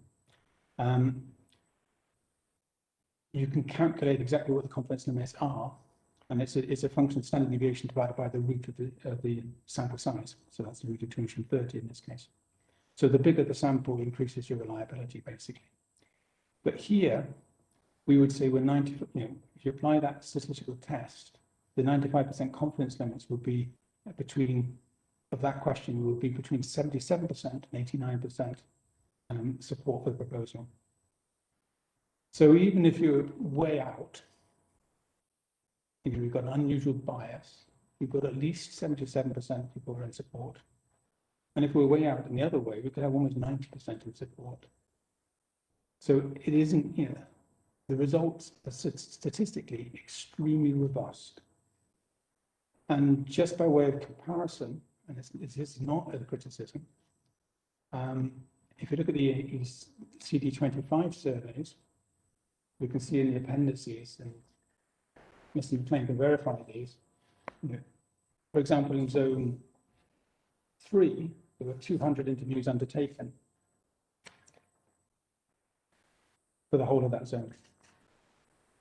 So if we look at CD25 Appendix 3,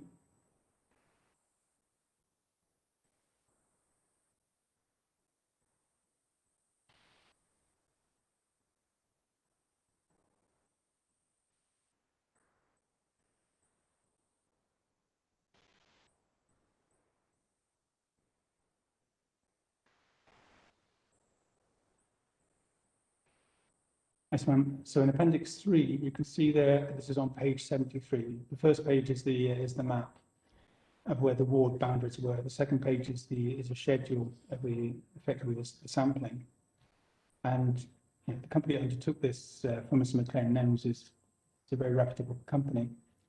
So in zone 3, it identifies a population of 60,108. That's 2017, but that's not really very important in this case. And you had 200 interviews.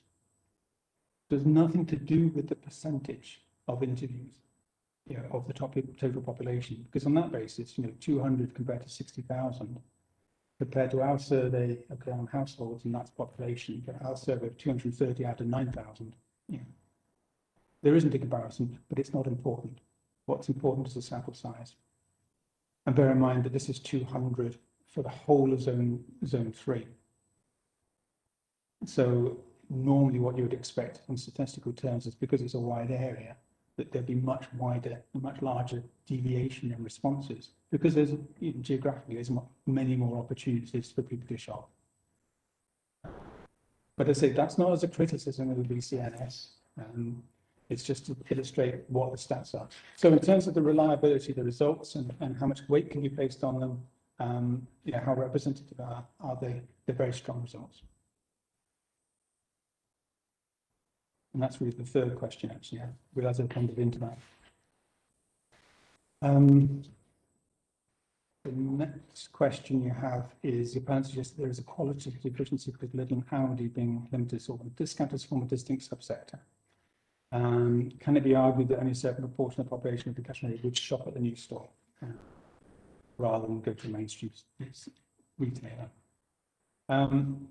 So I suppose in one sense you could say that you could argue that, because this isn't a general mainstream retailer. It is a limited assortment discounter, so it's not seeking to provide a main food shop in the same way a weekly main food shop.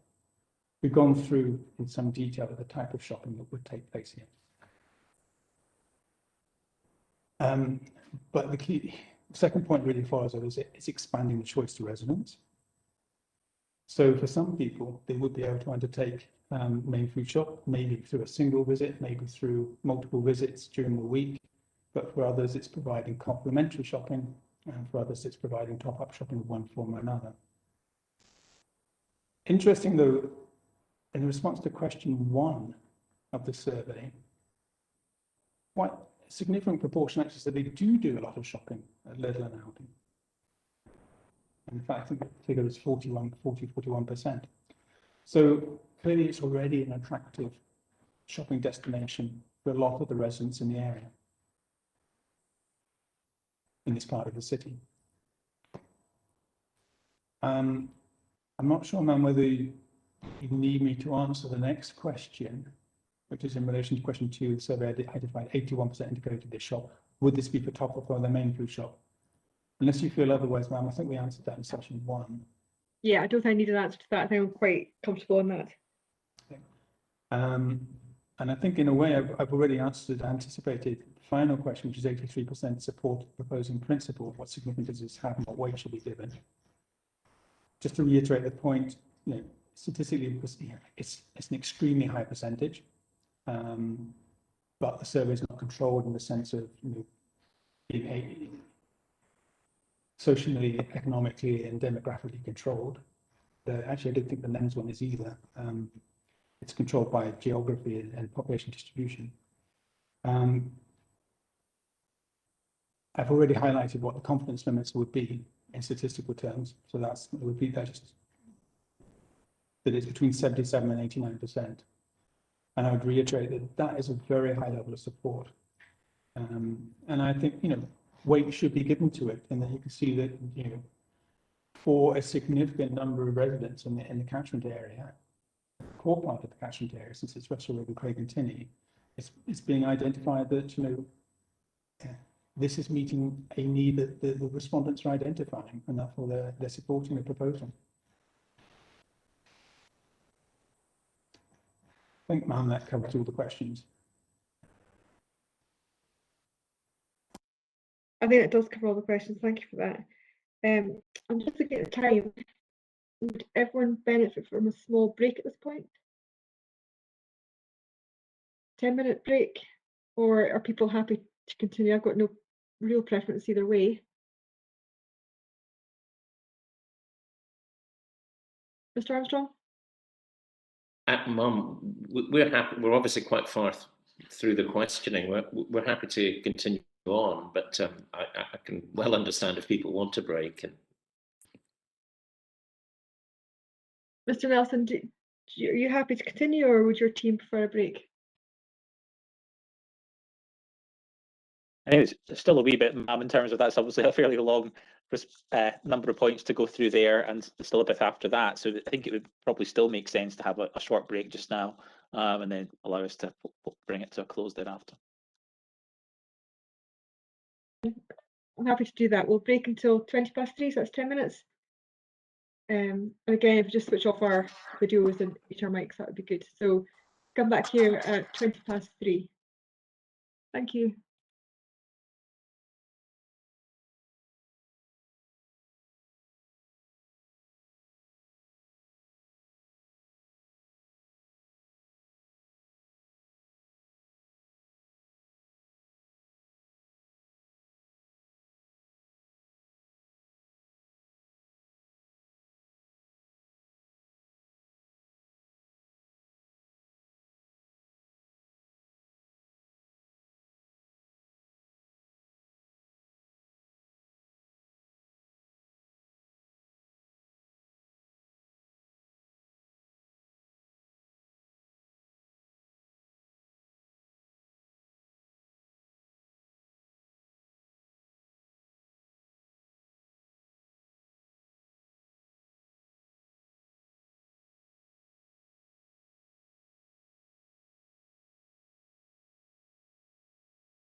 Okay, welcome back, everyone. I make that 20 past. We'll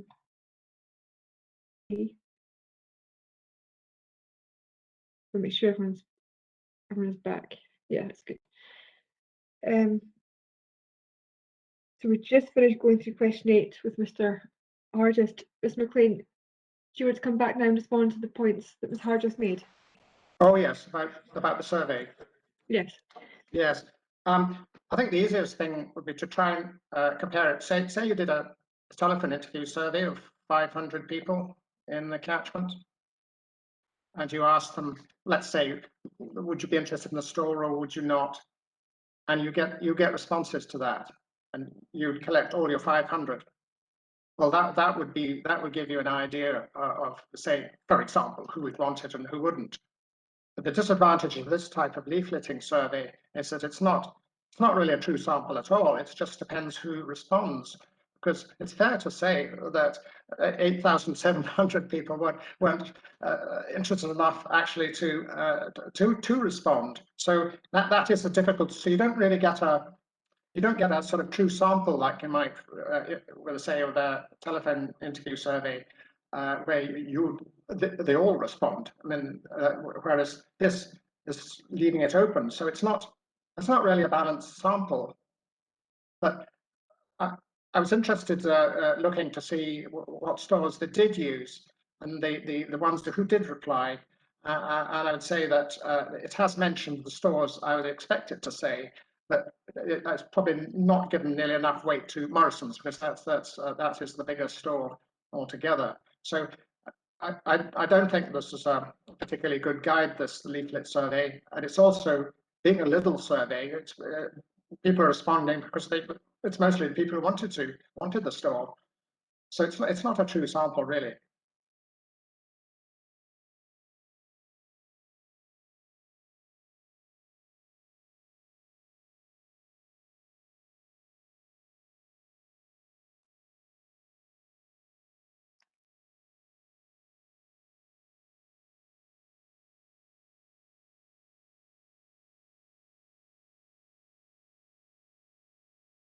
Sorry, Mom, I think you were on mute. I didn't. Yes, I was I thought I'd unmute myself, but I hadn't.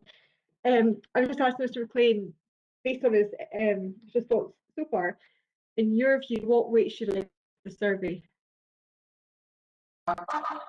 Not a lot of weight, but you can give it some weight, ma'am, because it did mention the stores that people, I would expect them to pick, but not in the sort of proportions I would expect. I would expect Morrison's to have a higher proportion, but at least they identified the stores that I would have expected people to identify from that area.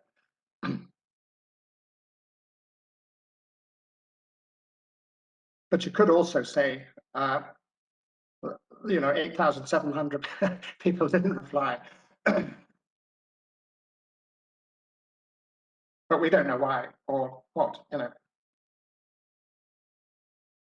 But obviously not interested enough to reply. Do you have any comments to make on the point that Mr. Hardest made about this the confidence limit, which would suggest we should have confidence in the survey? Not a lot, no. I'll just leave that one.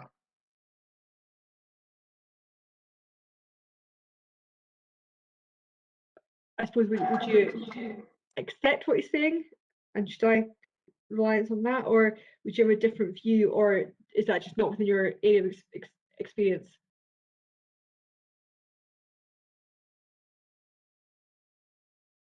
You're on mute now.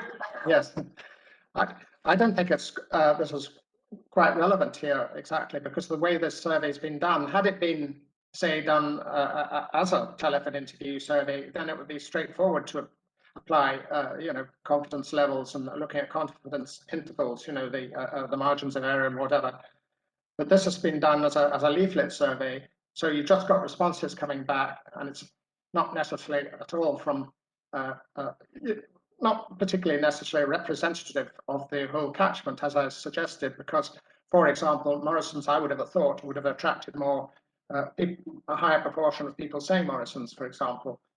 But at least it's got to the stage of it has identified, the main stores.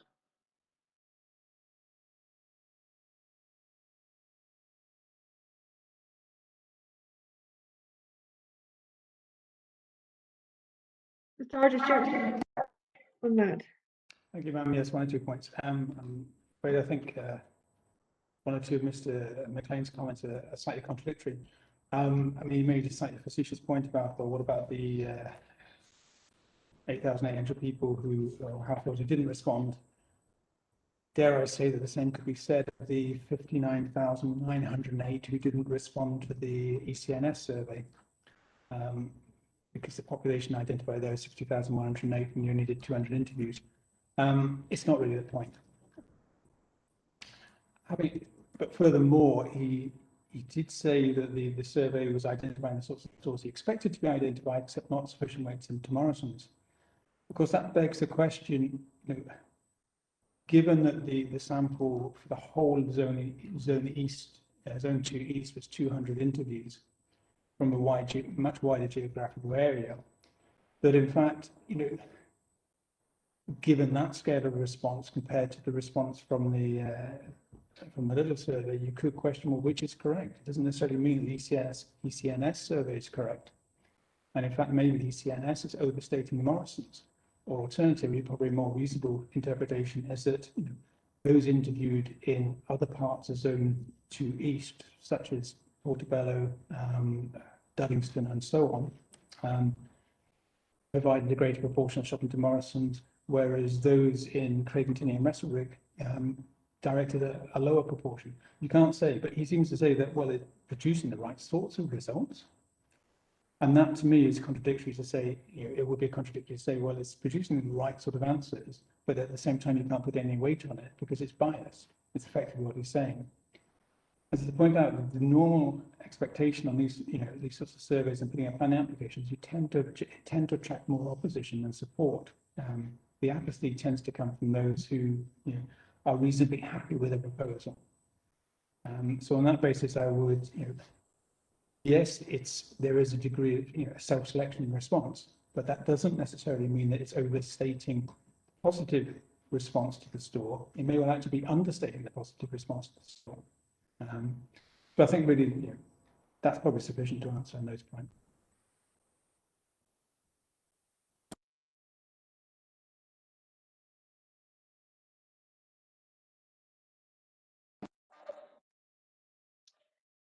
I was actually going to ask that point as to whether, because the survey areas were different for the ECNS report and for your survey, whether that would or could to some extent explain the slightly different results. But I think you've covered that, Mr. Hargis. Mr. McLean, do you have any comment to that point? Well, the ECNS one was a true sample because it was done randomly across the area. The problem with this one, the 9,000 household or leaflets and so on, the household things, I mean, that itself is a sample. It's not the 22,000 or whatever that's in the catchment area. So my view is the sample isn't, sorry, the response isn't, it's unlikely to be particularly accurate beyond identifying the stores that people use. And the fact that it was a little questionnaire and it's a little development, it's not surprising. It's mostly people who had some interest in it who replied. I know some didn't want it, but majority did. Therefore, all that does is reflect that.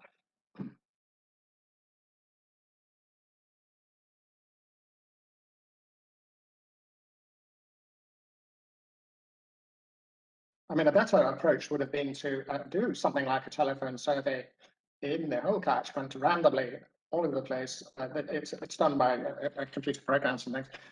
That would have produced a sample which would probably be pretty accurate, really.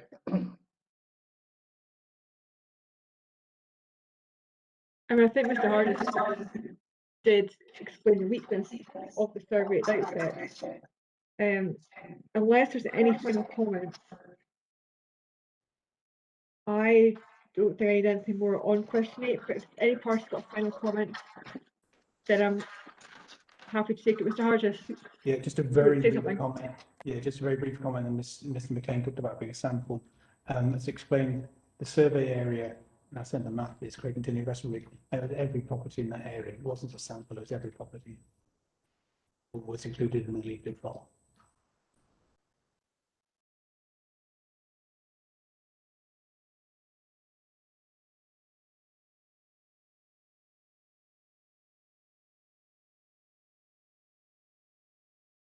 Okay, thank you. We move on to question 9.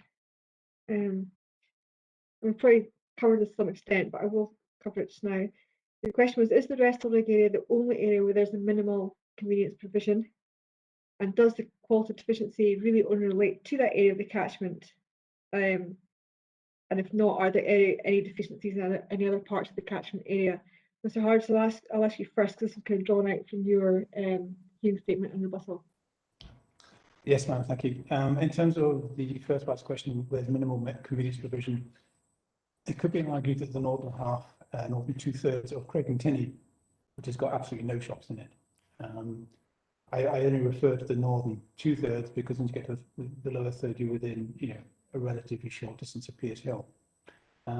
But as far as our concern with quality deficiencies, the focus here is restoration, because it links to the levels of deprivation. And in terms of those deprivations, I say, referred to you earlier this morning in relation to little 2 figure 2.2. And there was one element, I just thought it would be worth explaining a little bit more, because it's something I'm sure you'll pick up on, or you may have picked up on already in terms of that document. So in the interest of being completely open about it, if I bring you to the same diagram I referred to earlier, so that's figure 2.2. This is just really a point of explanation, just in case you're wondering when you come through to it.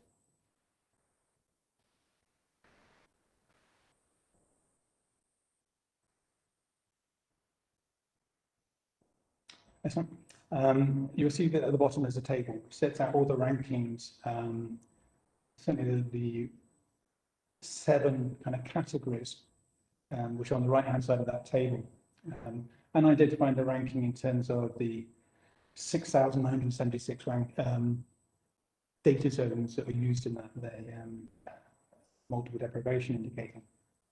There is actually one indicator where the zones score highly, and it's actually access.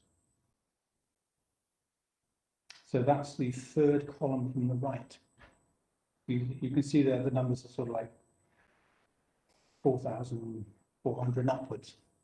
They're relatively strong scores. So I thought it's very important you understood what that indicator or composite indicator is actually measuring, because it could be, oh, it's very accessible to lots of resources. So in terms of when it's like, it's comes under the geographic access to services domain, and it combines a number of indicators. 60% of the weighting that goes for that indicator is based on drive time, and it's drive time to a GP surgery, to a post office, to a retail centre, to a primary school, to a secondary school, to a petrol station. The point I really want to emphasise is that we've already highlighted the fact this area is actually a really quite low car ownership. So, it's a standard indicator that's used across the whole of Scotland. But I would invite you to take a lot of caution, and not put, undue weight and say, oh, suddenly it's an accessible location, because it's accessible primarily in terms of drive time, which is consistent with what we said so far. So if you don't own cars, which half the population in that area don't, that clearly is not an indication of your accessibility. So it's really just to explain that. For information, just to complete the weighting, because that was 60%. 30% is accessibility by public transport to GP surgery, to post office, to a retail centre. And 10% goes to broadband, actually. So I'm not responsible for them, but that's the, yes, they say actually that's a new indicator for the index of multiple deprivation in 2020. So times move on. So it was just really for explanation. Thank you, Mr. McLean. Do you want to come back? I haven't a lot to say now, but I still consider that there isn't a qualitative deficiency here. and the proposal site isn't the best really even to serve Wrestle Rig for walking and so on, or by public transport, which is obviously offers a problem. But I don't really have anything more to say. I would start to sound repetitive.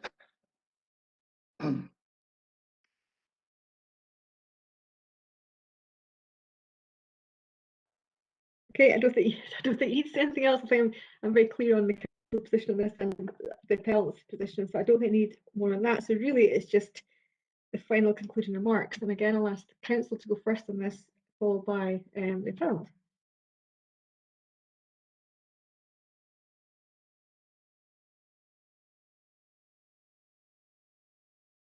Sorry about struggling to get the mute button off there. Just a very brief few points on this.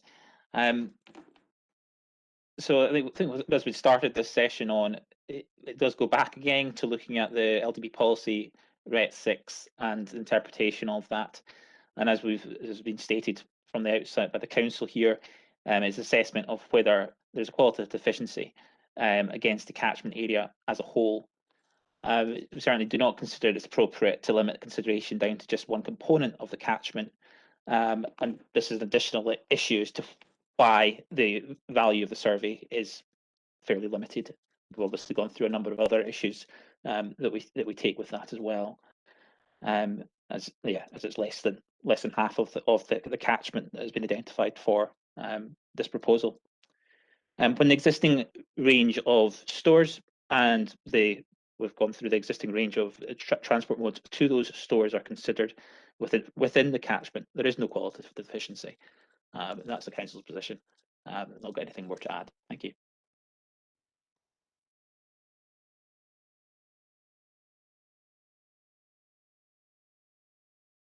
Thank you, Mr. Nelson. Mr. Armstrong? Ma'am, just a couple of key points. In relation to question 3, Mr. Hodges set out his position on interpretation. It's interesting, Mr. McLean was given several opportunities to answer that question by you, and he did not answer the question. Mr. Nelson has now put his position on that. I submit that Mr. Hodges's evidence on that should be preferred, and it should be noted that Mr. McLean did not give an answer to your questions.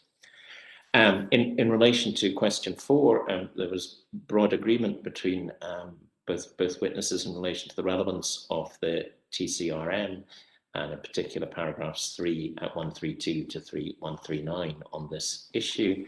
Again, in relation to question 5 and the Edinburgh City Plan 2030 Commercial Needs Study, I submit that the evidence in relation to this topic certainly is it's of limited relevance. It extends to information on the shops, and the only really relevant paragraph for the purposes of this session is paragraph 7.9, but that's obviously got to be seen in the context of the citywide basis conclusion. Question 6 and question 7, again, the evidence ties in with the earlier sessions today in relation to Wrestle Rig and the low car ownership and Wrestle Rig's areas and existing retail facilities, which comes down to the best one and the McCall shop. In relation to question 8, as Mr. Hodges set out in relation to CD5, and he highlighted this is a statistically significant level of support. This ties in with the support and the number of letters of support that were sent to the council in relation to this planning application. I'd submit that it is an evidential base, along with the other factors we've discussed today, about the lack of, that there is a qualitative deficiency within this area. Ma'am, I submit these are the key points from this afternoon's session.